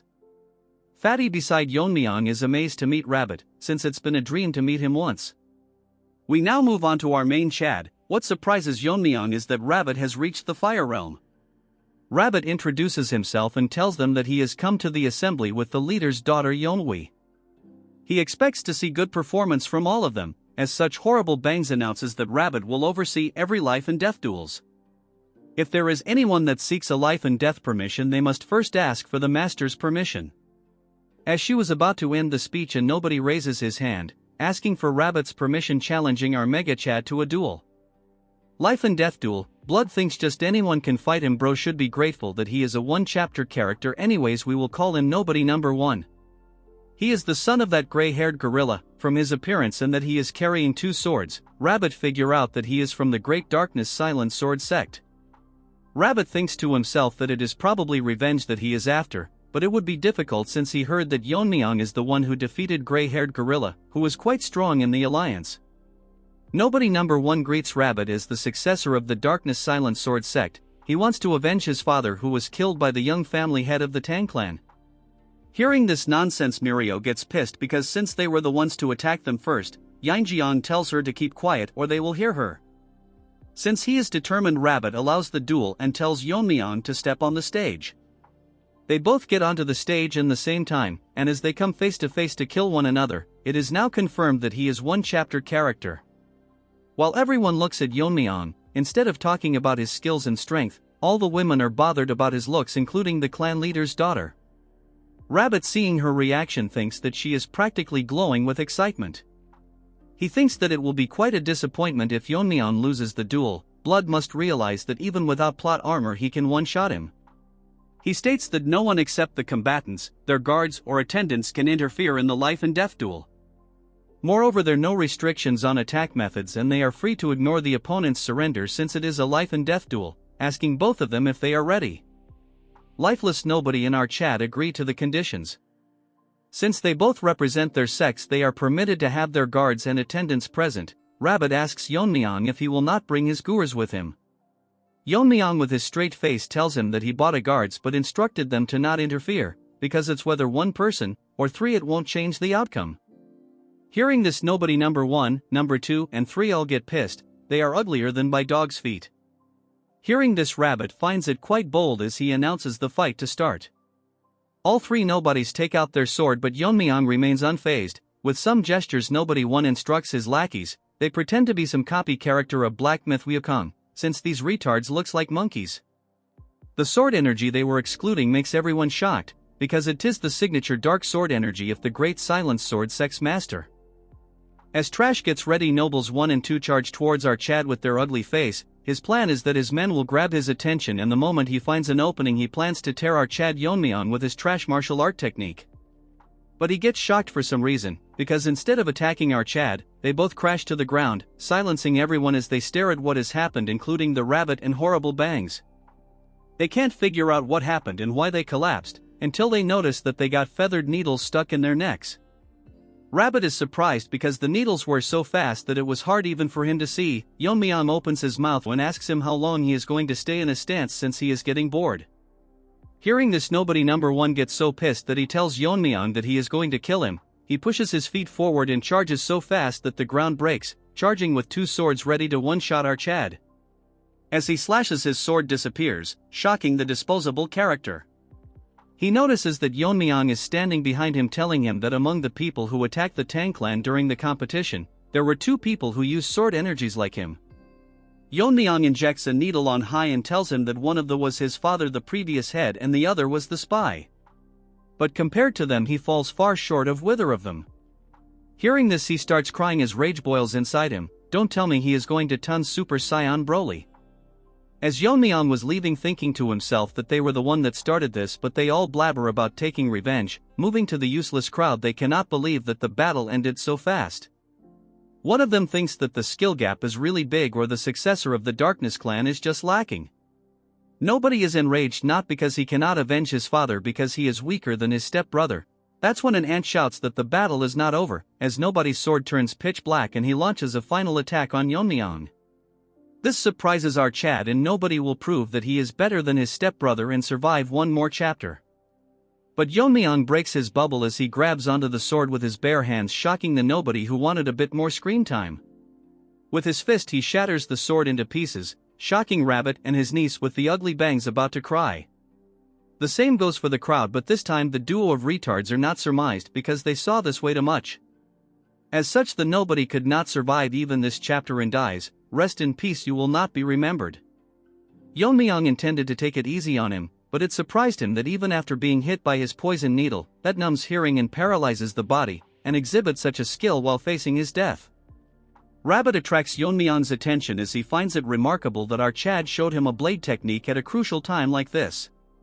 He heard that the Tang clan trains their hands to handle sharp weapons or wear gloves, but he didn't expect them to block a sword energy with his bare hands. If Blood saw Yeon-myeong's sword skill, he would beg to be his disciple. Yeon-myeong thinks to himself that he blocked it because of the dragon scale armor, but there is no need to reveal it, so he tells him that the clan has that sort of thing. Rabbits find it a fine display and acknowledges the fight, announcing our Chad as the winner. Additionally, he is free to continue more duels or stop if he chooses. Like the Chad he is, Yeon-myeong tells him that he will continue. However, he shocks the Rabbit by asking him if the Sword of 9 Rings permits. It wouldn't matter if everyone under the Black Death Alliance attacks him at once, the result will be same either way. Just to make it clear, he is not only talking about the participants but everyone under the alliance. We move on to the stage where our Chad is standing on the arena with the overconfident nobody lying dead on the ground. One loser from the crowd tells Yeon-myeong that he has gone crazy to ask them all to come at him at once. Another ugly rat tells Yeon-myeong that he is getting too arrogant just because he defeated one opponent, he is acting all high and mighty. These retards are dumb enough to tell our chat that Yeon-myeong is not someone special, as he is the young family head of a fallen clan, and these ants will show our Chad what real power is. Delusional is the only word I will say. That when a voice grabs the attention of Yeon-myeong, is it's the ugly bangs that tells Yeon-myeong that although life and death duels are permitted, the Sichuan assembly is not a brawl for street thugs. Chick should first fix her hair then talk big. She says how this is an official event where representatives of each sect showcase their martial skills. So as the organizers of this year's assembly, they cannot allow Yeon-myeong to ignore the rules and act on his own whims. Just how did this one chapter character survive at least 4 to 5 chapters? Rabbit intervenes, telling her that there is no need to be this strict, as he is curious to see how far our bold Yeon-myeong can go, but considering the spirit of the Sichuan assembly, if things were to go south he will step in to stop it. Since she cannot disobey her superiors, she make a face as if she will break her teeth, as announces that since the Grand Master allows it she will not say anything. Rabbit tells Yeon-myeong that the Tang family's assassination techies are specialized for large-scale destruction, so a large disorganized attack will only cause confusion. So he will limit the number of participants on the combined attack to 3, and Yeon-myeong may choose his opponents. If these conditions are unsatisfactory he can speak now. Yeon-myeong with a smirk turns around to tell Rabbit that he accepts all his terms. A few moments later Rabbit is shocked, blood went from a Chad to a cat. He made the wrong judgment because he thought that after facing Yeon-myeong for a few rounds, the participants would figure out how to counter his feathered needles and gradually break through the assassination techniques, giving them a chance to win, but it was all a dream, as in less than an hour over half of the turd participants lost their lives. What's surprising to him is that Yeon-myeong only used his feathered needles and the blade catching technique, yet none of the challengers could even put up a fight. He is now concerned because judging by Yeon-myeong's internal energy she should not be so strong, but he cannot understand how there is such an overwhelming skill difference. At the current rate the entire Sichuan assembly will be jeopardized, as the remaining participants are quitting, running away with their lives. That's when another one-chapter character gets introduced, as everyone is running this trash stands as if he is some overpowered protagonist. Entering the arena with a loud stomp that shatters the ground, garnering the attention of the running participants as well as Rabbit and the 2 trolls. The is from the Rising Phoenix sect and challenges our Chad. He tells the others that there is no need for the others to step in, as his guards and he himself is enough for Yeon-myeong. Big talks coming out from a mummy. He mocks Yeon-myeong by telling him that his little whining streak ends. Whatever his name is we will call him Banana Peel. Rabbit is impressed that instead of running away like the others he is stepping up to challenge our Chad, which was expected from the Rising Phoenix sect. Rabbit asks Yeon-myeong if he has any objection or he wants to continue the life and death duel. Yeon-myeong says that he has none, but thinks to himself that this Banana Peel has a very unusual body, that even in his past life he never saw something like this. Since Yeon-myeong accepted the terms, the life and death battle will continue. Without wasting any time Yeon-myeong throws his needles at super fast speed. The 2 frog-like guards uses their body to block the needles. Yeon-myeong notices that instead of dying, the needles break after colliding with their body. Senior troll Mirio gets shocked that the feathered needles bounced off, that when Yeon-myeong notices that their skin has dried and cracked like a tree bark. Disgusting to think they copied one of my favorite character Groot into a third-rate villain. Rabbit thinks to himself that the withered tree divine art causes the practitioner's body to wither like an old tree. In exchange their skin becomes as hard as a bark and tough enough to withstand even sword energy. Additionally their muscles and bones denser, increasing their strength, so now according to the Rabbit our Chad might be in trouble. As the Banana Peel tried to strike our Chad in less than a second, dodges his attack and gets behind him. His movement was so fast that for a second even the Rabbit couldn't keep up with his movements. He wonders if Yeon-myeong really mastered a high-level movement technique. As for Yeon-myeong, he is behind one of the lackeys ready to strike with a needle in his hand. Our Chad shoves the needle right into his head, because of it being soaked with poison. Lackey number 2 gets pissed and charges towards Yeon-myeong, harming his senior brother. Yeon-myeong grabs on his mouth and tells him that he will test if his tongue is as tough as the rest of his body, but unfortunately the trash died. It looked like Yeon-myeong was too rough with his new toys. Yeon-myeong notices that a fist was aimed towards him, but in a millisecond he dodges the attacks, surprising Banana Peel. This time Yeon-myeong uses his internal energy to launch a palm attack. Using internal energy, Yeon-myeong wanted to break his body but his hand fended off. The trash tired to attack Yeon-myeong, but instead our Chad grabs him by the neck. With a smile on his face he says that he will give him brownie points for his body being tough. But if that's all he had to show, he must have been delusional to think that he could beat our Chad just relying on his tough skin. It's as if our Chad is mocking him, telling him that he has nothing else to show him. Surprisingly, the retard starts laughing, telling Yeon-myeong that he must be dumb to think that toughness is the only thing he has. He has been waiting for a moment, when our Chad would get hold of him. Yeon-myeong remains quite not answering him. Banana Peel goes crazy as a green aura excludes from his body, telling Yeon-myeong that this is the true essence of the withered three divine art.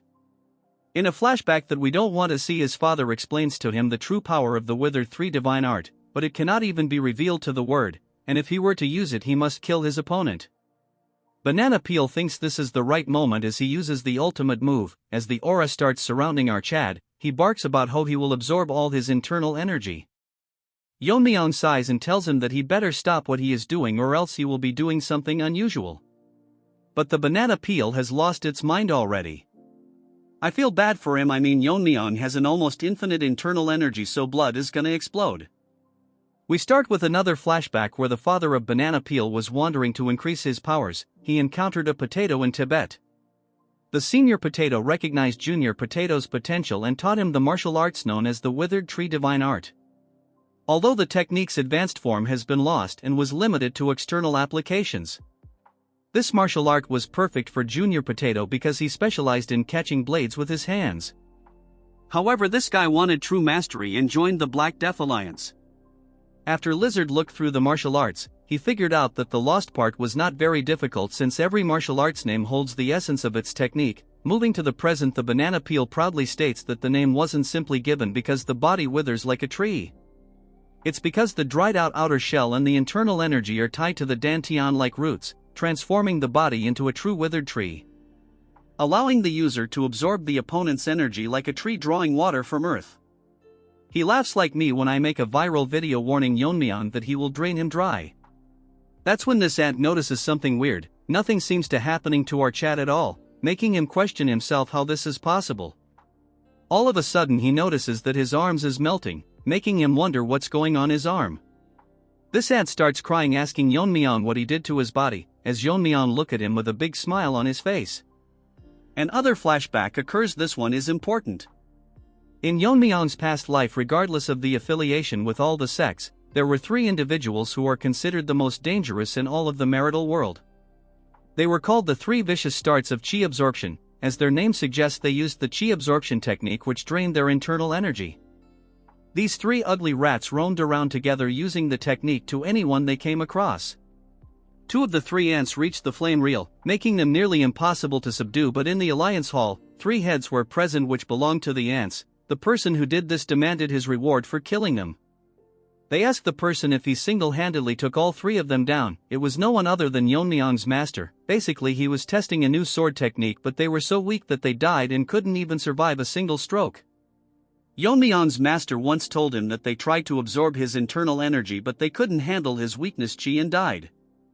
Yeon-myeong thinks of that since ordinary martial artists cannot withstand weakness chi, which has a nature of decay.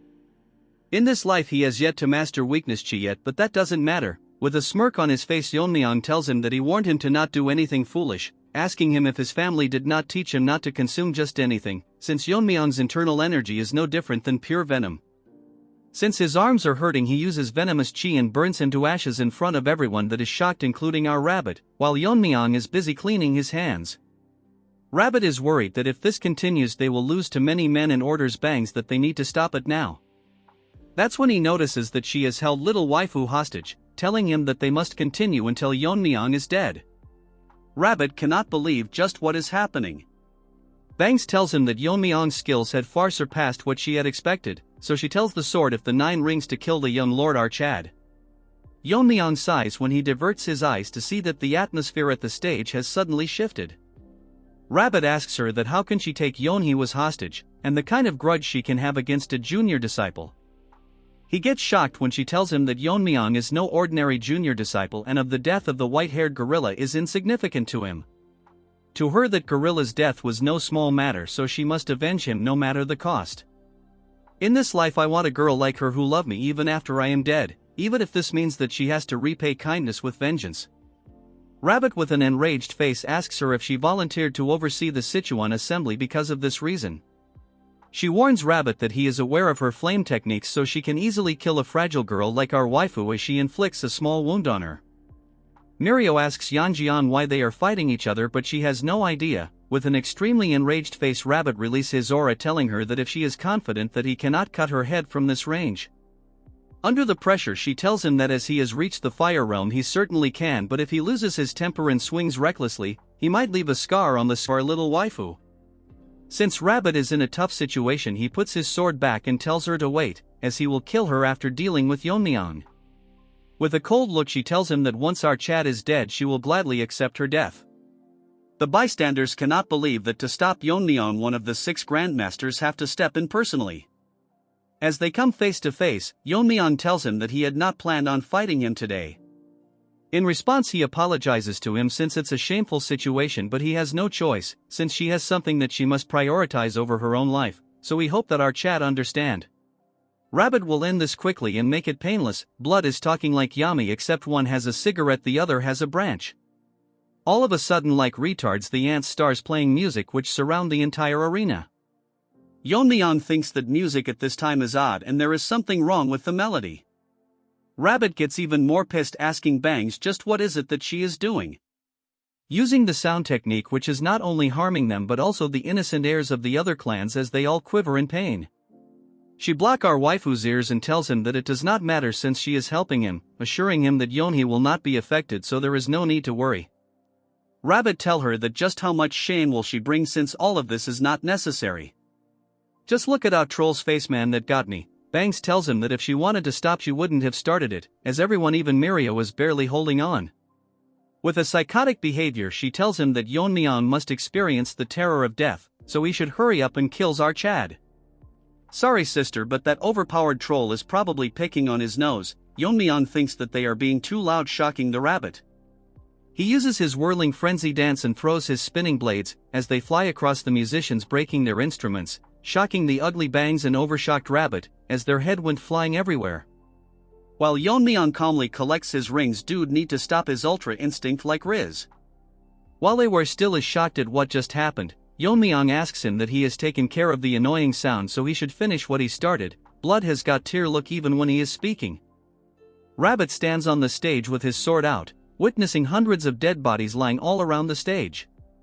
He is not nervous and confused at the same time, wondering if the Tang clan had such martial art, because of how destructive the technique is, which is fitting for the Tang clan's goal of mass killing. And such a technique was easily demonstrated by our Chad. This delusional Rabbit thinks that if Yeon-myeong continues to grow like this he will certainly pass his level, as he thinks if it is really necessary to kill a prodigy like Yeon-myeong, our Chad is pulling out his sword which stuns him. Rabbit with a confused look asks what he is doing and guesses if Yeon-myeong is planning to face him with the sword, while he points his towards him ready to barbecue it today. Rabbit is not again confused. Blood got confused so many times in a single chapter. He thinks that Yeon-myeong does not realize his position, while it's the other way around. Delulu Rabbit thinks that Yeon-myeong is now in a position where his best technique would be lacking. Yeon-myeong gets straight to the point and tells him that his hidden weapon skills are nothing but cheap tricks in front of his sword. Blood is such a troll that with a straight face he tells him that he wants to learn a thing or two from Rabbit, while bro is the sword god himself. Rabbit sigs telling Yeon-myeong that he is beyond audacious at this point, he is outright absurd, but since they want to make Rabbit a nice likable character, he tells Yeon-myeong that he likes his spirit, so he will let Yeon-myeong make the first move. Hearing this, Yeon-myeong smirks while Snaky manifests itself, asking our Chad if he is planning to go all out. Yeon-myeong tells Snaky that since his opponent is a master of the fire realm, he will go out in this case. Huge vibrations start occurring in the entire area as Rabbit gets overwhelmed by immense pressure. Yeon-myeong releases a few of his seals, releasing an energy strong enough that it lightens up the entire arena, causing strings winds that Bangs is flying out, and every one of the ants in our troll who never saw Yeon-myeong's energy is dazed. Rabbit thinks that it is impossible for a human to possess this much internal energy, the terrifying part is that he didn't sense Yeon-myeong hiding this much power at all. Well, Rabbit is different from those ants, and he immediately realizes that Yeon-myeong is far beyond his level. As Yeon-myeong transformed into a Super Saiyan Green tells Rabbit that he is ready for the lesson. Rabbit is scared and cannot believe how Yeon-myeong managed to reach such a level in such a young age. The presence Yeon-myeong is currently radiating is similar to the one that he felt from Lizard. Yeon-myeong asks him what he is doing since he allowed Yeon-myeong to strike first. Rabbit is in a tough position since he dug his own grave at this point. He tells Yeon-myeong that he was unaware that Yeon-myeong was hiding his strength, but he cannot back out now, since Yeon's life will be in danger. But the problem is that if Rabbit fights with his full power, one of them will be sure to die, so he cannot just sit there and take his attack, sincerely apologizing for it. Rabbit thinks that if he were to drag this battle long enough he will eventually lose, so he will end this quickly using the technique Black Lizard taught him. In a flashback we see that when Rabbit reached the Fire Realm, the flow of his energy entering his body felt different. Lizard congratulates him for breaking the wall of his talent and reaching the Fire Realm. According to Lizard, even though his meridians reached a state where they are full connected and he managed to reverse his aging, yet the scars on his face remains. Rabbit tells him that his abilities are still lacking, but he should be grateful for what he has achieved, and he finds the rugged look more manly. Lizard's laugh, remembering the face he made trying to look fierce. Well, now no matter what happens I don't want them dead, this is wholesome. Rabbit tells him that instead of congratulating he is here mocking him.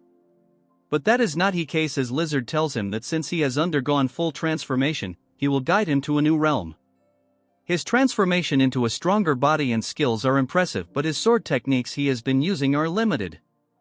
Since he has now become physically strong, he will teach him the technique of the strong sword. According to Rabbit, softness controls strength. True strength is derived from flexibility. The subtleties of softness that he has learned from the illusion sword can be transformed into the strength of the strong sword. Whatever that meant, my mind got messed up reading all this. Seeing him perform the technique, Yeon-myeong is shocked as Rabbit prepares his technique called the All Path Lead to One Sword. He has just recently started mastering this technique, so it is not perfect yet, so his plan is to finish this fight in one strike. Yeon-myeong, impressed, tells him that that Rabbit would use the chaotic illusion sword technique since he is from the sword technique, but he didn't expect that he would be able to pull off even a rudimentary version of the strong sword. Rabbit is shocked and getting nervous, asking Yeon-myeong how he knows about the strong sword. Our Chad's sword starts glowing. That instead of shocking Rabbit, shocked him because he has not fully mastered the strong sword technique. Yet Yeon-myeong is wielding a completely perfect version of it, as strong blue energy starts radiating from his body. In a flashback we learn that swordsmanship has always followed one of the following principles, which are heaviness, speed, breaking, illusion, scattering, severing and sharpness. Each of this technique created by mastering one of these principles. Yeon-myeong's master told him that among all of them mastering strength is extremely rare, as an ordinary body cannot withstand the force of its own sword technique. There is a cheap copy path where flexibility can lead to strength, but that's what ordinary people try. As for the one Yeon-myeong is aiming for, it comes from the breakthrough to the extreme end of decay, which is called the ultimate strength. Moving to the present, Yeon-myeong is radiating constant energy, thinking to himself that his body is different from his previous life. The memory of using the strong sword remains. Although it's been a while since he has used strength, so controlling his powers might be a little tricky. So Rabbit must brace himself, while Rabbit is now in a tough position. Hearing this, all the nobodies, bangs, and our trolls are shocked. All their purpose is to get killed or get shocked. As they both charges towards each other, swinging both of their sword enveloped with sword energy. As the battle continues from the manors, the elders can sense powerful aura from the direction of the gathering. One old beggar thinks that one of the 6 grandmasters released his energy to inspire the young prodigies. But Senior Tree thinks that it's too much inspiration, that he can feel the energy from this far away. Beggar tells Tree that it's none of their business what happens, since the assembly should last at least 10 days. Tree tells everyone to keep their cups down since the energy is intensifying. All of a sudden, a huge power blast to the sky, literally releasing energy waves. In some other corner of Sichuan, Lizard was chilling by himself when he notices the energy waves, concerned what his brother is up to. At the arena, as they both continue their battle, Rabbit drops his plant and spits out blood. Realizing that he died in a single exchange of swords, rest in peace Rabbit, you will be remembered. Even in his dying moment he is concerned about the safety of Yeonhee. Witnessing what has just happened, Bangs is out of words. The people that were in the main clan all rush into the arena to figure out just what had happened. They get shocked when they see that Rabbit, who was the Sword of 9 Rings, was defeated, as he coldly stands with his broken sword. Since these people are unaware of just what has happened, they ask Bangs for an explanation. The psycho starts barking that our Chad, the young head of the Tang family, killed Rabbit. As more people enter the arena, they figure out that the Tang clan is the one that annihilated the Silent Sword sect and the Heaven and Earth sect. The biggest problem, however, is that Yeon-myeong doesn't even look like an adult yet. He managed to kill one of the 6 grandmasters. The crazy bitch has gone mad as she tells everyone that Rabbit was killed trying to protect Yeonhee, so if they cannot avenge Rabbit or protect Yeonhee, the sect leader will be seriously angry. Hearing this, all of their faces turn serious as they all get nervous. Psycho Bangs orders them to kill the young family head this instant. All of them think that something is off about what she said, but what she said is the truth, then all their lives are at stake. As they all charge at our Chad, one of them tells other that since Yeon-myeong defeated the Sword of the 9 Rings, it won't be easy to defeat him, so they all charge towards him all at once. Mirio gets shocked just by the sheer number of attackers. As for Yeon-myeong, she is tired of being scared and shocked. As 1,000 of them charge towards Yeon-myeong, he puts back his sword, telling the dead Rabbit that if it was not for the tricks Bangs played, this would not have happened, which is unfortunate. His swordsmanship was impressive, but the outcome was already decided by the difference in the refinement of their skills. Still, he earned our Chad's respect because he died without letting go of his sword, which is the death of a true swordsman. Our Chad takes his sword and tells him that although he was his enemy, in honor of such a great swordsman, our Chad will make sure that his journey to the afterlife will not be boring. The trashy Bangs agitates the bunch by telling them that Yeon-myeong is holding Rabbit's sword. Yeon-myeong throws his sword in the air and uses his internal energy to break it into shards. The charging ants gets hit by them until they realize that they are being hit by sword shards. One granny tells Yeon-myeong that he is doing cheap tricks now and tells Yeon-myeong that he is delusional if he thinks he can stop 2,000 of them with just sword shards. Well, Blood is the one using cheap tricks since they are literally ganging up on our boy. Yeon-myeong tells them to deal with such ants it is more than enough, telling that even though they are tiny fragments there is no need to be scared. As he splits her in half, in a matter of few seconds these ants are getting chopped by vegetables. Using Yeon-myeong's internal energy, he is using a cheap version of the 10,000 flower rain, as a tornado of sword shards surround him. The dead tree and Muram Albert Einstein are panicking, telling everyone that his must be the Tang family's secret technique. As the assault continues and bodies flying everywhere, a guy tells everyone that this must be the 10,000 flower rain. Hearing this, Woodface cannot believe that a technique that was long lost resurfaced again. Snakey manifests itself and tells Yeon-myeong that they are dumb to think that this is the 10,000 heavenly flower rain, as they have never even seen it with their own eyes. Yeon-myeong calls for Mirio, while Yeon-myeong is making sneak peeks. Our Chad tells her that he will keep them from getting near her, but if a few slips through she has to handle it. Mirio, sweating like a dog in heat, tells Yeon-myeong that she must keep her urn as his bodyguard and assures him to not worry as she won't get in her way.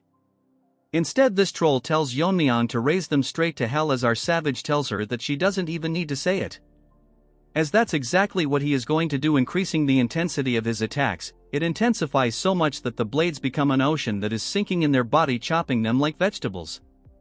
Since the number is so overwhelming, Yeon-myeong attacks them with his hands and Albert Einstein gets chopped in half like the rest. That's when a few of them notices Mirio and her sidekick wearing the Tang family outfits. Since they cannot take care of a monster like Yeon-myeong, they plan to capture them and offer them to the sect leader. Mirio is nervous as in a flashback she is surprised that Yeon-myeong is offering to cure her dead vein syndrome.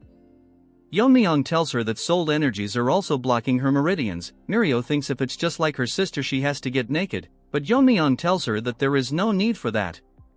Look at that troll's face, as Yeon-myeong is flustered because he imagined it.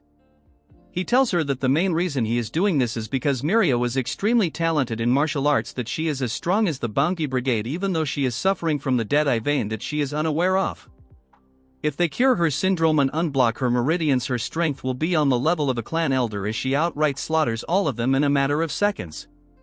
They cannot believe that even his lackeys are extremely strong. Yeon-myeong thought they were kids, but they are stronger than clan leaders. Mirio tells her to stay behind her as it's hard to protect someone. Hearing this, Yeon-myeong starts crying as she has been neglecting her training, so in her current state she is completely useless. All she can do is watch from the back as Mirio continues to slaughter them. Woodface tells everyone that they need to stop the wind pressure from Yeon-myeong, as no matter how strong he might be there is a limit to his internal energy. Even if they take damage they will surround Yeon-myeong trying to overwhelm him. Seeing their determination, Yeon-myeong gets shocked as they are letting themselves get torn to shreds.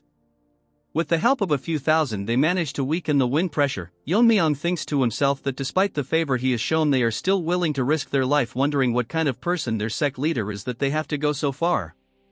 Since now is not the right time to think about it, Yeon-myeong uses his sword and with a few moves he slaughter over 1,000 of them surrounding him. Bangs cannot believe that Yeon-myeong literally slaughtered a few thousand with just a swing of his sword. She realizes it was not luck that he overpowered a Fire Realm Master in a single strike. She has realized that number means nothing in front of him. She tells everyone to stop telling them no matter how many of them attack him they cannot win, so they should back off and save themselves. She apologizes to Yeonhee and tells her that she will pay for her sins one day. She tells Yeon-myeong that it's enough since even 1,000 lives won't be enough to stop him.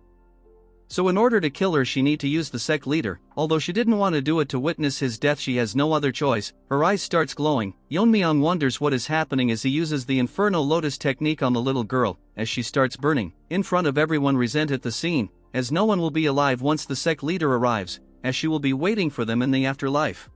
Was outright dumb. I mean, Yeon-myeong can just one-shot her with a poison needles, instead he is killing like a retard.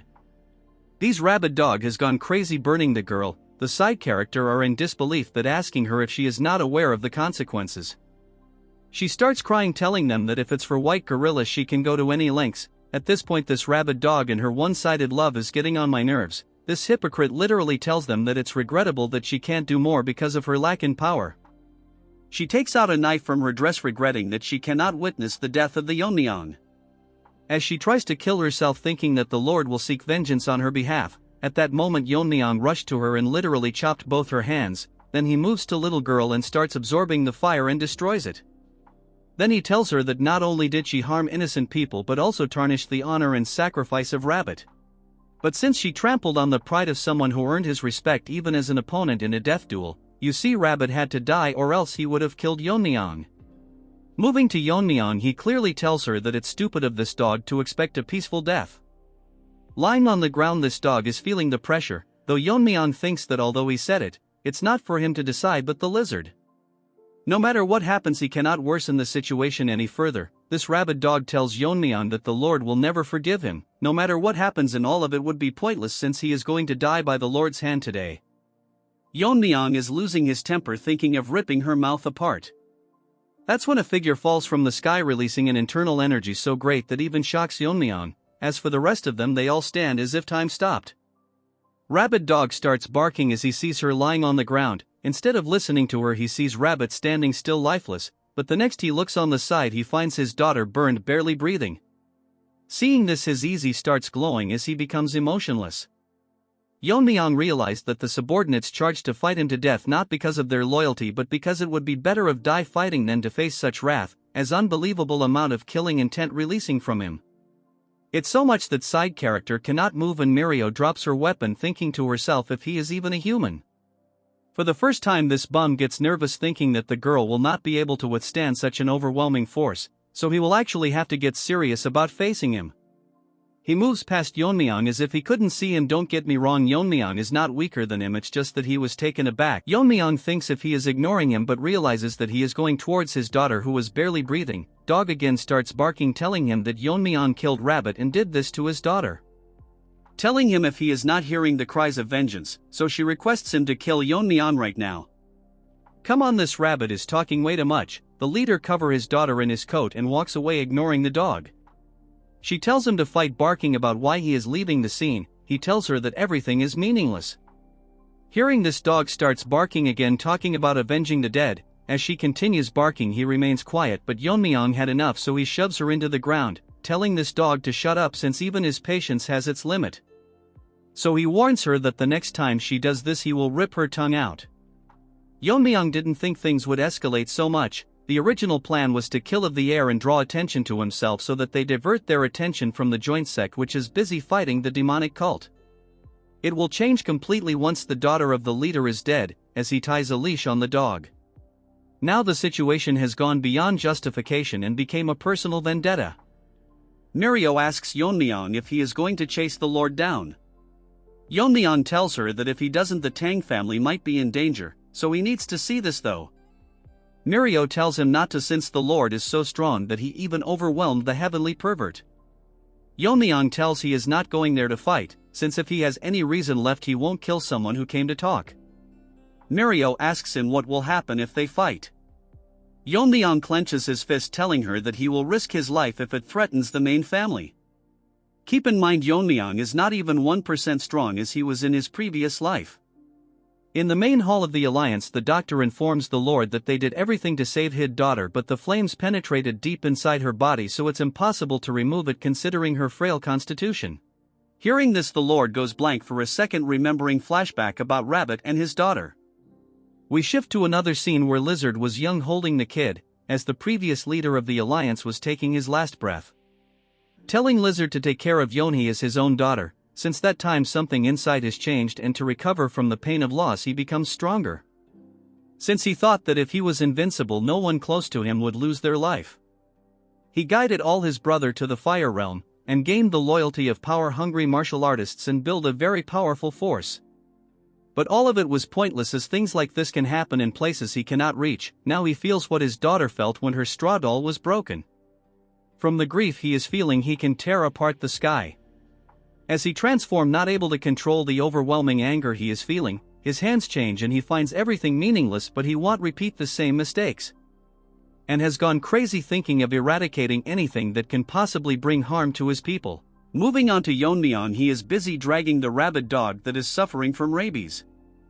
As Yeon-myeong was on a walk with his crippled dog, Snakey manifests itself and asks Yeon-myeong if he knows that dragons are real. The question took Yeon-myeong by surprise. He asks Snakey that from what he knows dragons are just mythical creatures, which he clearly doesn't. Usually it is a name given to prodigies who cause an uproar in the martial world. Snakey tells him that he is not talking about some human nicknames but in species that's known as dragons.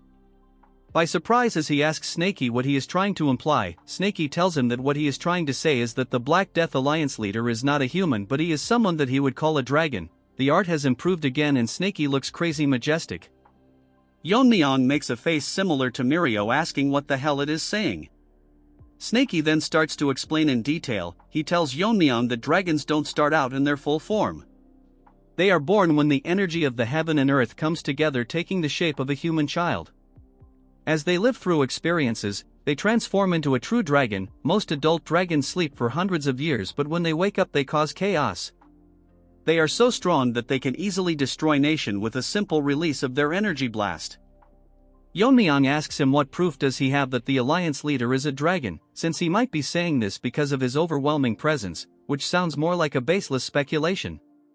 Even Snakey is tired of this retard that he asks him if he that delusional, because Snakey is a supernatural being and yet he still denies the existence of dragons. He asks Yeon-myeong if he remembers that he once served the Tang family as a familiar. Snakey asks him what makes him think that the ancestor kept him around. Humans cannot distinguish dragons because their fundamental energy is entirely different, but as Snakey is a supernatural being he can sense a dragon's energy. That's why he made Snakey his familiar and together they fought and hunted down dragon that would cause harm to the world. Hearing this Yeon-myeong is taken back, as he wonders how the ancestor hunted dragons. The more he hears about this the harder it is to believe, but hearing it from a 1,000-year-old supernatural being, it gives a lot of credibility. Yeon-myeong wonders just how strong was the ancestor to be able to hunt dragons. If Yeon-myeong were to unleash his sword skills from his past life perfectly he would have defeated anyone including a dragon easily. Yeon-myeong out of curiosity asks Snakey that just because they are dragons doesn't mean they have to be killed. Snakey tells him that not all dragons are evil. There was a rare case of a dragon turning good known as the Azure Dragon. Originally the role of stopping the evil dragons fell to the Azure Dragon, but the ancestor not aware of it thought that all dragons are evil, so he fought and killed the Azure Dragon. After that there was a lot of conflict with the hunters who used to work with the dragon to capture evil ones. The ancestor evidently realized the mistake and decided to hunt evil dragons, to make up for the killing of the Azure Dragon. Yeon-myeong got a rough idea of what had happened. Snakey in a boastful tone tells Yeon-myeong it was even before he was partnered with him as a familiar. Then Snakey gets serious telling him that he said was not the point, as he mentioned earlier dragons aren't born knowing they are dragons, they live as humans coexisting with them and even form attachment to people around them. As they live and grow, they are influenced positively so that they can become good dragons like the Azure Dragons. But if negative emotions were to dominate their personality, they can easily become an evil dragon. Yeon-myeong gets nervous, asking Snakey that since negative emotions can turn a dragon evil.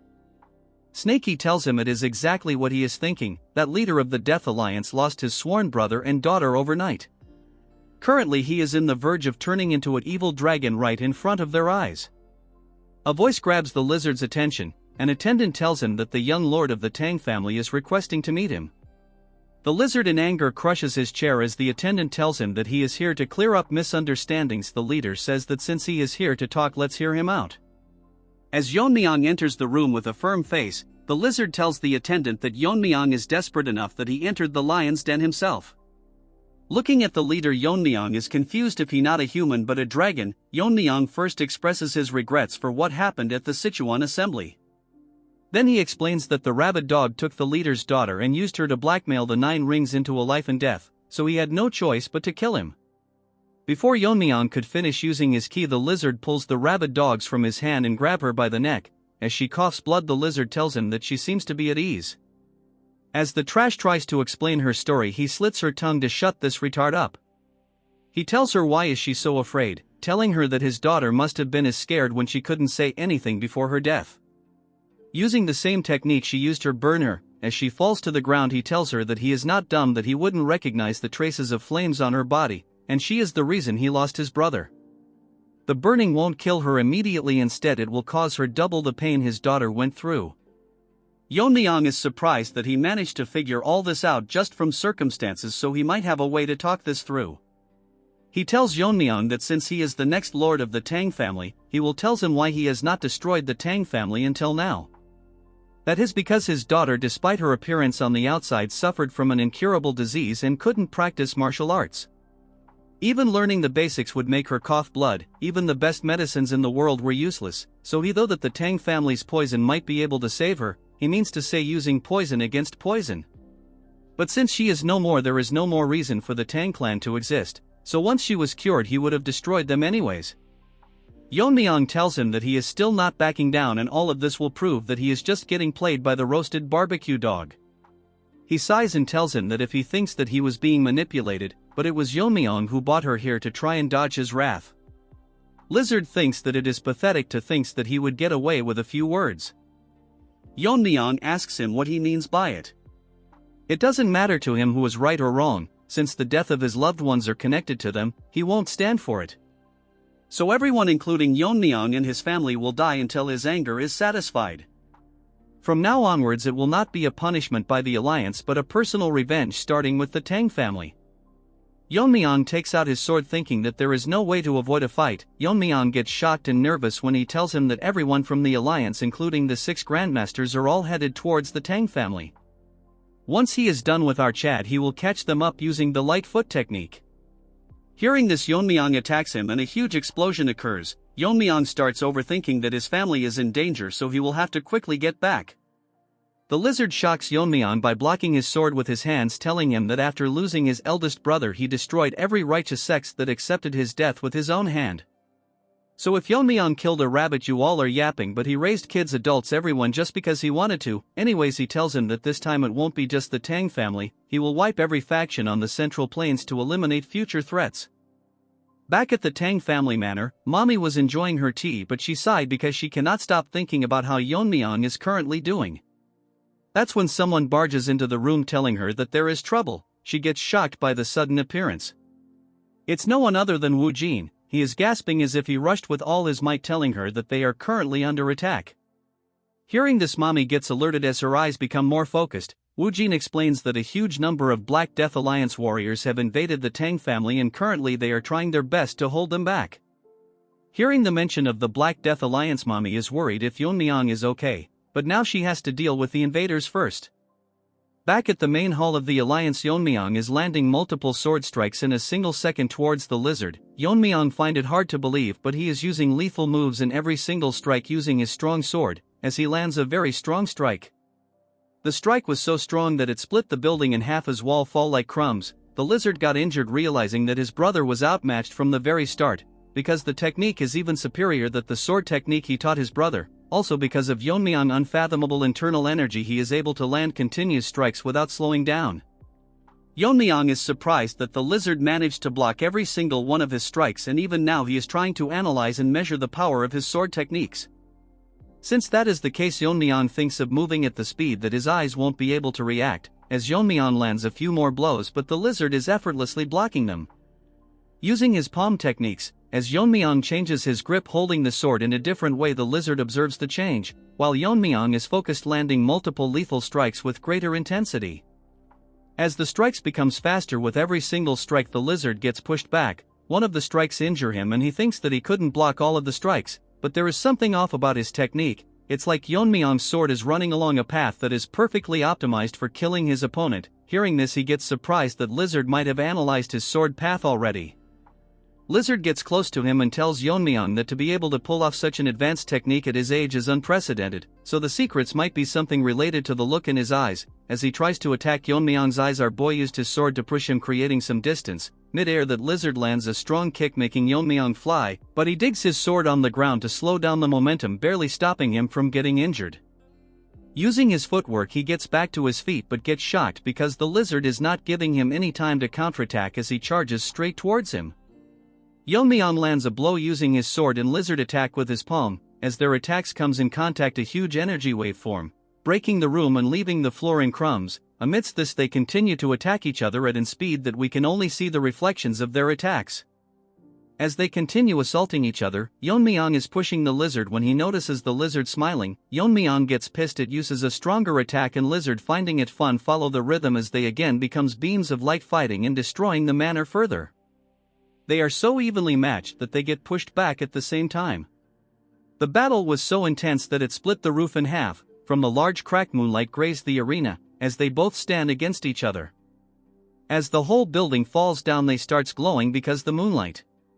The lizard finds it incredible, because he never thought that the fight would be this even, and someone like Yeon-myeong can be called a swordmaster.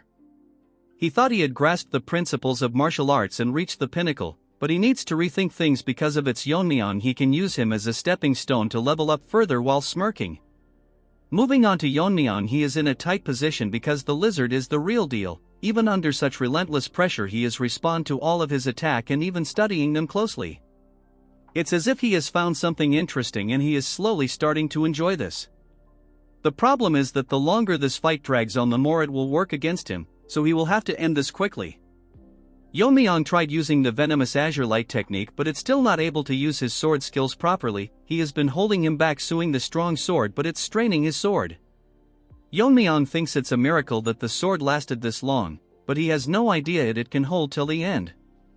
Lizard closes the distance, grabbing Yeon-myeong's face and tells him that he is arrogant enough to look away from him. As he uses the black death palm technique, seriously hurts Yeon-myeong as our Chad spits blood, but he manages to block the relentless palms by putting a sword in between the attacks and launch a strike. The looks in his eyes shows that if he is not serious, he might die.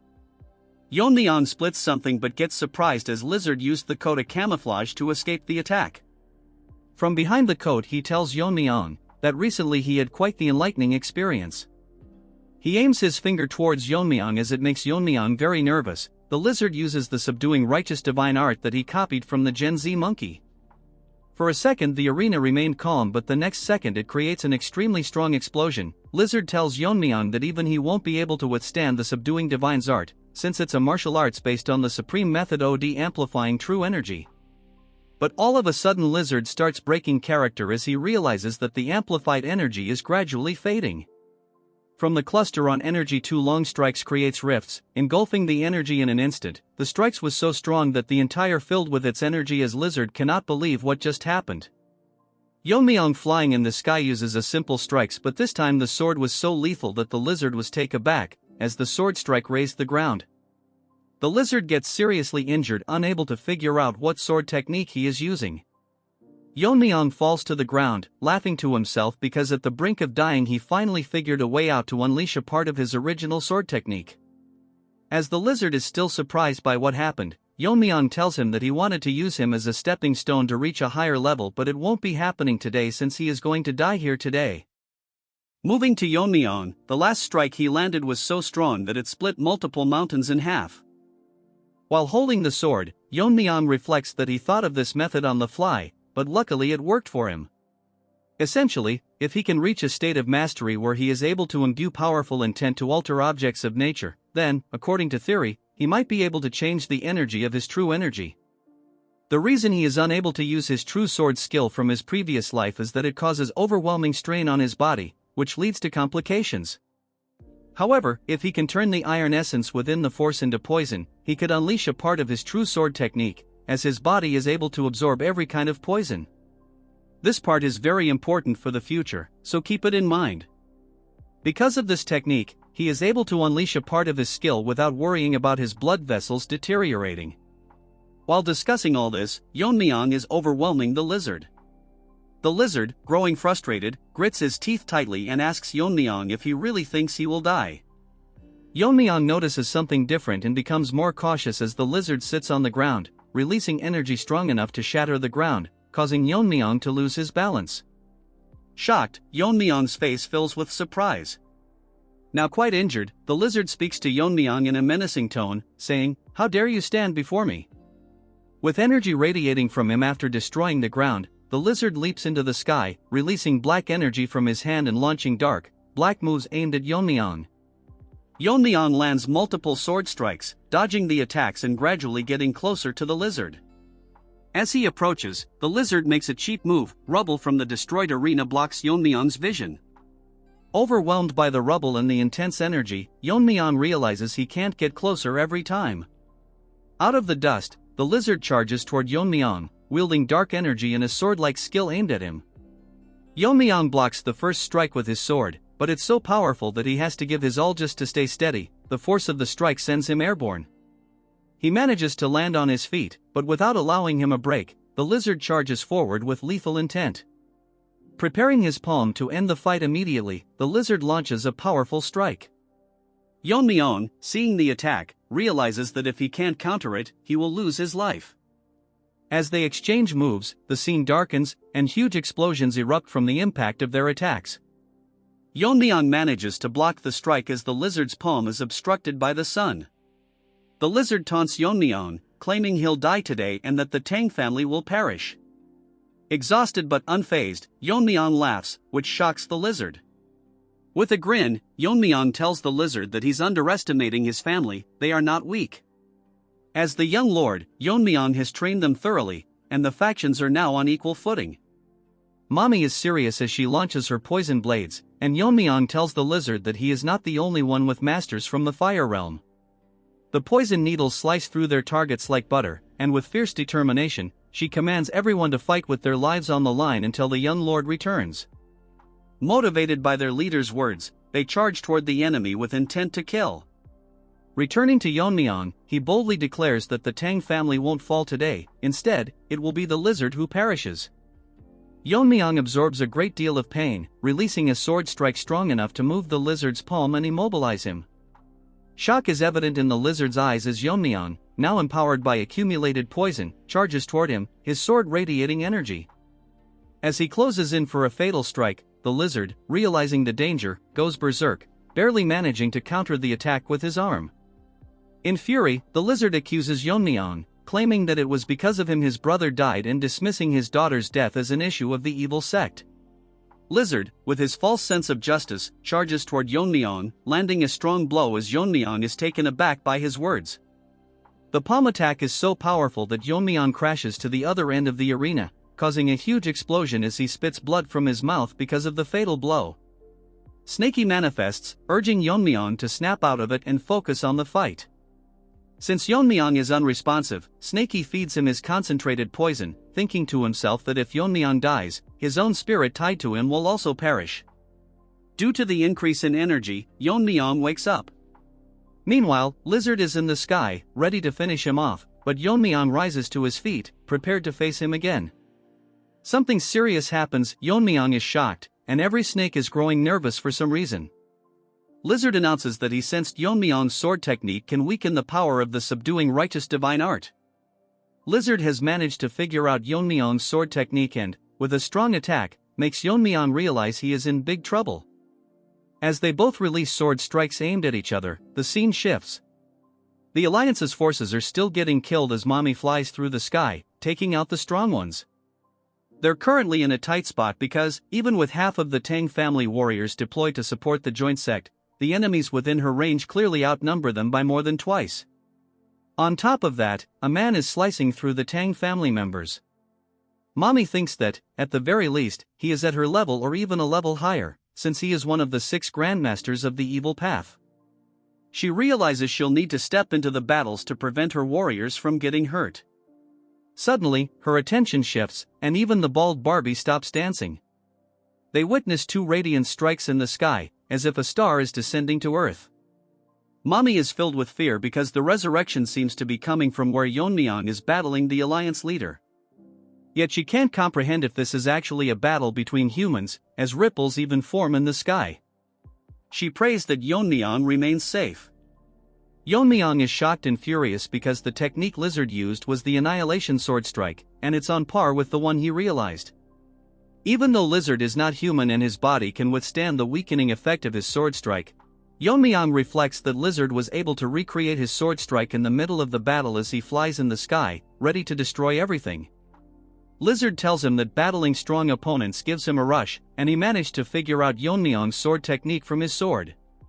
But he says it's all meaningless, even if Yeon-myeong masters the principles of martial arts or invents new techniques, because there's no point if everyone he cares for dies. The Lizard has gone completely mad as he forces himself onto a dragon. Yeon-myeong is both enchanted and infused with energy as Lizard declares that he'll use his powers to kill everyone and become the new law. Bro got too much screen time, and now he's deluded. As Lizard flies in the sky, releasing endless killing intent, he tells Yeon-myeong he will be the new ruler of this world. Enough yapping from this third-rate Frisia, he won't survive the next chapter for sure. With the calm scenery, it's basically the calm before the storm. As I said, the sky turns as bright as the sun, forming a star with the collision of 2 sword strikes. As their battle intensifies, the destruction they are causing is devastating. Lizard managed to overwhelming Yeon-myeong, as currently he has the upper hand. Yeon-myeong getting pushed back barely hold his ground as his sword starts breaking down, by the Lizard who is grabbing it by the hand. All of a sudden Yeon-myeong loses his grip and gets swayed, giving the Lizard the opportunity to throw him right through a mountain. The impact was so great that it made a hole on the mountain, and it shows that Yeon-myeong is clearly hurt. But our boy is not ready for what's going to happen to him, as Lizard literally uses the subduing righteous divine art as a dragon's breath. Bro is deluded thinking himself to be a dragon already, look more like a mountain goat. The breath aimed towards Yeon-myeong lands a direct hit on the mountain. Yeon-myeong is surprised that crazed Lizard is not even the realm of martial master anymore, instead, it is in a realm above him. If he was even a second late he would have lost his life, as we see the mountain split in half by the burp Lizard aimed towards Yeon-myeong. Yeon-myeong grips his teeth, getting his mind in place because that fake burp threw him off for a moment, so he need to counterattack quickly. That's when he realizes that Lizard is missing. Snaky manifests itself telling Yeon-myeong to look up in the sky. Our boy cannot believe just what he is seeing above. Arrogance has gotten into Lizard's head as he flies into the sky. Yeon-myeong is ready to face him with his sword that barely in place. Lizard manifests 2 dark snakes on his palm, and tells Yeon-myeong that this is his venomous martial arts, the Black Palm technique. This the legacy his brother left him, but originally it was a crude martial art that even calling it third-rate would be generous. As this mountain goat flies his snake and tells him that it makes sense, that it was trash since it was created by a low-life from a evil sect. Who has never learned proper martial art. I mean, dude is literally berating his brother. If they didn't fight, dude would eventually end the Tang clan someday. As the snakes flies inside the murky cloud, Lizard says proudly that he modified the technique again and again, turning it into a technique worthy of his name. All while Yeon-myeong and Snaky are blankly listening to him and his speech. The murky clouds turn bright for a second, the next moment the snakes pierce through the sky as a dark figure descends. Yeon-myeong is shocked and what the hell is going on, the snakes now engulfing the entire area charge towards Yeon-myeong. Our boy thinks that humans who have transcends could do something like this. Basically he did meet one since our boy was stuck in the mountain. Mountain Goat tells Yeon-myeong that this is the Black Snake Palm, which is his ultimate technique.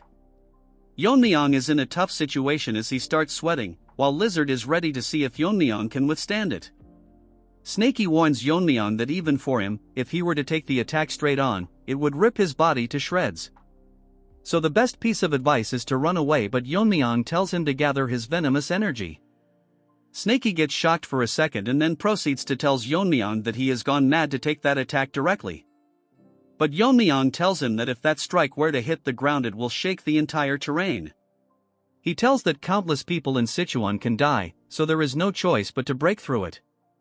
Yeon-myeong tells him that he has a way, so he should just pass him the venomous energy. Snakey is confused where Yeon-myeong is getting his baseless confidence from. Snakey doesn't care and just transfers his venomous energy to Yeon-myeong. By converting this he can use some skill from his past life.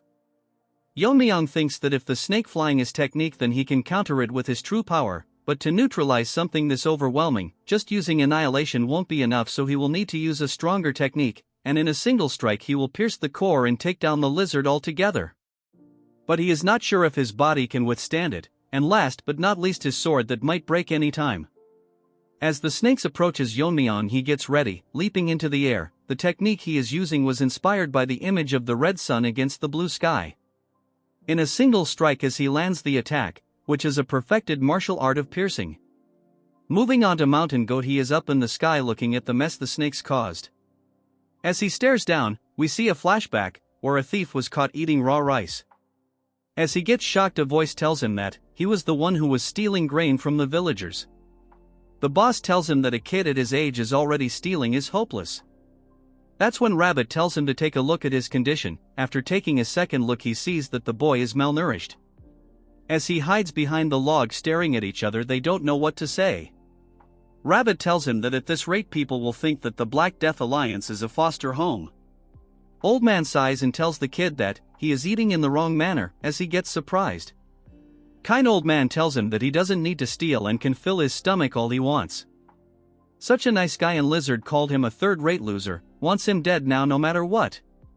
Old Man asked for his name and we move on to the present, as Lizard tells to himself that he had no name, but Old Man made him a part of his family, giving him a name.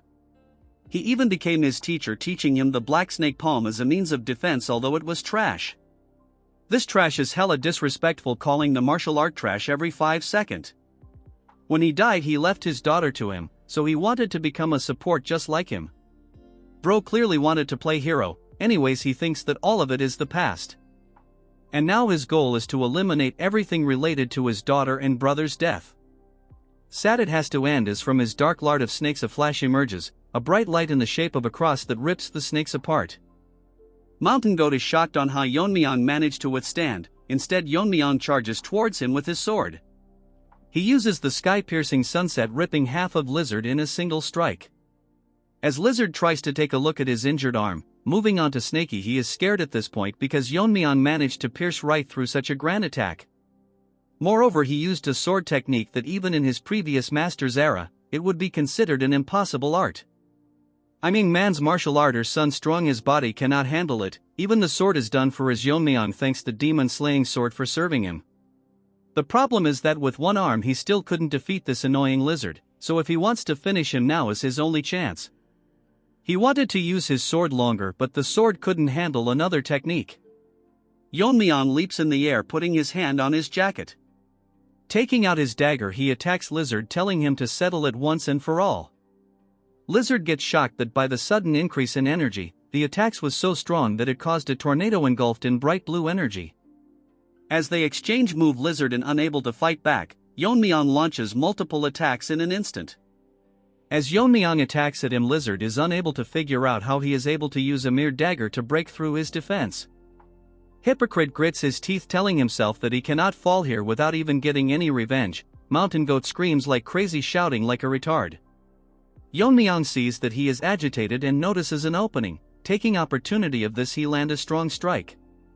In an instant, time slows down as Yeon-myeong chops his other arm as it falls to the ground. Even after losing his arms, he is still overwhelming Yeon-myeong. Our smart kid literally used the broken sword to chip away his chi, in simpler words, break his defense. Or else they would be back to square one. As Lizard tells him that he has not fallen yet, Yeon-myeong starts glowing green, telling him that this is the price for meddling with his family. Yeon-myeong uses the skill Venomous Force, make a huge hole right through his chest. Yeon-myeong managed to blast a hole through Lizard. Lizard is flabbergasted and unable to understand what just happened, as he is unable to figure out what technique her just used. Whatever Yeon-myeong used is slowly decaying his body. Yeon-myeong intensely stares at Lizard. Snaky hiding behind him asks Yeon-myeong if he just created this technique in the middle of the fight. Yeon-myeong explains it to us that, in the past he used the intent of the fire dragon poison to create the blazing venomous force. This time he used his untamed power to convert it into venomous force, launching a strong strike. Yeon-myeong outs his weapon back in sighs in relief that the battle is finally over. He feels sorry that this was the outcome. As he turns around ready to leave, Yeon-myeong out of breath tells him that he should have never dared to attack his family. Lizard tells Yeon-myeong if he has the right to say something like this as he collapses, falling to the ground. Yeon-myeong leaves his body behind, leaving for the Tang clan. Lizard, seeing him leave, grits his teeth, telling himself that he cannot die. In fact, he refuses to die before he avenges his loved ones. Enough of his yapping, bro should quietly leave the story. With killing intent in his eyes, he tells to himself that no matter what he will kill Yeon-myeong today. All blood covers his eyes. He swears to bring peace to their spirits. Yeon-myeong checks his body and thinks he is lucky that he got through the fight without losing a limb. It wouldn't even be surprising if he got disabled after the fight because of the techniques he was forced to use. Yeon-myeong tells Snaky to give him some more venomous energy. Hearing this, Snaky he is relentless. He gets angry, telling him that venomous energy doesn't just pop out whenever he wants, since he squeezed out everything he has. Yeon-myeong makes the troll face, asking Snaky if he wants to go back to the jar. Hearing this, Snaky tells him that it's not like he said no, he just need a bit more time to produce it. Yeon-myeong grabs him by the neck, telling him to stop lying and spit it out, while the half-turd lizard, now a dragon, tries to eat Yeon-myeong from behind. Yeon-myeong notices a presence from behind, turning around rapidly. Lizard crashes into Yeon-myeong, although he managed to block the blow with both of his hand. Lizard has transformed into a ugly trash with yellow unclean teeth. Yeon-myeong cannot believe that he survived the venomous force which hit through his cheek, yet he became a dragon already. But Yeon-myeong realizes that he not as strong as before, realizing that he might not have fully transformed into a dragon yet. Although he can handle him, he didn't receive the venomous energy from Snaky yet. As Lizard stares at his, Yeon-myeong thinks that he won't be able to hold for long. Snaky gets pissed, telling Lizard that he is practically dead, as Snaky gets back into his original form, manifesting behind Yeon-myeong. He gets ready to launch a strong venomous breath, but Yeon-myeong tells him to stop. Yeon-myeong, starting at Lizard, realizes that Lizard is dead, since he has reached his limits. As Lizard dies, he apologizes to his loved ones for not avenging them. Come on, bro, he avenged them by killing that ugly trash with bangs already. Hearing his cries, Yeon-myeong breaks character. Now he will have an amazing character development. As his body fades away, Yeon-myeong and a now larger Snaky stares at what is happening in front of their eyes. Yeon-myeong with a serious tone wonders if the battle is finally over, when a huge object hits his head. Seeing the object, Snaky sigh. Bro looks so classy while Yeon-myeong is quivering in the ground. Yeon-myeong with tears in his eyes wonders what this is, since it's extremely sturdy. It looks like a horn to Yeon-myeong when Snaky tells him that it's a dragon horn, which must have come from the death of the Black Death Alliance. Snaky becomes smaller, telling Yeon-myeong that it's great that they got the dragon horn, which is imbued with the dragon spirit. So it will make a perfect refining material that can withstand that venomous force Yeon-myeong used earlier. Snaky realized that Yeon-myeong is not answering, so he asks him what is the reason behind his silence. Yeon-myeong tells Snaky that if they met under different circumstances, maybe they could have talked about martial arts instead. Snaky asks him if he is feeling sympathy for him now. Hearing his cries for revenge, Yeon-myeong felt guilt. Because Yeon-myeong realized that he had the power to save the little kid, but he thought that it was a matter of the evil sections because he didn't try to understand the reason of conflict, and know that it was just some disagreement among themselves. The reason he didn't take action was because he thought that Rabbit, who was a master of the fire realm, could easily disarm the trash and rescue the child. The lizard also thought the same, that if things went south, Rabbit could have easily resolved the problem. Yeon-myeong believed that he could resolve it whenever he wanted, but the complacency caused a powerless child to lose her life. Snaky with a pissed look tells Yeon-myeong that he is getting sentimental after crossing blades, since Yeon-myeong has to understand that the Black Death Alliance and the Tang family can never coexist. Yeon-myeong sighs, telling him that if he was more wary of her flame art he could have done something. Snaky tells him to stop dwelling since it's human nature to make a mistake. Even his ancestor judged the Azure Dragon as evil and slayed the benevolent dragon, even if he didn't know that the death could have easily overthrown the entire continent into chaos.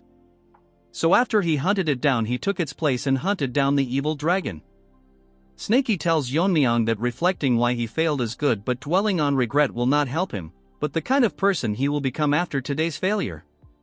As they rush towards the Tang family at full speed, Yeon-myeong asks him what was the form earlier and if he did it from the beginning it would have been much easier. Snaky gives him a stare, telling him that he is grieving for helping him. Snaky used every ounce of his venomous energy to keep him alive, so he could not use that form. Yeon-myeong with a meme-like face tells okay. Hearing this, Snaky call his ungrateful, telling him that he should at least say thank you for all the trouble. Yeon-myeong tells Snaky thank you. Hearing this, Snaky gets shocked for a second, his face turning normal. Yeon-myeong tells him that when he briefly lost consciousness after the Alliance leader's attack, at that time Snaky used his venomous energy on him. Without him he would have taken a fatal wound right there, so he wanted to thank him properly later, but instead he ended up interrogating him. So he thanks him for all the help. Hearing this, Snaky blushes, thinking to himself that though Yeon-myeong was a rigid, inflexible guy. Because his previous owner told him that he shouldn't expect gratitude for doing what's, since he is a tool and his only job is to distinguish between them. Snaky asks him if he gotten soft from all the beating. Yeon-myeong asks him if he want to go back inside the jar, and Snaky tells him that he is just joking. Moving to the Tang family, hundreds of dead bodies are on the ground. Meanwhile, Mommy is facing this bald Pokemon. As they clash sword, they are equally matched, as Mommy attack HM with multiple weapons. The Pokemon swings his sword, making Mommy lose balance, but she regains her posture immediately. She turns around wondering where the other Grandmasters are, since she has to finish before they join up. Bald Pokemon tells her to pay attention and lands a blow from the back, crashing Mommy into a house. She is severely injured. This trash hurt my wife, I am gonna knock the hell out of him. He tells injured Mommy that if she is worried about the other joining this fight, there is no need to worry, since they are busy clearing the formation masters. Which is making it hard for them to enter, so once they break the formation several more troops will arrive. And their trump card, who is now a horn, will arrive shortly after finishing Yeon-myeong. Since they will take time, he will take the honor of killing Mommy, as he gets ready to swing his sword. Mommy closes her eyes, and as she opens it she sees that one of the guards sacrificed his arm and managed to block the strike. Mommy tells him why he is doing this. As for Pokemon, he can't understand what he is doing here. But since he stopped his momentum, he will kill him first. He did this because all this time he served disgraceful elders, so now he can die with some dignity. All of a sudden Baldy stops, sweat dripping from the open field on his head. He realizes an immense pressure behind him, turning this Pokemon into a bald Barbie. Because of the overwhelming pressure, everyone present turns around, see the person. It's Yeon-myeong, who is releasing a killing intent. Bald Barbie is scared, thinking what Yeon-myeong is doing here instead of his leader. He looks around to see head rolling around. As he stares at them with disbelief, Yeon-myeong tells him that these scums were calling themselves the Grandmasters. He asks Baldy to take another look and see if anyone is missing, since he wiped out everyone that tried to break the formation. Yeon-myeong grits his teeth, telling Baldy that he would love to kill him, but like the other he will give him a chance to retreat. As his body overflows with poisonous energy, he tells him that if he doesn't do so he will meet the same fate as them. Baldy asks Yeon-myeong what he just said. Is bro dumb or what? A second ago Yeon-myeong threw 5 heads of people who are in the fire realm. Baldy realizes that something must have gone wrong, figuring out that the incredible wave of energy from earlier was caused a fight between Yeon-myeong and Lizard. But he is in denial that Lizard can never lose to someone like him. Again his delusional talks. Baldy starts to return to reality. He sweats like crazy as Yeon-myeong tells him that Lizard had terrifying power, but in the end he surpassed him and personally finished him off. Baldy's face turns dark. Trembling in fear, he realizes that Lizard was actually defeated by Yeon-myeong. He drops his large blade and commands every one of his people to stop fighting. The fighters stop fighting, waiting for Baldy's orders. He with a heavy heart tells them that Lizard has fallen and passed away. Hearing this, summon warriors AE in shock, and one cannot believe that the supreme master of the unorthodox path was defeated by the young lord of the Tang clan. Baldy explains that the fact Yeon-myeong survived Lizard's ultimate technique and killed all of the 6 Fire Realm Master excluding himself, is a proof that he is match for Lizard. Hearing this, every single one of the minions from the Black Death Alliance start shivering. Baldy as the commanding officer orders them to fall back and abandon their weapons. Hearing this, most of them run for their life.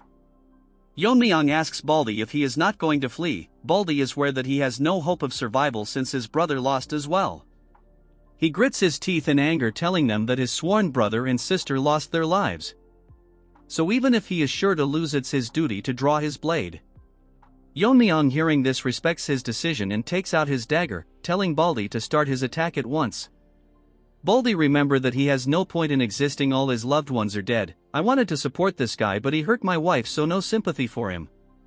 Baldy raged uses his everything to attack Yeon-myeong, Mommy and everyone from the Baungi Brigade stand still and rips apart Baldy in an instant, the strike so fast that no one could understand what had happened. With this, the reign of the rulers of Sichuan came to an end, in a single day by the hand of a single person. A few hours later at the main hall, Yeon-myeong summons the guard that lost his arm. He asks him how he is feeling after losing an arm. The one-handed guy tells him that he was trained to use both of his hands interchangeable, so it doesn't bother him too much. Yeon-myeong understands the situation but tells him that it's not the reason he called him here for, but because he heard that he lost his arm trying to save his mother. So Yeon-myeong wanted to thank him properly for that. One arm tells Yeon-myeong that he did this because it's his duty as a martial artist of the Tang clan, and he sought no rewards. Yeon-myeong sighs, telling him that it was impressive, although they have not been in the best of terms. But merits must be rewarded. Yeon-myeong asks him if he has ever thought about learning the sword. Hearing this, the one-armed guy starts shivering, as Yeon-myeong explains to him that it must be difficult with one arm to throw daggers or handle poisons. So Yeon-myeong decided to teach him a left-handed sword technique. Yeon-myeong assures him that if he follows his guidance, it is guaranteed that he will become stronger than when he had both arms. The crippled guy thanks for this opportunity, but Yeon-myeong tells him that he is the one indebted to him. For now there is work that needs to be taken care of, so once he is recovered Yeon-myeong will start teaching him. As the Tang family is surrounded by the formation created by Gal clan, Skinny Barbie is exhausted because he had to hold that many people on his own. He starts crying because it is a hassle, and that blames Yeon-myeong for it. But Barbie starts crying the moment he hears Yeon-myeong's voice from behind. Barbie tries to pretend, telling Yeon-myeong that he is so glad that Yeon-myeong managed to return safely. Yeon-myeong tells him to stop the formalities. Barbie starts crying and apologizes because he misspoke earlier, but he didn't get scolded because Mirio and Yeonjeong said that he worked tirelessly to maintain the formation and hold back the enemies. Barbie closes his eyes appreciating himself, but in reality he wanted to run away, but Yeonjeong forced him. She told him that in the time of crisis he should be focusing on solidifying alliances. Even Mirio went outside despite her fatigue to buy time for them. Barbie tells Yeonjeong that if what they said is true and Yeon-myeong is facing Lizard, his chance of survival are very slim, but Yeonjeong shut him up, telling him that she believes in Yeon-myeong. Our Chad is now more emotional person, thanks him and tells him that they will support the Gal clan's recovery. Hearing this, Barbie gets stunned, thanking Yeon-myeong. As our boy takes his leave, he tells them that he will take care of things from here on. Barbie is stunned to hear such warm words from Yeon-myeong, and it seems like his personality has taken a big turn. Before leaving, Yeon-myeong tells him that next time if he thinks about deserting them during a crisis he will face repercussion. Hearing this, Barbie's fake beard falls to the ground. Yeon-myeong thinks to himself that he has resolved most of the matters, but there is one important thing left. 2 days later, the squad accompanied by Yeon-myeong enters the Black Death Alliance fortress. Woojin is shocked to see that a place like this existed beneath the fortress. With the treasure that is left here, the Tang clan can easily survive for decades. The treasure are so much that they look like ants in front of it.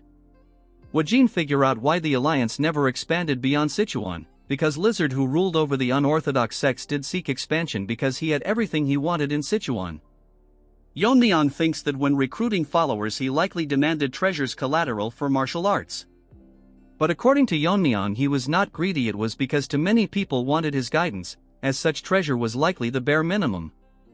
Yeon-myeong orders Woojin to take care of this place and move all the treasure to the main family.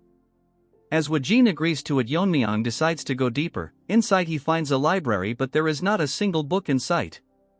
Yeon-myeong finds some books with snake sign on it. Yeon-myeong picks up one of them and thinks that it might be one of Lizard's martial arts. As Yeon-myeong reads it through, Lizard states that he learned after living in Sichuan that he should repay kindness twice over and grudges tenfold, so he destroyed the Azure Fortress sect.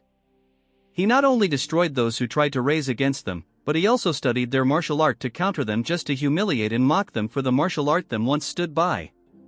The other manuals contain all the counter techniques of the martial art. Yeon-myeong is astonished that Lizard managed to dismantle all of them in just few manuals. The current place they are in was once the fortress of the Azure sect. But due to simple arrogance, Lizard destroyed everything and just kept his martial arts. After the battle with the Black Death Alliance, the Tang family started restoring order to the chaotic Sichuan. Meanwhile, a war broke out in Qinhui between the demonic cult which seek to advance into the Central Plains.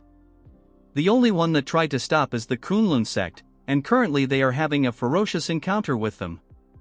They are currently being led by one of the elders, known by the name Demon Immortal Gakun, but we will call him Scarred Face.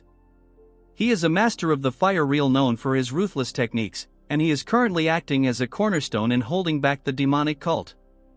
However, the demonic cult has an endless number of forces, so much so that they can rival the 9 sects combined. Look at this turd, he looks like a retarded version of All Might from My Hero Academia. We will call him Frog from now onwards. Because of their large number, they were turning the tide on the Kunlun sect until Gen Z arrived with reinforcements along with the Tang clan. Look at Fatty, he really need to go to the toilet. Because of the strong masters from the joint sect and fire reel masters, they had no choice but to retreat temporarily. The united force of Gen Z Uncle and Scarred Face from Kunlun was so strong that the balance of the war began to shift in favor of the righteous factions. But something had to happen. Since things were going too smoothly, one of the elders from the Tang clan betrayed them, poisoning the ones that went against their idea of betraying. As Snoop Dogg was poisoned, he tells the elder that he is worse than the weed he smokes. The hairy dog poisoned him and stands with his 2 half-crippled lackeys as if he is some big shot. Hairy Dog barks and grits his teeth and apologizes that he did so because there is no need for 2 leaders in one group. Moving to the Tang clan, in one of the quarters we can hear loud hammering of metals. It's Mini Chad, who is busy welding something into a weapon. As he keep his full concentration on making it, he remembers what had happened earlier. Yeon-myeong approached him earlier and offers him to work as a smithy of the Tang clan. Hearing this, Mini Chad was shocked, having a hard time digesting the offer. Sweat dripping from his face, he tells Yeon-myeong that he would be honored, but there is a problem. He is curious about what happened to the demon-slaying sword he gifted him. He gets shocked and surprised, asking Yeon-myeong to elaborate him a bit more. Yeon-myeong, getting nervous, tells him that the sword broke. Hearing this, Mini Chad turns into Mini Barbie. His eyes starts to swell up. Although it saddens him to see his master's final masterpiece destroyed, the demon-slaying sword fulfilled its purpose to the very end.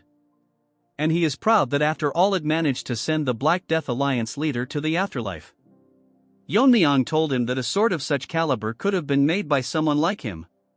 That is why he personally came to recruit him. Before he can start crafting, Yeon-myeong would like to show something interesting. Later, in Tang family manner, Yeon-myeong shows him the horn of Lizard. Seeing this, he is in shock. Yeon-myeong tells him that explaining this would take a long time, so he summarizes that it is the horn of a mythical beast. Yeon-myeong asked the Tang family smiths to forge a sword with it, but no matter how high the temperature of the furnace was, they couldn't melt it, so Yeon-myeong was wondering if Mini Chad can handle it. Mini Chad looked confused and troubled at the same time, so Yeon-myeong asks him if anything is wrong. Mini Chad apologizes to our boy and tells him that he was lost in thought for a moment. Mini Chad explains that since the horn is of a mystical beast, so it carries spiritual energy, so it cannot be forged by ordinary methods.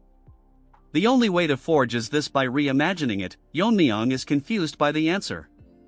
Mini Chad explains that this material needs to be forged with cold and not heat, although it may sound absurd, but at the end of the day a mystical beast is ultimately a living creature. Yeon-myeong is shocked as Mini Chad continues that if it is exposed to extreme cold it might react as if it is experiencing extreme heat. Basically, in their world operates within the principles of yin and yang. Yeon-myeong is more shocked as Mini Chad says that just as Yang Metal Blade is tempered with its opposing element fire, a yin attribute like this horn might respond to its complementary element cold. Yeon-myeong thinks about giving it a try, so he will now infuse the horn with cold energy that he collected from Miso. Remembering about her, he thinks that after returning he has not met her once, so he will check on her once he is done with this. As Yeon-myeong starts injecting cold energy into the horn. The cold energy is so strong that it freezes half the room, shocking Mini-Chad. He cannot believe that it's actually happening. Snaky manifesting itself tells Yeon-myeong that it seems to be reacting. After Yeon-myeong is done freezing the horn, he tells Mini-Chad to strike it with hammer, telling him to be careful not to touch it bare hands. Mini-Chad take him hammer and gives it a try. To him surprise, the horn actually deformed, making a dent on the horn clearly visible. Yeon-myeong tells Mini-Chad that he will leave the rest to him. Mini-Chad tells him that the horn is too small to be made into a proper sword. He tells Mini-Chad that a dagger of this length will be more than enough, since to him the length of the blade is not particularly important. Moving to the present as Mini-Chad hammer the horn with dedication, he thinks that the demon-slaying sword has served its purpose. Now it's his turn to forge a blade that will take its place, as his eyes gleam with determination while hammering the horn. We now move to Xinjiang. There we see Frog enjoying a drink. Blood thinks he is special. He tells a white turd that she never ceases to amaze him and it's more than enough. Even a Manhwa character got laid. What about you pathetic lives? This white turd is disappointed that Frog compared her to another woman who ruined her lord and country. She tells him that she is fully devoted to Frog and the divine cult with body, which is obvious in her soul. This old frog laughs, telling her that he was wrong and tells her that there is something important she has to do for him. Hearing this, her eyes gets wider as he tells her that she should be aware that the cult is currently at war with Kunlun, which is an obstacles they had to face in order to reach the Central Plains, but they still haven't broken through. Kunlun's strength is formidable, but the real problem is Scarred Face, who is a master of the Fire Realm. After Taeho joined forces with them, it has been hard for them to break through. Even though they seem strong and perfect, there is always a problem if things are going too smoothly. The ugly hairy dog from the Tang clan has sought contact with their cult, and especially asked for her help. Hearing this, she gets shocked that they want her help. This is one of most beautiful characters that got wasted. Damn, she looks fine, but she chose the wrong side. Her medical skills are so good that it even reached Sichuan. Not long ago, the head of the richest merchant group offered a fortune to cure his son's incurable disease, but it didn't work. However, she managed to heal him in a single day, which is why he is now one of the most loyal supporters of their cult. Hearing this compliment, she laughs. Again, this is too much potential to be wasted. He tells her that even the Tang clan needs their help. Bro is unaware that is a rabid dog and not the clan. She winks one of her eyes and tells him that the cult leader commands that she will do whatever is needed, asking him who it is that she will be treating. They requested to heal the arm of the elder's grandson, which is permanently paralyzed. Even if Bro gets healed, he is so weak even Mirio can kill him in one strike. She gets close to him and asks him in return what is it that they will be receiving. She gets shocked when he tells her that they will be offering the 10 poisons of the Tang family, which can even kill Fire Realm masters. But she gets serious and asks him if that's all they are offering, and he agreed to it. Frog elaborates that he agreed not because of the poison.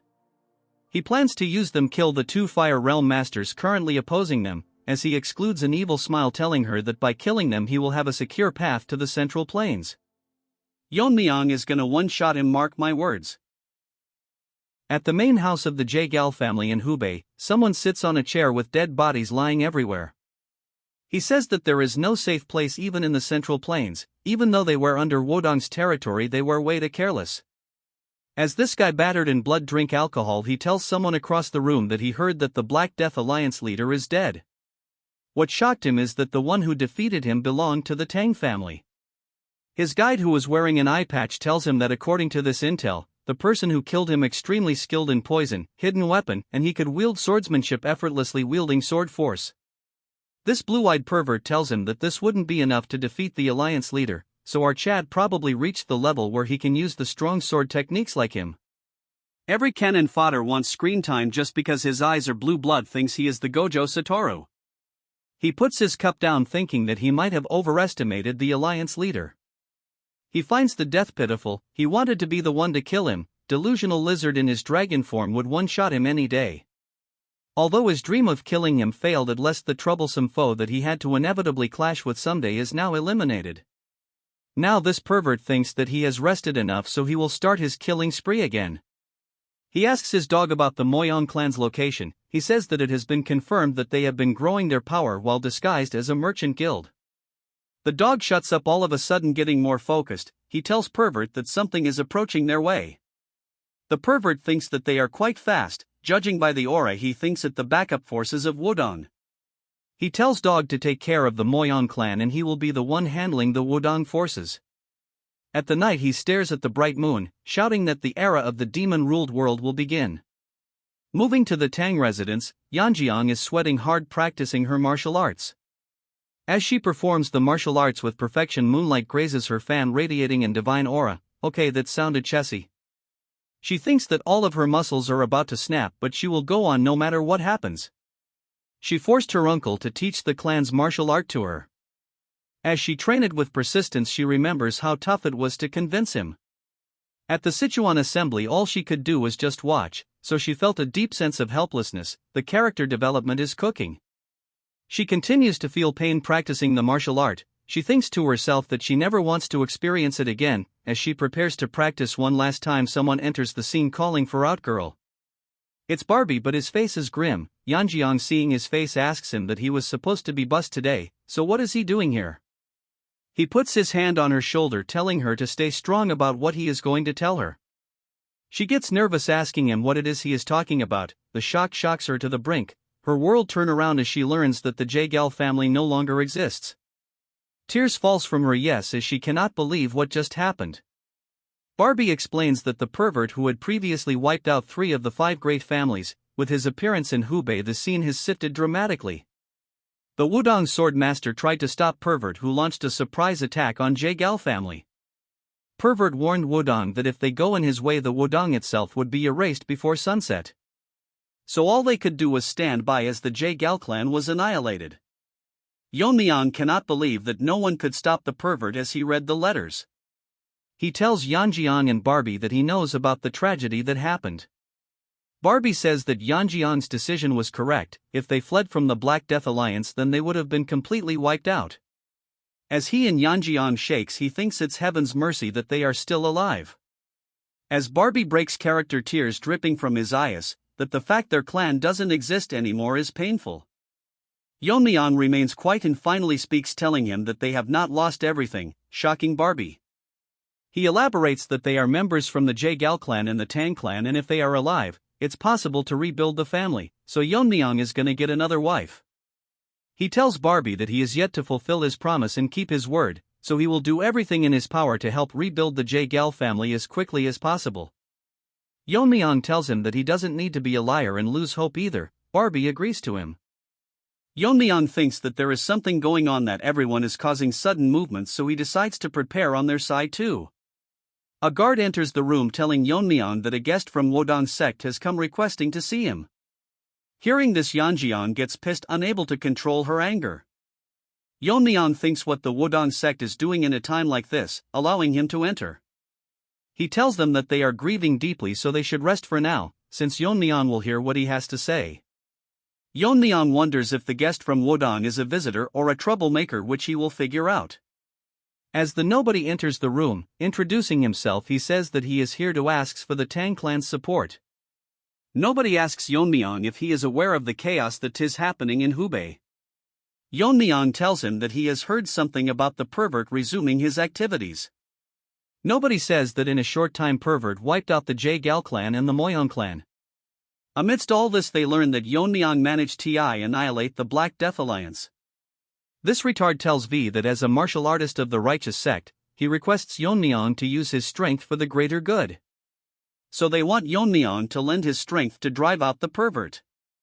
Yeon-myeong tells him that he doesn't like the attitude of people who come begging, so he will refuse the offer. Hearing this, the nobody is dumbfounded, not able to understand his answer. He asks Yeon-myeong for the reason and tells him that the Tang family also suffered great losses because of the Pervert. Then he plays the victim card, telling Yeon-myeong that by the rules of their family they repay grudges tenfolds. Yeon-myeong tells him to mind his words, as he releases killing intent, telling him that the Wudong clan that stood by while his clan was annihilated dare invoke family principles to him. Because of the killing intent, nobody realized that he was a side character. Yeon-myeong sighs, telling him that he has no intention of watching idle while the Pervert continues his rampage. However, even under Wudong protection, the Jaegal family was wiped, as they avoided direct confrontation with the pervert and let the rampage go on. Hearing this, nobody starts sweating at a loss of words. Yeon-myeong says that he is hypocrite for throwing his family's principles back to him, which is unpleasing. Nobody remains silent. They in a scared tone says that the current state of the righteous sect is a complete mess. In the past, the martial alliance base in Wuhan has collapsed. Taking advantage of this, the Heaven's Brilliance Force took its place. Now a demonic faction is openly operating in the heart of the Central Plains. A critical factor in this was the simultaneous attacks. While Lizard annihilated the 3 of the 5 great alliances, Pervert bullied the Martial Alliance. Yeon-myeong thinks of himself that even now the righteous sects are focused on guarding their own territories, so even if they manage to drive out the pervert, there will be no one to manage the disarrayed righteous forces without a central leadership. Without a common enemy, they will just fight among themselves. Yeon-myeong sighs, thinking himself that the Murim Alliance is worse than the Black Death Alliance. That's when an idea pops out. He thinks that he can manage the righteous sect himself. Yeon-myeong tells nobody that they must re-establish a central leadership to replace the fallen alliance. Nobody gets overexcited, thinking that it's a good idea that he will cooperate with them. Yeon-myeong gets up, telling him that not now, since he will have to assist to the joint sect in attacking the demon cult. However, someone will need to watch over them if something bad were to happen. Before nobody could finish, Yeon-myeong says that in the center of Sichuan they will establish a new martial alliance. After Yeon-myeong declared the formation of a new alliance, the creation of the second Murim alliance progressed swiftly. Under Barbie's leadership, the buildings were constructed with remarkable speed and flawless precision.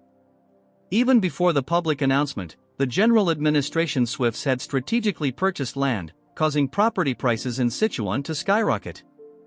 Witnessing this, they laughed heartily, like infants delighted by a bottle of milk. A few days later, the Second Righteous Faction Alliance was officially established and named the Righteous Heaven Alliance.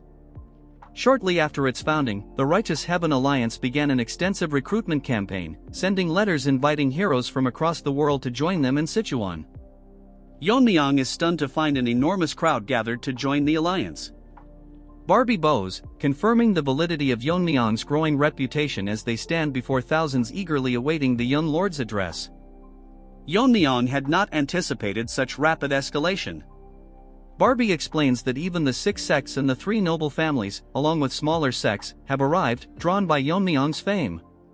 He elaborates that Yeon-myeong is the renowned young lord who restored the fallen Tang clan and expelled the Black Death Alliance, solidifying Sichuan as the heart of his influence. What's more surprising is that they've even given Yeon-myeong a title. When he asks what it is, Barbie reveals it to be the Venomous Sword Dragon. Although slightly embarrassed, Yeon-myeong admits to himself that the title suits him well.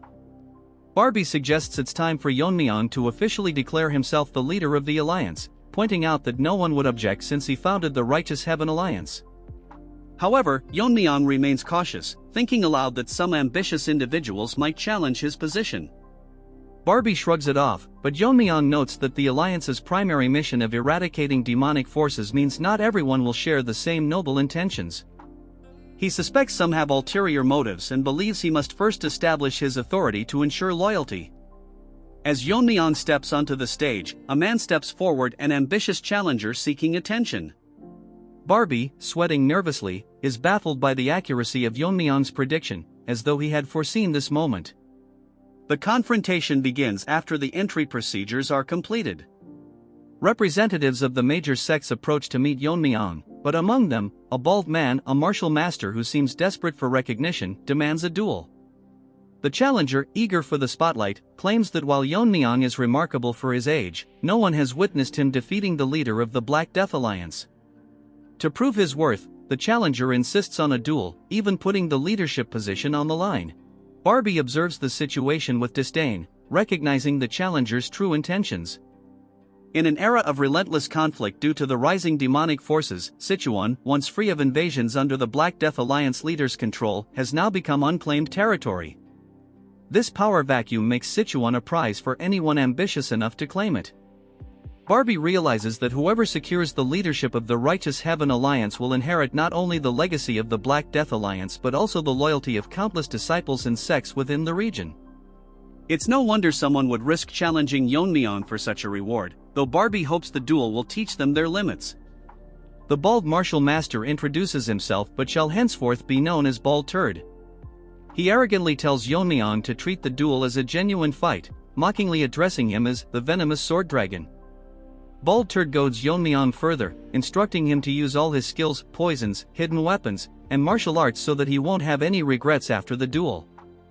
Yeon-myeong humbles the bald challenger with a calm yet sharp reply, expressing his gratitude for the challenger's concern but declaring that he will only use his sword in this duel.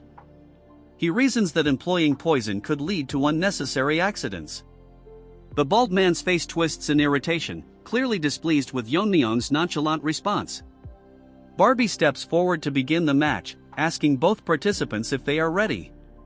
With both nodding in confirmation, Barbie announces the duel as a match between the bald challenger and Yeon-myeong, the young lord of the Tang family, famously known as the venomous sword dragon, with the position of the Righteous Heaven Alliance's leader hanging in the balance. The bald challenger, oozing overconfidence, warns Yeon-myeong that accidents can happen during a duel. He acknowledges Yeon-myeong's exceptional progress for his age but accuses him of being overly arrogant. With a heavy stomp on the ground, the challenger demonstrates his power, causing the ground beneath him to crack. The audience is stunned as the bald man's body radiates an intense aura. His junior followers murmur in awe, realizing that he is using the pinnacle of Shaolin martial arts. One spectator explains that this isn't an ordinary indestructible Vajra body but the ultimate martial art created by the first founder of Shaolin, a technique that has never been defeated.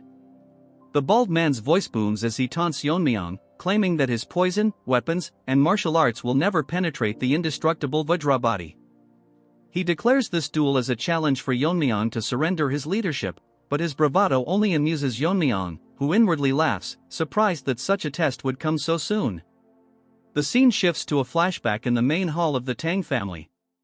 Yeon-myeong discusses the alliance headquarters with the family accountant, confirming that he plans to establish it on Mount Cheonseon since the Black Death Alliance's collapse has left the land vacant and ideal. The accountant suggests purchasing all the surrounding lands to solidify their position.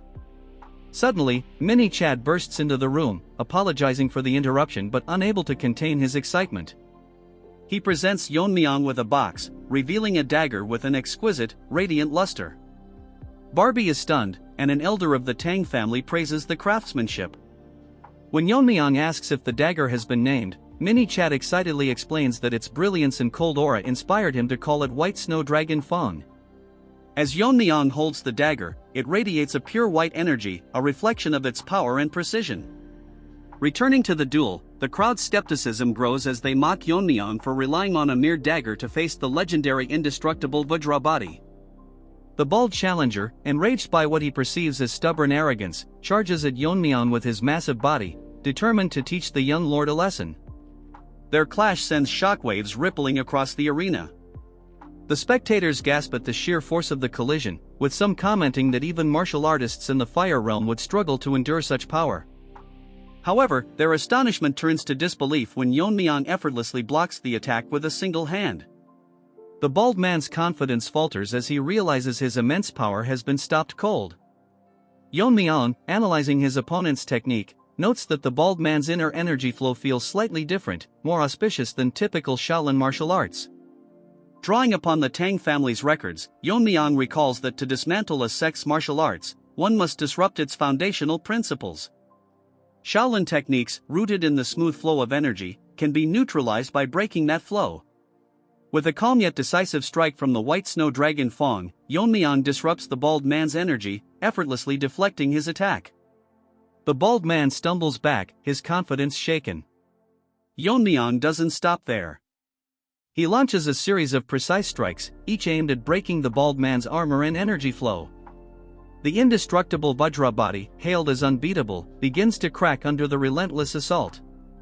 The crowd watches in stunned silence, unable to believe that Yeon-myeong's dagger is overpowering such a legendary technique. Even the bald man himself is left in shock as his defenses crumble. One observer in the crowd, his eyes narrowed in scrutiny, recognizes the elegance in Yeon-myeong's swordsmanship and begins to suspect its origin. Meanwhile, the challenger's resolve is completely broken as he falls to his knees, acknowledging Yeon-myeong's superiority. The crowd erupts into whispers, with some finally admitting that the rumors of Yeon-myeong defeating the Black Death Alliance's leader weren't exaggerated. The mysterious observer's gaze lingers on Yeon-myeong, his thoughts filled with questions about the young lord's true power. As the duel concludes, Yeon-myeong stands victorious, his strength and authority undeniable, leaving no room for doubt about his right to lead the Righteous Heaven Alliance. Under the tranquil moonlight at the Righteous Alliance headquarters, Yeon-myeong gazed up at the stars, his demeanor exuding a sense of feigned calm and introspection. The serene night was interrupted by a familiar voice. Turning around, Yeon-myeong saw Barbie approaching. Feeling a tinge of awkwardness, Yeon-myeong admitted that being addressed as Lord of the Alliance instead of Young Lord felt rather strange. Barbie smiled and reassured him that he had proven his worth before countless martial artists, solidifying his status. He encouraged Yeon-myeong to get used to the title, as it was now a part of his identity. Transitioning to a more serious matter, Barbie informed him that someone from the Morong clan had come seeking an audience with him. Intrigued yet puzzled, Yeon-myeong asked if the Morong clan wasn't one of the sects destroyed by Heaven's Brilliance Demon Lord and mentioned that he had no apparent ties to them. Barbie, thoughtful for a moment, explained that the individual had insisted on meeting Yeon-myeong urgently, leaving behind a cryptic message that mentioned sword ghost, Herculean body, and force technique. The mention of these terms caused Yeon-myeong's eyes to widen in shock. Without hesitation, he agreed to the meeting, sensing an urgency behind the visitor's request. Later, in the quiet of his room, Yeon-myeong met the visitor, a red-haired man who introduced himself as Morong Hui. Hui's demeanor was both respectful and determined as he explained that he had come to ask a question, even at the risk of offending Yeon-myeong. With careful words, Hui remarked that the swordsmanship Yeon-myeong displayed during his duel bore an uncanny resemblance to the techniques of the Sword Ghost, a legendary swordsman hailed as the greatest of his time, 2 centuries ago. Hui questioned how someone from the Tang clan could wield such extraordinary techniques.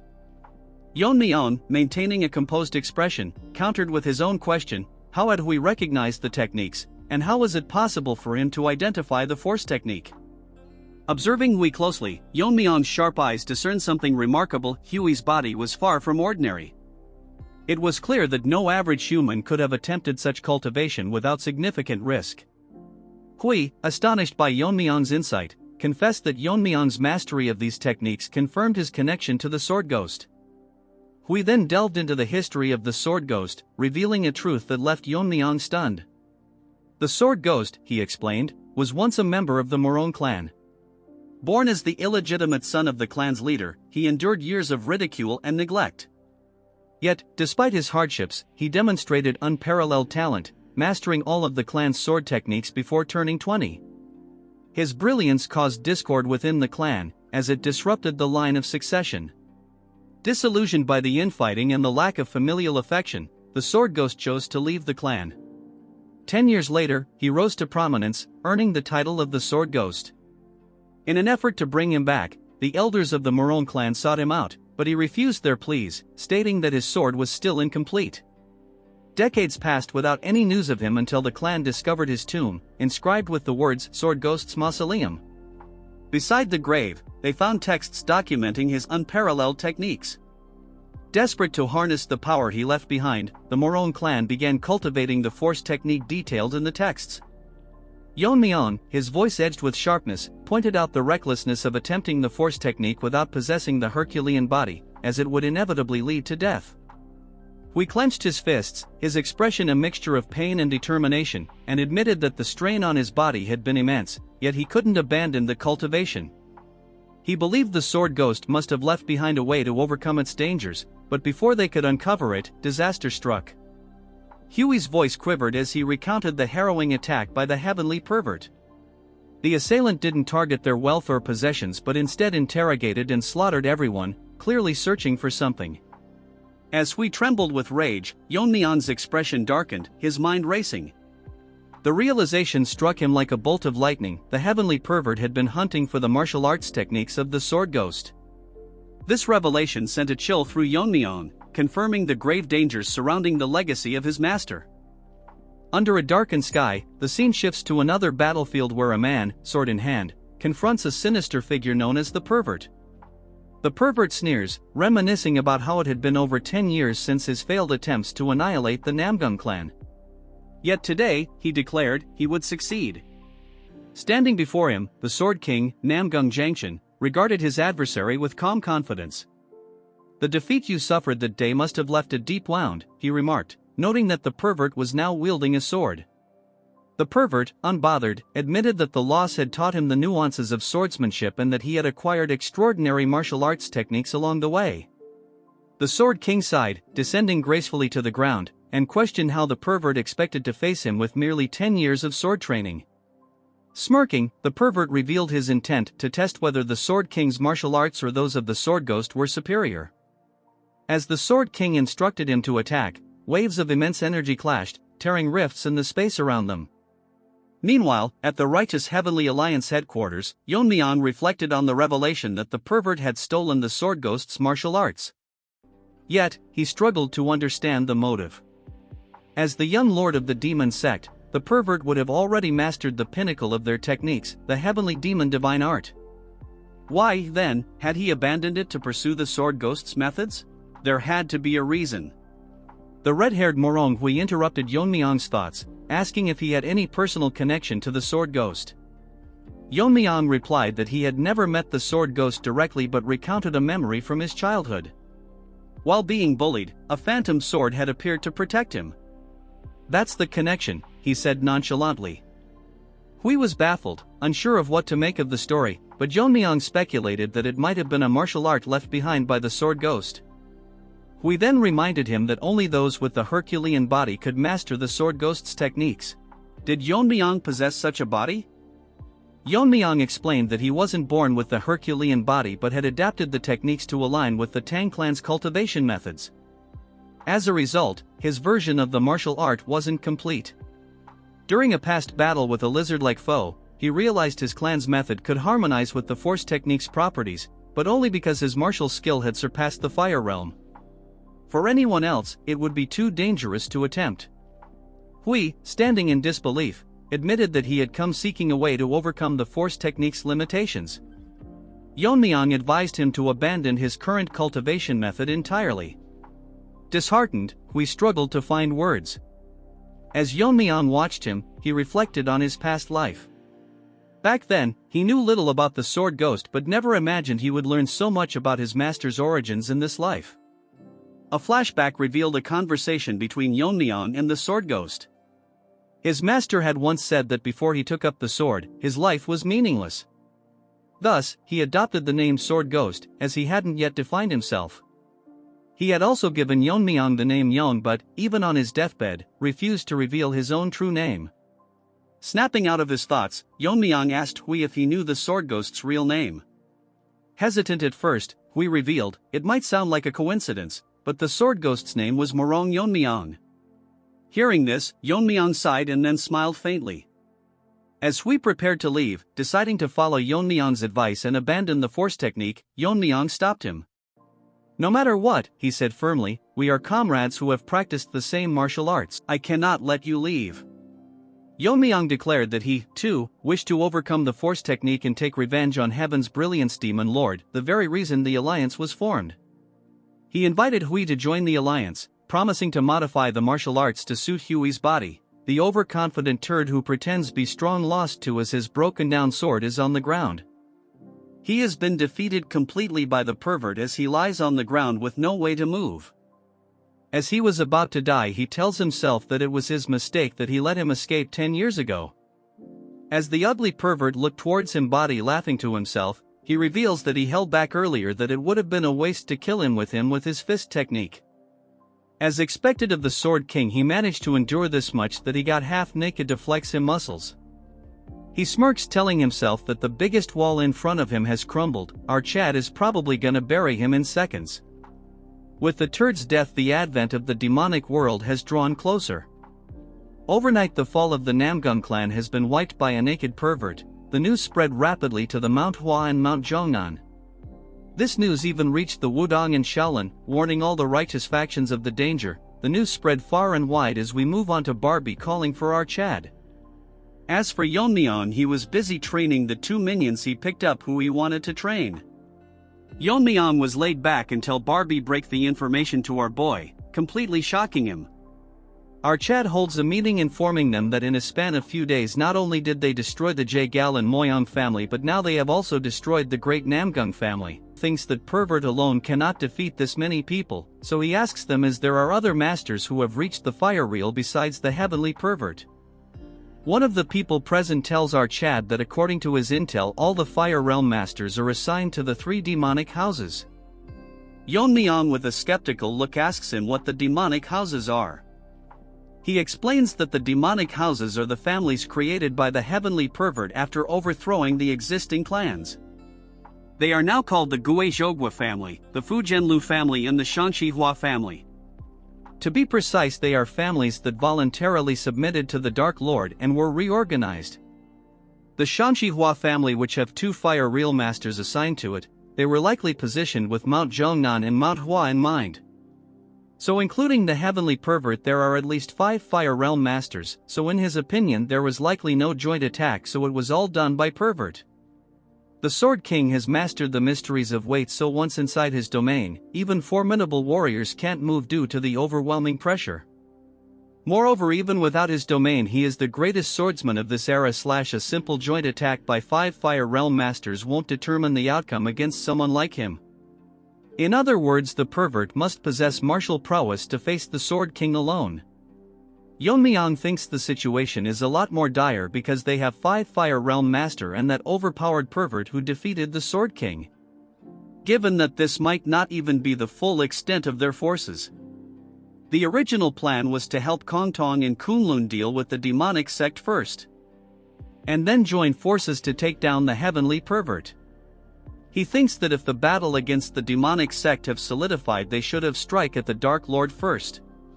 So they need to hold out while they face the heavenly pervert. Losing the initiative made things complicated from the start.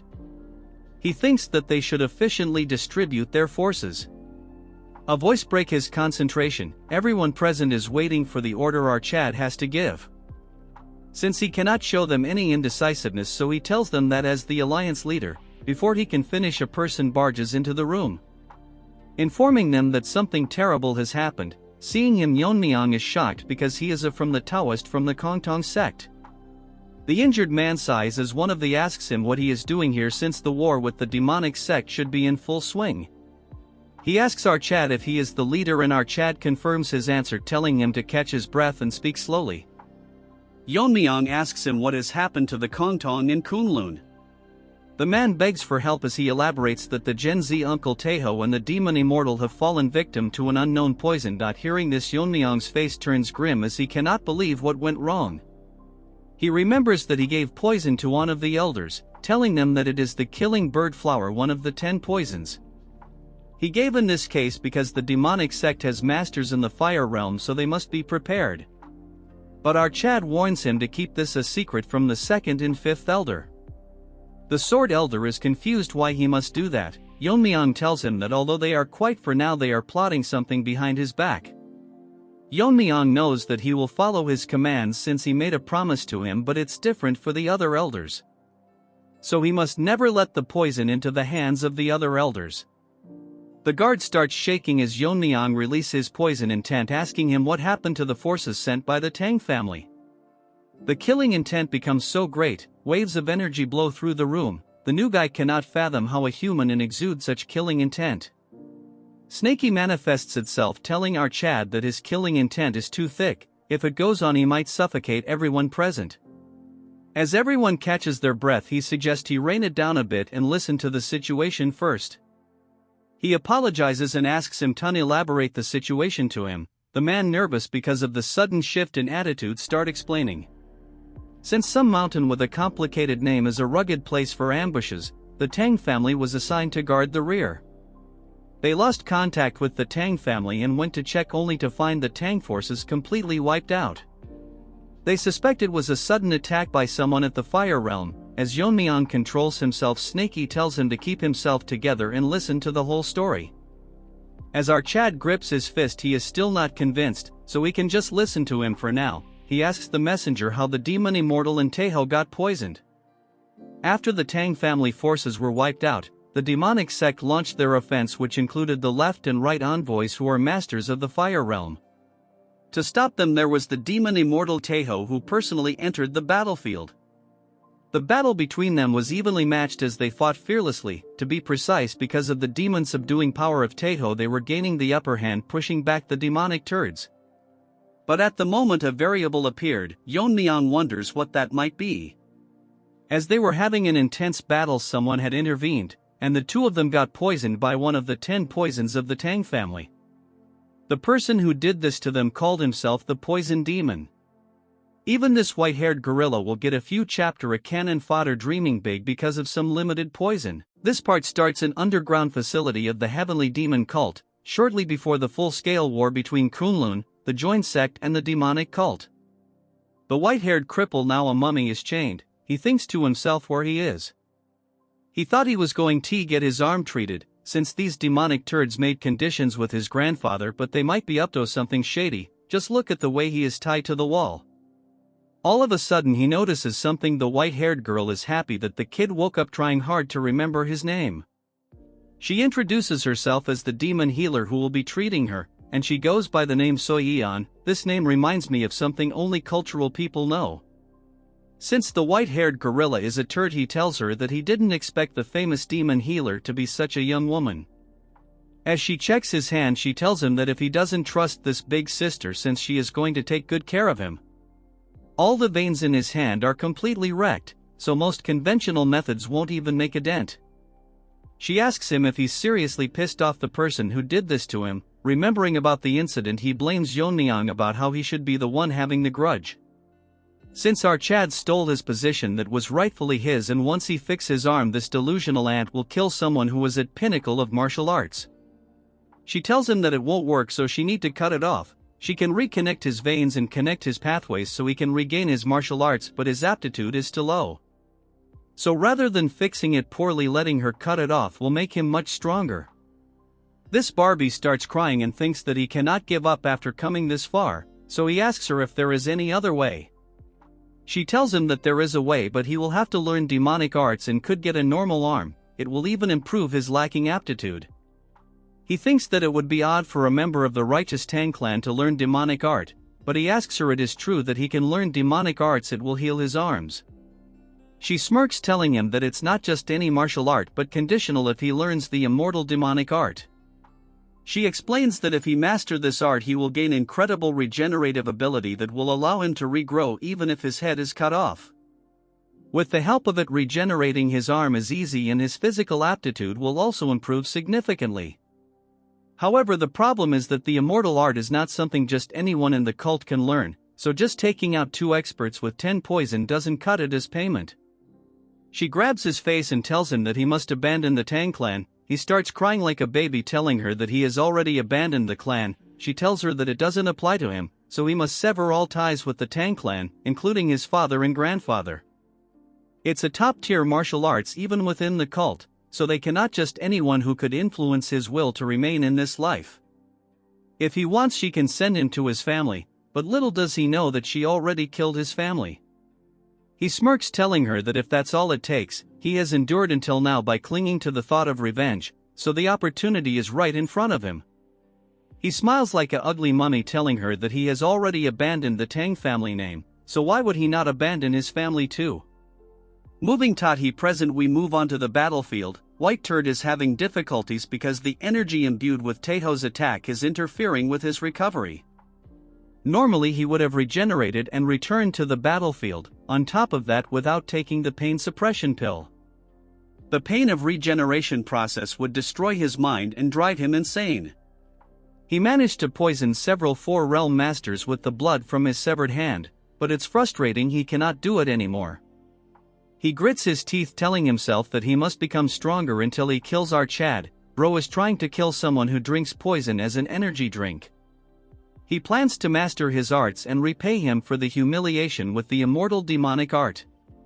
In a flashback we see the white gorilla tied as she congratulates him that his arms have fully healed, telling him that it's unexpected that he had a talent for demonic arts. Praising the cult master that he did the right thing, giving him permission to learn the immortal demonic art. White gorilla thinks to himself that he never imagined a martial art like the immortal demonic art could exist. He thanks her, praising that it's all because of her that he is now all healed, but wonders why he is tied up. She smiles like a psycho, pulling out a needles. She tells him that his basic aptitude is lacking, even though the demonic art suited him, but if he stays like this it will only amount to as much. The true strength of the immortal demonic art is its ability to modify the body without worrying about side effects. Because of this, its creator, the immortal demon, even dared to challenge the cult master for leadership. Hearing this, the turd gets shocked that he dared to challenge the cult master, and even warns him not to follow the paths of the immortal demon. In the end, he was killed by the cult master with ease. The curious puppy asks him that his body was invincible, even capable of regenerating if his head was cut off, but how could he have died? She explains that the immortal art is ultimately a martial art that relies on controlling demonic energy. That's why it's useless against the cult master who dominates demonic energy itself. She sits close to him and this ugly frog starts blushing, asking her what she is planning to do to him. She says that right now his immortal demonic art is only at the level he can reattach limb, which a mere third-rate proficiency. At his current level he is like a scarecrow ready to get stabbed around. Looking at the thing in her hand, he asks her that why she is carrying the killing evolution needle that his grandfather was crying, asking her what she is going to do. She tells him that she is going to modify him as she stabs needles onto his face. As he quivers in pain, she tells him that the fastest way to master the demonic art is being injured and brought close to death. While she is at it, she will also fix his lacking capabilities. She bites her lips, telling him that the Tang clan has something called the Realm of Poisoner. A state where even a single breath or drop of blood can kill dozens. From now onward she will be feeding him poison, so even if it feels like dying he has nothing to worry about since he won't die. By continuing to be poisoned and regenerating, his body can be modified to take on properties similar to poison. So he must repeat this until he becomes an immortal poison master. Moving to the present, this deformed gorilla vomits a puddle of blood. What he released is pure venom which has not yet adapted to his body, as he wonders if this is even possible. Every time he vomits blood his insides twist and he can never get used to it. Our attendant grabs his attention as he turns around, asking him what it is that he wants. He says that they have managed to capture some of them fleeing who are from the joint sect and Kunlun members. Asking him what to do with him, this ugly mutt tells him that Kunlun and the joint sect are doomed to annihilation anyways, so there is no place back for them even if they are released. He orders him to kill them and leave no hope for those who stands against them. Moving to another scene, we see our Fire Realm Masters and a small group carried by Fatty. They are being chased by the demonic cult, and if they get caught they are doomed. Fatso thinks that the Poison Master changed the tide of this battle. The messenger they sent to Sichuan better not be late. That's when he notices someone ahead. The figure disappears instantly, as the other guy asks Fatso why he stopped. As they turn around, the guard says he will buy them some time, so they should keep running. As Fatso was crying, Yeon-myeong greets him, telling him that it's been a while since they last met. In a flash, without wasting any time out, Chad uses sword energy. In an instant he runs through them, killing them before anyone could even react. Taeho cries, realizing that our Chad has come, stand among the dead body, wondering if Fatso is doing alright. After taking a closer look at them, Yeon-myeong comes to the conclusion that both of their conditions are not good. He must take immediate action. Fortunately, besides poisoning, there are no other external injuries, so he can handle it at his level. As time is of the essence, he must start the detoxification right away. Fatso cries, telling Yeon-myeong that he is fortunate that the young sect master came to assist him. But for that reason, he tells him that he must hold them off until detoxification is complete. Fatso is shocked because the people who are leading them are the Fire Realm Masters of the demonic sect. Looking at them, Yeon-myeong thinks that they must be the Fire Realm Masters of the demonic cult. Yeon-myeong says that he needs half a minute to detoxify them, so they must buy him some time. Hearing this, the old granny tells them that the support from the Tang clan has arrived. She gets ready, telling him that they will not give them any time for detoxification. As they charge, telling Fatso that they will kill them right here now, Fatso cries, telling them to forget about half a minute and just fight with their lives on the line. Yeon-myeong is not dumb, as he says that he will leave it to Baldy. A figure flies across the arena with extremely fast speed, causing a huge explosion as he stops both the demonic masters at the same time, planning to hold them off with all his might. Just before Yeon-myeong departed from the Righteous Heaven Alliance headquarters, Yeon-myeong says that he won't be sending forces to Xinjiang. Our Chad confirms his question, stating that dispersing forces ambiguously would instead create a favorable situation for the enemy. Yeon-myeong tells them to think about it for a moment, asking them if he can oppose the Dark Lord with the remaining personnel after sending troops to Xinjiang. The messenger asks them if the joint sect and Kunlun are going to get abandoned. Yeon-myeong says of course not, since losing Kongtong and Kunlun, which have masters of the fire realm, would be a significant blow both morally and practically. Therefore, he will go to Xinjiang directly with a special detachment. While he is gone, he entrusts the control of all Righteous Heaven Alliance forces to military commander Barbie. One of them says that if the Alliance leader, who is the pillar of the Alliance, leaves the front line, the members' morale will drop. Another adds that the Alliance leader is their greatest military strength. Yeon-myeong explains that this is the best way to deal with both sides without dispersing their forces. Since two masters are suffering from poison, he should step forward since he can perform detoxification. That's when old Baldy tells him to take him along. Although our Chad's martial powers are unfathomable, they should prepare for sudden attacks during the detoxification process. Moving to the present, the duo is relentlessly attacking the old man, but he fends them off with a move as he sends both of them flying. They experience the Shaolin's secret technique, the Vajra indestructible body. Granny thinks that it is indeed a great master who has earned his reputation. There's no way they can break through that in just half a minute. The old hag tells her that's not all, even the fleeing Kunlun and Kongtong have gained morale and are holding their ground. It is as if they truly believe that the young master can detoxify them. The old man says that first, they should break through the Vajra indestructible body of the great respected master. What is the Baldy waiting for, not attacking them, and how can 30 seconds be this long? The old man tells the envoy to buy some time and he will refine the demon energy technique. She is a bit nervous thinking about the techniques he is about to use. After a decade, the old man says that he won't allow them to do anything. The granny uses a technique while the old man is trying to do something. Baldy gets shocked as pitch-black flames surround the area. She tells him to come on her, and she will burn the area to the ground. The old man stands still as the flames surround his indestructible body.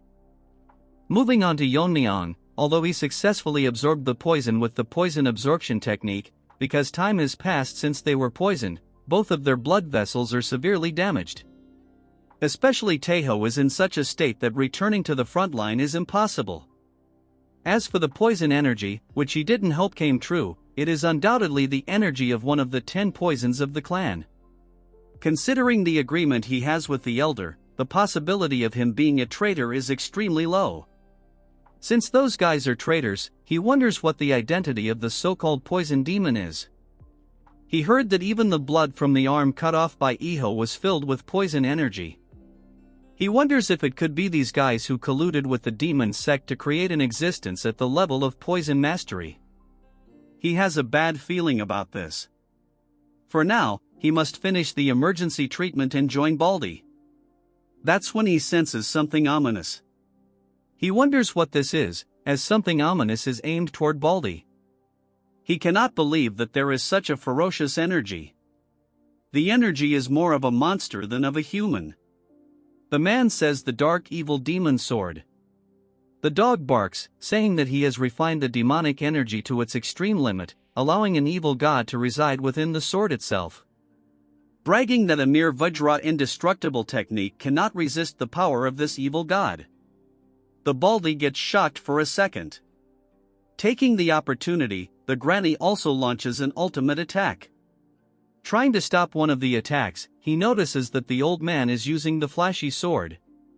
The strike instantly rips one of his hands.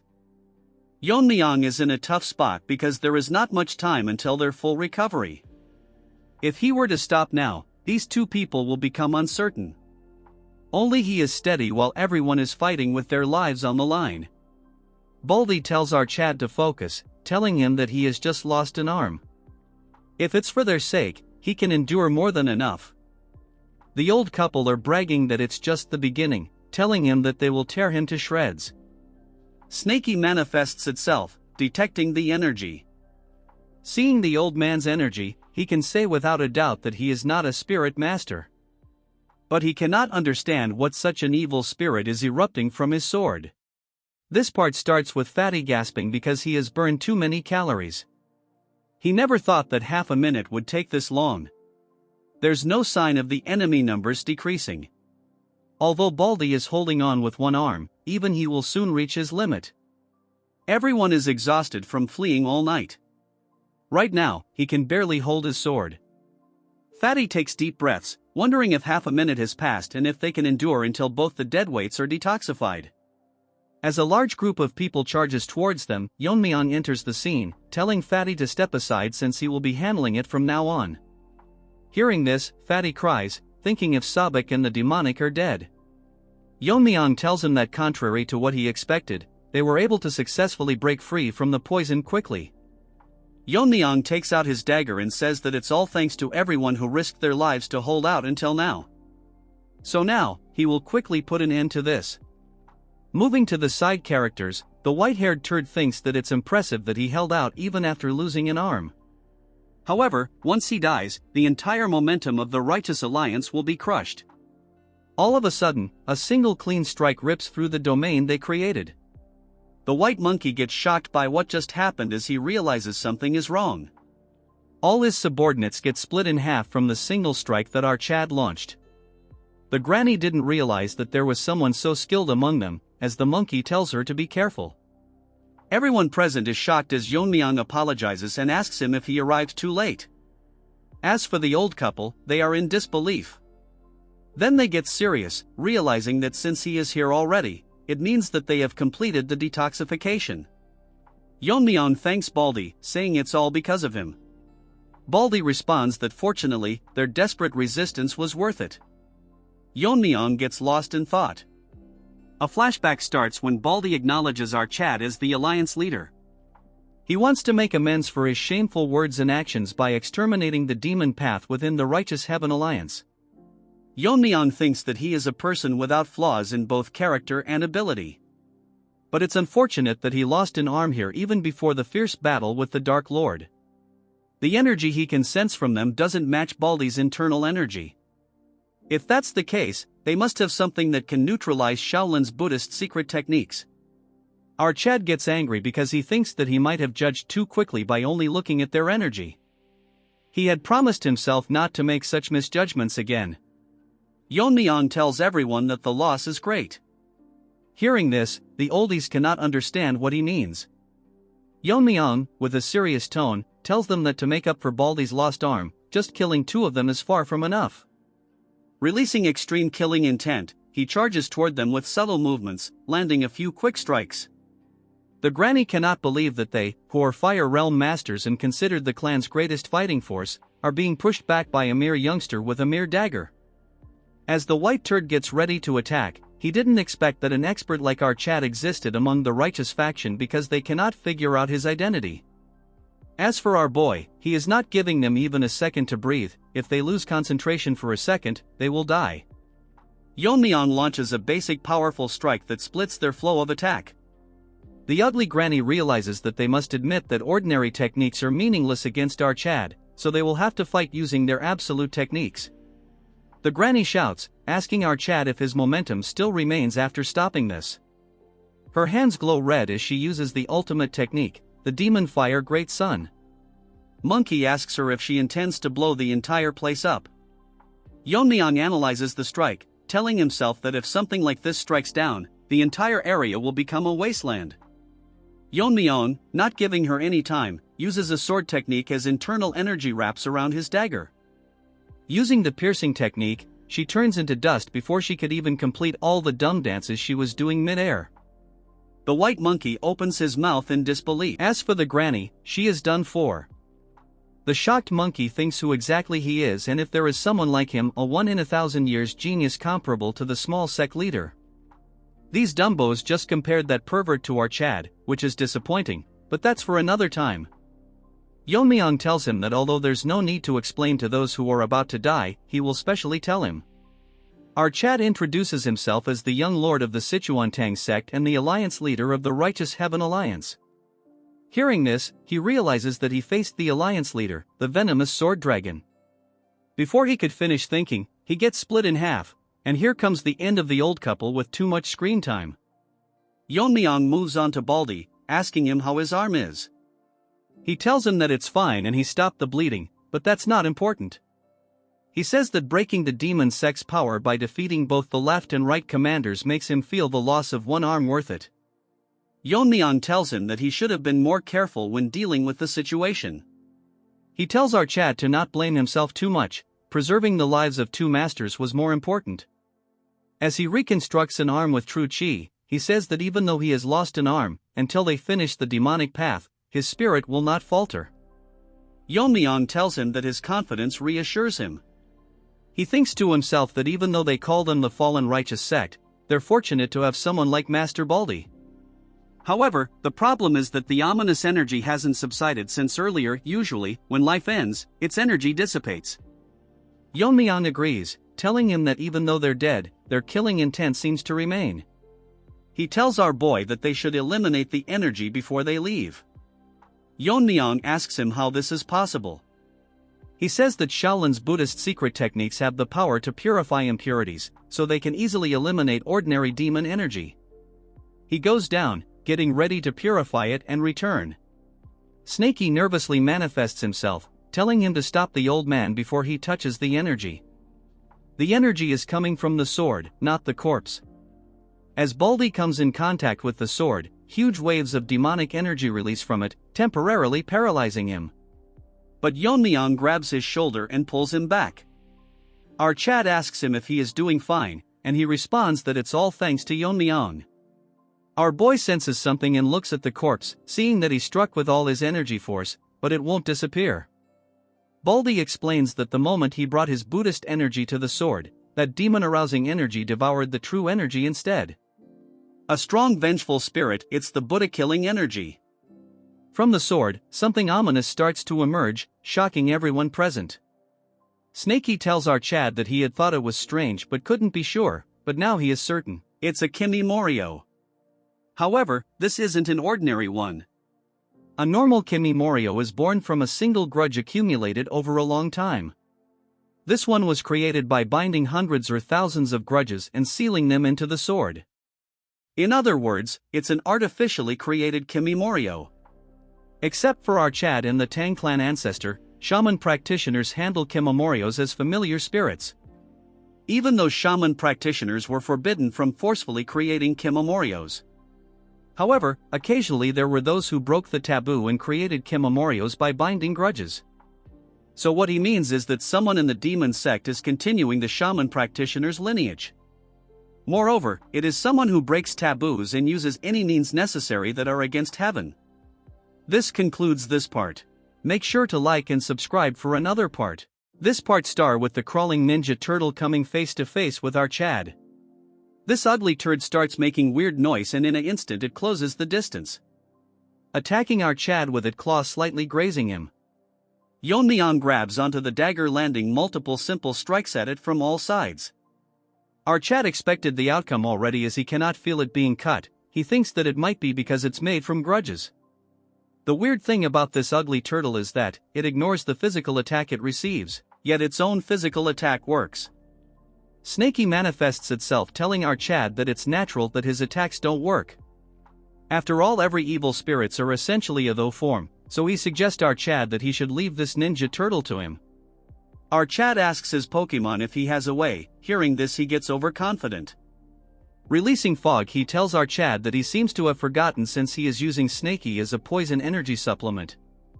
As the entire area gets surrounded by fog, Snakey says that he is an evil spirit who has lived for 1,000 years.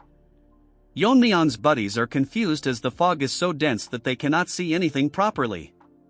The ugly ninja turtle cannot understand anything since it's stupid like all of us. Yeon-myeong tells Snakey to finish it quickly since many eyes are watching them. As for him, he gets out of our Chad's body. This time he is in his real form, telling our Chad that he understood what he meant.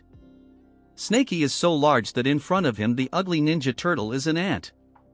Snakey tells this turtle that for a newly born creature its level is impressive, but he is no match for our Snakey who has accumulated power for over 1,000 years. So this ninja will also become nourishment for Snakey's power. Without wasting any time, our Pokemon devours the spirit in a single bite. Afterwards the fog faded away as Snakey munches on his meal. As for Baldy, he asks Yeon-myeong if he is doing alright. Our Chad is nervous, telling him he is fine. As for Snakey, he is still digesting the turd he consumed. Fatty praises our Chad, telling him that the fog just now was our Chad's energy technique. Our nervous Chad tells him that it's similar to an energy technique, which he thinks he should be vague about this. Baldy tells him that he cannot understand what the demon turds created, and he has never seen such a horrifying entity in his life. Yeon-myeong tells him that this might not be all of it, so he requests him to take all of them and return to the Alliance headquarters. Hearing this, Baldy and Fatso get shocked, unable to comprehend what is happening.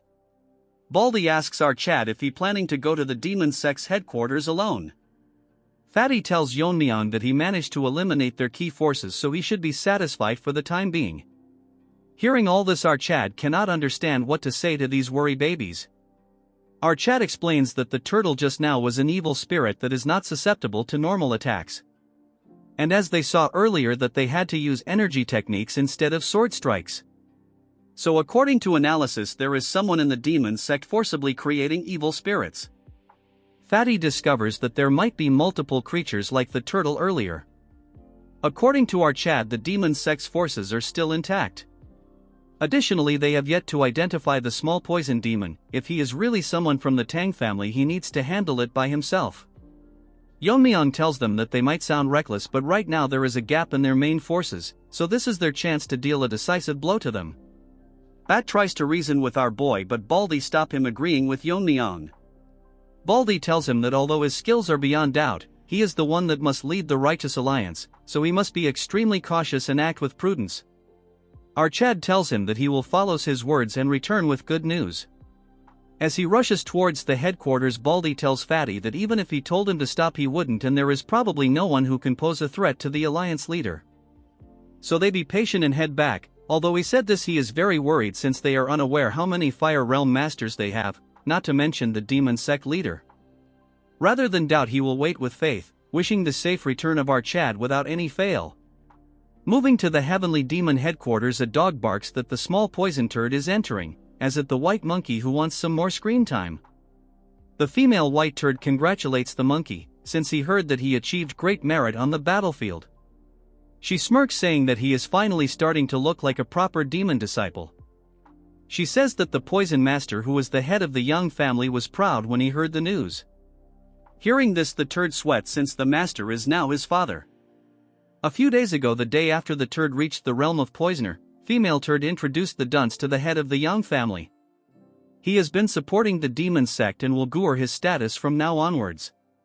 The monkey introduces himself as Tang Muchan and expresses his gratitude for protecting his status. This ugly turd tells monkey that since he abandoned the Tang family, he cannot use that name anymore. He intends to adopt him as a son, so from now onwards he will be called Yang Muchan. This leech call him father, and the happy man tells him that he never had children, so he is delighted to have a reliable son. Moving to the present, he is grateful to the family head for accepting someone inadequate as him. Hearing this, female turd thinks it's a boring response. She tells monkey that now that he has achieved such merit, the sect leader will surely reward him, so she asks him what it is that he will like. He was thinking of requesting the divine body techniques, since the body techniques of Kunlun was impressive. Next time he would like to join the pursuit team and achieve even more merit. She thinks that it's a good idea, but suggests him to not learn something so boring, since they are so common in their library that he would trip over them. She shocks him by telling him that he should learn something like the original Revere Blood Demon technique. He has heard about this before, since it was what the heavenly perverts forces used when they invaded the Tang family in the past. It's a demonic technique that explodes one's potential, multiplying their strength for a short time. He asks her that it is very dangerous because when the internal energy runs out, he would die or fall into demonic possession. This skinny plastic tells him that it might be true for normal demon disciple, but he has learned the immortal demon technique. She tells him to think that if the demon reverse techniques that cost his life and the immortal demon art that prevents it. If he were to combine those, the results would be incredible. Hearing this, turd is flabbergasted. This masochist bites her lips because she is curious what will happen if they combine these martial art techniques. Moving on to the Alliance headquarters, Barbie is preparing for the war. A elders asks him what he is doing. Barbie tells him that he is just double-checking the troop formations. He thanks the elder because of his quick organization that over 2,000 can move in just a few days. He asks Barbie if he thinks that the Alliance leader and the demonic master of Kunlun met. Barbie hopes for the best and they are not too late. Barbie thinks that if the Alliance leader treats the two Taoists and brings them back to the front line, the Alliance will have a total of 6 Fire Realm Masters. Barbie thinks that the Heavenly Pervert has 5 Fire Realm Masters, so if they maintain their forces the pressure will be greatly reduced. Until our Chad join the Alliance, they should just keep the Heavenly Pervert in check while preserving their strength. However, he didn't know that not only would a considerable amount of time pass before reuniting with our Chad, but he would return after doing something earth-shattering, at the Demon Sect's headquarters, exceeding all expectations. This part starts at the Heavenly Demon headquarters. Inside, the White Monkey is getting praised by the White Turd. He tells Monkey that he has made great contributions by cooperating with the left and rigged envoys. Because of his help, their advance into the Central Plains has come one step closer. Sitting on a shari exuding pure demonic energy, this white-haired turd tells him that for such great service he will be rewarded accordingly. So he asks him what it is that he desires. The monkey is having a breakdown because this is his first private audience with the sect leader, and he is different from what he expected. He is sweating like crazy because the pressure of his demonic aura, even unconsciously released, is overwhelming. With a stuttering voice, he tells him that he wants the true version of the reverse blood demon technique. Hearing this, the turd is taken aback. He reports if he wants the true version of the reverse blood demon technique. After thinking for a while, he sleeps on his bed, telling him that it can't be a coincidence that you, possessing the immortal demon technique, are seeking the reverse blood demon technique. So the female turd must have told him that with an immortal body he might be able to ignore the backlash of the technique. The old hag smirks, telling him that curiosity and mischievousness are the charm of the female turd. Getting straight to the point, he tells him that there is no such thing as the true version of the reverse blood technique. Hearing this, White Monkey's world falls apart. The leader begins to elaborate, telling him that from the start, it's a technique that uses some acupoints to circulate demonic energy and explode one's latent power. If he risks death like the immortal demon and uses all the acupoints, that itself becomes the true version. The dumb monkey tells him that from what he has learned so far, it can't be true. Before he can finish, he notices something strange. He is unable to move his body no matter what. He realizes that this is the heavenly demon technique that the female turd mentioned. The old hag asks him if he is bewildered because he thought it would be faster for him to experience it firsthand. As he snaps his fingers, something starts happening to the monkey, as his body starts to swell, causing him severe pain. Seeing the reaction, the old man laughs, telling him that he lightly overloaded his demonic energy. If he had done it properly, the monkey would have gone berserk. He says that the heavenly demon technique has the ability to control demonic energy. When mastered, it allows control over all demonic energy within range, essentially giving the sect leader power over the life and death of every demon in the sect. However, there was one that escaped, the immortal demon. He forced him into a berserker state by overloading his demonic energy, but it didn't affect his body. Instead, it only exploded his latent power, turning him into an uncontrollable immortal monster. The monkey asks what happened to the immortal demon if he became an uncontrollable monster, since he heard from the female turd that the sect leader killed him. He agrees but says he didn't explain it to her properly. Basically, he overused the reverse blood demon technique, drawing too much on the immortal demon technique's latent power. In the end, he couldn't handle his own regenerative abilities and self-destructed. The conclusion is if he learned the immortal demon technique and pushed the reverse blood demon technique to its limit, that would be the true version of the reverse blood demon technique. The turd tells him that he can't open all the acupoints of the reverse blood demon technique by himself. If he wants power equal to the immortal demon, he will have to go through the same berserk state he did. For him, who hasn't mastered the immortal demon technique, it might only hasten his death. Asking him if he still wishes to learn it, the monkey transforms into a dog ready to devour the bone.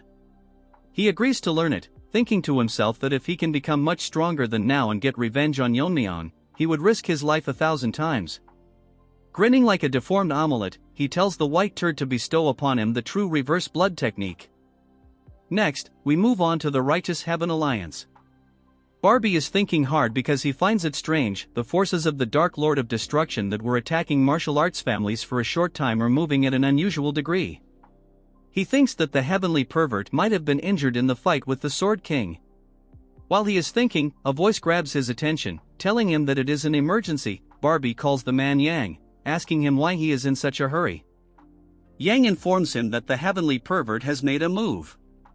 Hearing this, Barbie turns into a turd, fear visible in his eyes since these turds have invaded Shaolin. One bald ant asks how they could invade Shaolin and if they think they will be safe after messing with Shaolin, which is under imperial protection. He warns that if they continue this tyranny, it'll go beyond martial arts crimes and become a national offense. This annoying character asks him if he really thinks that the emperor will prioritize practicality and safety over faith in Buddha. Before the bald face can finish talking, he uses a degraded version of Yeon-myeong's sword art, killing them in an instant. He laughs, telling them that no one is coming to help them, and even if they come, it would be useless. This arrogant trash declares that from today onwards, a single monk will not live to see the evening moon. All his subordinates agree with this talkative trash. Moving on to Barbie, he is shocked because the government shall not interfere with martial matters. He figures out that the imperial court has decided to abandon Shaolin. Barbie orders everyone to gather troops. Although they are late, they must go to Shaolin. A voice tells him that it is not possible. Swordmaster Hak Eunice is accompanied by a mysterious member, none other than the Sword Saint of Mount Wu-Tang. He asks Barbie if he is part of the alliance. If so, he must not send troops to Shaolin now. Barbie asks if he is saying that the alliance should abandon Shaolin. The man tells him in a loud tone that it is not just the heavenly pervert who is moving, even the demonic forces have started moving into Shaanxi too. Hearing this, everyone present in the room is shocked as the Sword Saint explains that the 3 demonic families that follow the heavenly pervert are moving. Among them, the Manhwa family has announced a dispatch ceremony for the great war between the righteous and the demonic. Moving on to the demonic family, an old hag is serving tea, telling someone about the great war between the righteous and demonic paths. She is the great madam of the Manhwa family. Her child has been waiting for this day, saying that he needs to achieve merits to impress his father. This great war is to determine the successor among the 3 young masters of the demonic path. She asks the person if their son, as a candidate, is the most likely to become the Lord. The one-eyed turd asks her if she is worried about that and if his support as the right hand of the Lord is not enough. She is concerned, saying that as a mother it's natural, so she just wants an honest answer. Among the 3 young masters of the 3 demonic families, the young master is the most skilled. If he achieves merit in this expedition, his position as successor will be secured. By means of merit, she asks what he means. She is shocked as he tells her that it means the annihilation of the righteous sects in Shaanxi, which basically means the destruction of the Wasan and Jiangnam sections. With that much, the pervert will become the next. The pervert attacked Shaolin. Meanwhile, the imperial court declared non-interference in Murim affairs. The Manhwa family, one of the 3 demonic families, held a troop dispatch ceremony. Barbie cannot believe that all of this happened in a single day, as he continues reading the paper. He thinks that if things continue like this they don't know what to do. At this crucial point they need our Chad right now. Moving on to our Chad, he is running on a vast desert. Yeon-myeong wonders if this place is really the Xinjiang Plains. He is confused because he is running across a desert, because he cannot see any water and this is the first time he has seen such a place. Snakey tells him that this place is the Taklamakan Desert. It's an abandoned land no different from the land of death. In the past, he exterminated the evil dragon, the Earth Dragon, who was settled here with the Shadowless Wanderer. As a result, this area became a desert. Whether 6,000 dragon or evil dragons, there are those born with the ability to control the energy of the 5 elements. The Azure Dragon controlled by lightning energy, the other evil dragons each handled one of the 5 elemental properties, among them the Earth Dragon, who ruled over the earth energy. It absorbed most of the land's energy in its fight with the shadowless wanderer.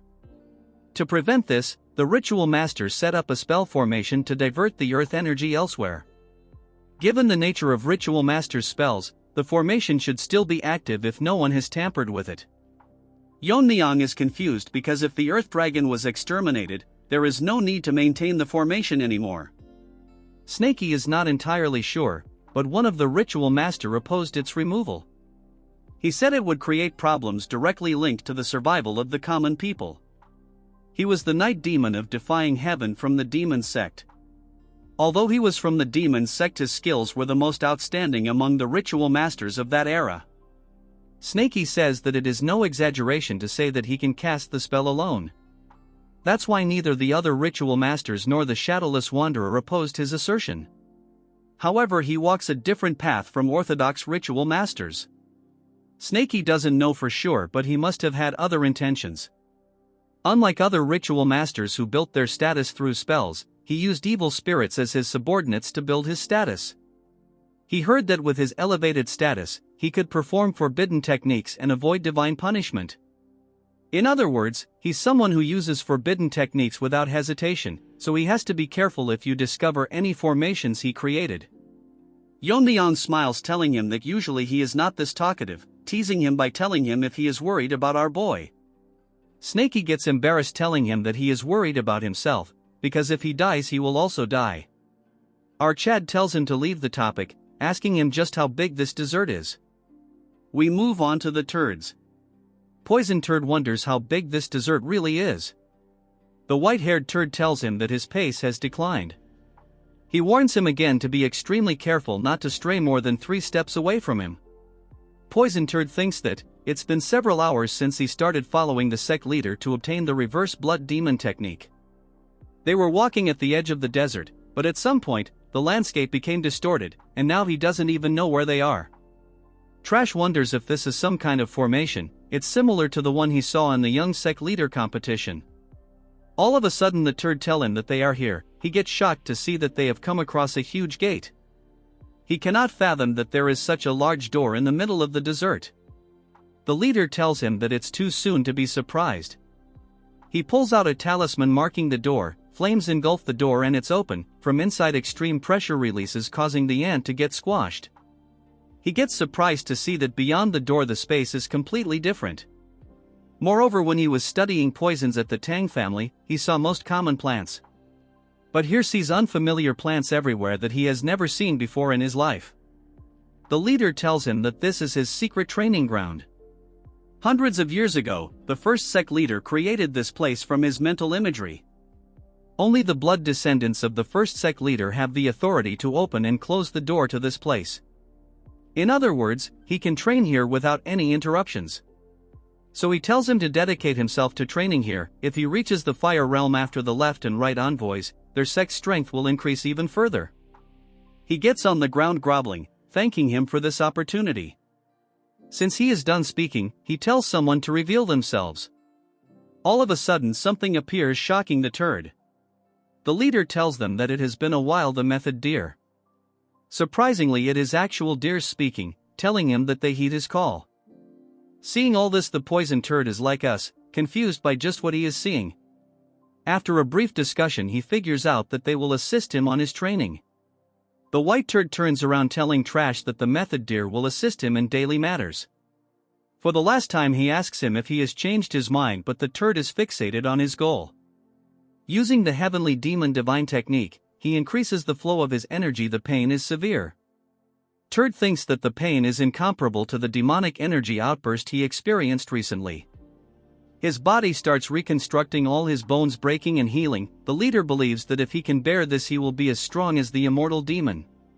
Leaving this turd, he takes his leave, sealing the door. Moving back to Yeon-myeong, they come across the reverse dragon sealing formation Earth. Seeing this, Snakey is shocked because it's a very powerful formation created to eliminate the Earth Dragon. Yeon-myeong detects something strange beneath the killing formation. Snakey is impressed that he can sense it, since there are more than a few thousand evil spirits underneath. Snakey figures out that they are absorbing the remaining Earth Dragon. These people will do anything, to make evil spirits their subordinates as a means to build up their power. Yeon-myeong is shocked because there are more than 1,000 spirits, which is troublesome. He thinks if he should deal with them before fighting the demon sect. But if they are immune to physical attacks like that one from before, it would be quite troublesome to handle them. That's when he sees that he has a hungry dog in the shape of a snake as it continues to drool. He asks Yeon-myeong if he can have his food. Our Chad tells him it's fine. Snakey asks him again. Yeon-myeong says that he is not a ritual master, so he doesn't know much about evil spirits and demons. He is more suitable to deal with them, and at his level, it shouldn't be difficult. Snakey understands, but he didn't expect that our Chad would agree so easily. Yeon-myeong tells him that it's settled. His energy and body are already strained from traveling across this vast desert. He needs a day to rest before clashing with the demon sect. So he will allow his to manifest, but tells him to finish it as soon as possible. Snakey instantly transforms, turning into a huge beast. Before leaving, he gives him an advice: if he heads north towards the desert's border, he will find a village. Our Chad remains quiet as Snakey plunges into the formation. Inside there is a net made of talismans. That when Snakey notices a powerful energy coming his way. He figures out that this is not the master but the energy of a hungry spirit. The spirit notices that there is an intruder. The guardian of this formation is the four-eyed divine hound. As Snakey dives deep into the formation, he thinks it is peculiar that there is such a place hidden beneath the desert. He figures out that the earth's energy has been trapped within a formation all the time. That's when Snakey notices a pit. Taking a closer look, he senses enormous energy, so this pit is where all the evil spirits are sealed. He thinks that if he can absorb these, his caliber would increase greatly. That's when he gets shocked, realizing that something dangerous is coming his way. In a flash, something large break out of the pit, telling Snakey how dare he set foot in this place. This four-eyed rat doesn't know how he discovered this place, but any intruders will be eliminated. As this ugly dog howl trying to intimate the giant monster, Snakey looks at the trash and realizes that this trashy dog possesses top-tier caliber. Multi-eyed rat looks at Snakey and say that he looks familiar. He asks Snakey that he is probably one of the subordinates of the invincible guest. Hearing this, Snakey asks if he is aware of him. Trash tells him that he saw Snakey with the invisible guest when he was active. He had, though, that Snakey died with him. This turd dug his own grave as he tells Snakey what his purpose for coming here, calling him a mere tool. Hearing this, Snakey is having a hard time controlling his anger that he called him a tool. He instantly wraps around this rabid dog, increasing his size, telling him that a mere gatekeeper for a small fry has the guts to call him a tool. As Snakey becomes as big as him, a fierce fight begins. Keep in mind that Snakey in his prime form can one-shot that lizard from earlier parts. The scene shift to the northeast side of desert where a small town is located. Followed Snakey's instructions and discovered this place. But it is very surprising that there is a village like this near such a desert. Fortunately, he found a modest place to rest. He wonders how Snakey is doing since he is currently doing the cleanup, but the clash with the evil spirit will start again. Our Chad cannot rely on him all alone, since the essence of evil spirits is resentments imbued with grudges. If he can imbue his swords with an intent stronger than that of resentment, he can cut them down. Our Chad gets stunned when a busybody breaks his concentration, telling our Chad that he has brought his meal. Yeon-myeong tell him that he has told him multiple times not to disturb him during meditation. The old hag apologizes, telling him that he forgot. Since he is an old man, our Chad lets it go, telling to drop it by the door. As this old turd was about to leave, he asks our Chad if he needs a girl for night service. Then he realizes that he is blabbering too much as our Chad made a face as if he would chew him alive. When our Chad first arrived here, he politely asked for a place to stay, but they seem to have mistaken him for a young master or some demonic family. Then these dumb people started bowing their heads, crawling on the ground, and then they started watching his every move. Our Chad didn't think that he had to clarify this to them, so he is going to play along with it. But there is something wrong because they are trying to provide him excessive hospitality. That when a voice call for him, breaking his attention, getting pissed, he asks him who is it that is breaking his space this time. The figure that is in front of our Chad is very nervous and is sweating a lot. The man says that the moment he saw them, he realizes that our Chad is from the Tang clan. This man is Jang Chun-li, he was a member from an evil martial arts family when the Black Death Alliance ruled Sichuan. One day while he was away, a superior from the alliance harassed his wife. Because of this, she made an extreme choice out of shame. Enraged, he took revenge for his wife, and because of this a warrant was issued throughout Sichuan in the name of the Black Death Alliance, forcing him to flee to Xinjiang. He had a young daughter that he couldn't bring her due to the warrant.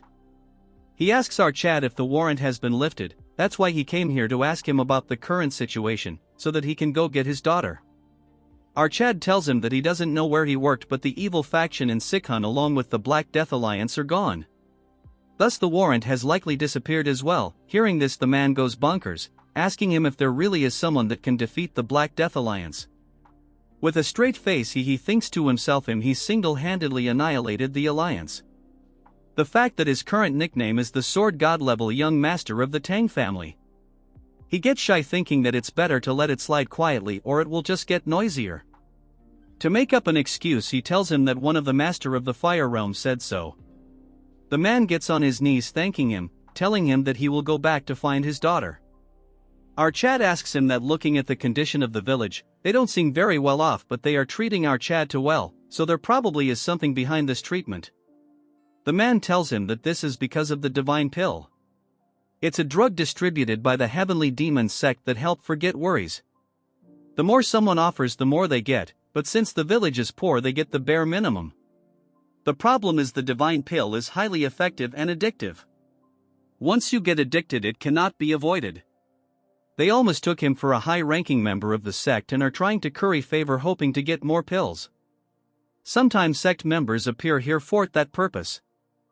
Yeon-myeong thinks to himself that this land is beyond the reach of the imperial court and the alliance. He wonders just how addictive drugs are affecting the innocent people. Before he could finish his thought, a sound breaks the flow. Someone is ringing the bell vigorously.